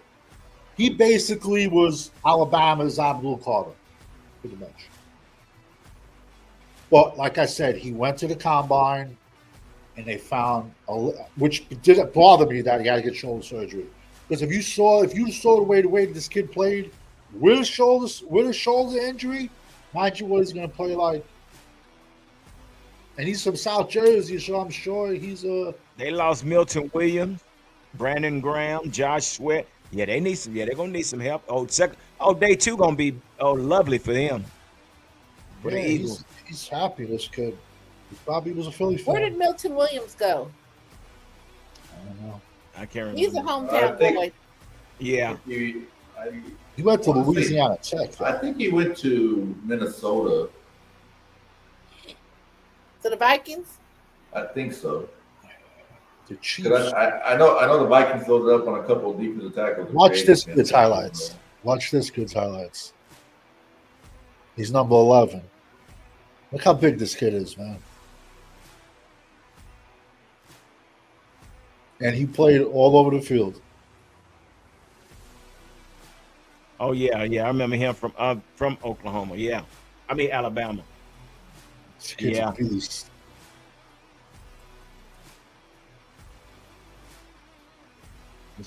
This kid Play downhill.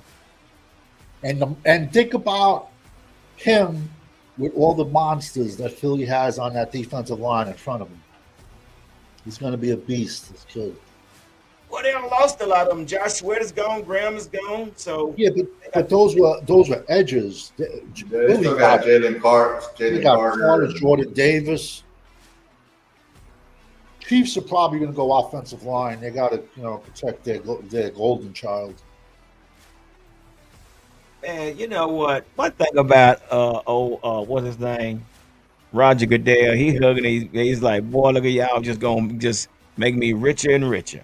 Keep No, this. but notice he's hugging them, and he goes like he's saying to himself, "I want to hug him." He's going to look to stick a knife in one of these kids' backs at some point when they make. Well, that's what I'm saying. It's business, and he don't care about. And that's one of the reasons Jerry Jones got in trouble, because when they redid Goodell's contract, the NFL pays him like $40 million a year, and Jerry Jones was like one of the only owners that said, "What the hell does this dude do that he's worth $40 million a year?"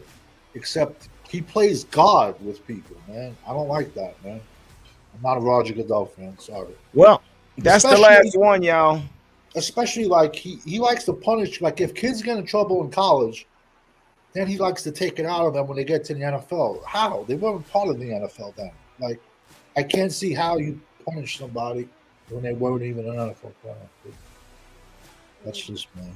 Well, let me say this, guys. I want to thank everybody for hanging out with us. Y'all saw what we have done as we've been doing the last couple of years, grabbing players early in the round when you can get them in the 5th round.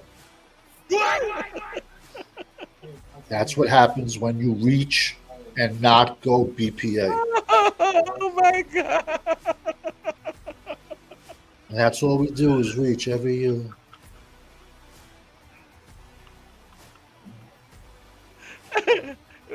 All right, so let's give our final thoughts. Start with you. Start with you, Pete. What's your final thoughts for day one, and we'll work around. Man, I don't have much to say, man. I just I hope, like I said, like with every pick we get, I hope they turn out to be, something that this team can, be proud of and make an impact. Like I said, look, I've always been okay with us taking the guards and tackles in the first round when people want the flashy pick and this and that. I've always been that way. This year, I just felt a different way about it. And you know what? We're going to see the rest of the rounds and see let's see if they follow suit with this first pick. Because if they start going all over the place with this thing, then they really don't have to. And see, I'm with Danny. They might have panicked on this pick right here. Oh man, how many years? Oh man, okay. But that's my take, man. That's my take. All right, Danny. What's your final words and your take on this round one? Yeah, right. I don't know what to say, man. And you're the draft guru. Yeah, no. Tyler Booker was a reach. I had Tyler Booker as my number 2 guard. I had Tyler Booker going, like I said, the end of round 1. Honestly, tomorrow, you could have got plenty of guys who could have plugged in at right guard tomorrow. BPA, honestly, I would have took Tyler Warren. Tyler Warren was BPA at that position. Or even Jalen Walker, but yeah. Off the ball linebackers, they don't value. Dallas has never valued linebackers. Let's be honest. Even in our championship years, we let Ken Norton go. We just, for some reason, we've never paid our linebackers never drafted linebackers early, so except Michael. But an undervalued. Listen, it was a bad draft coming in. It was. We knew it. And tomorrow you will listen. Tomorrow you're going to see a million running backs. Tomorrow you're going to see a million running backs, a million defensive tackles, and a million edges. To me, it was a reach. But we'll know. But like I said, everyone thought they were just going to slide and block Hoffman. Was it a sexy pick? It seems like it took the air out of the room for everybody, but who knows? Maybe it. But nah. I don't know. It was a reach for me. It wasn't BPA. Not even close. Fleabug, what you got? It definitely was not a wow factor night. And the rest of the draft, I don't see anything. If we didn't have a wow factor tonight, I don't see a wow factor coming in the next. We got 6 more rounds because it's 7 rounds total. I just don't see anything. I would love to see something. I would love to see a wow factor at this point. But do I think if we didn't do it the first round, I don't see it happening.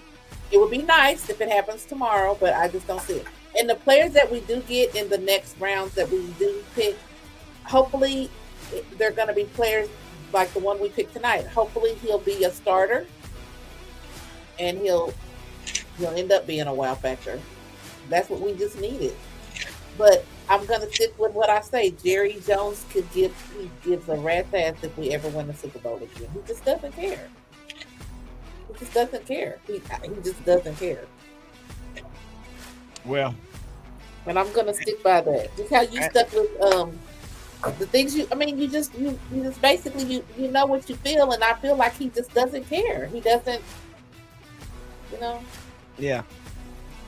Well, I appreciate all you guys thoughts about what took place tonight.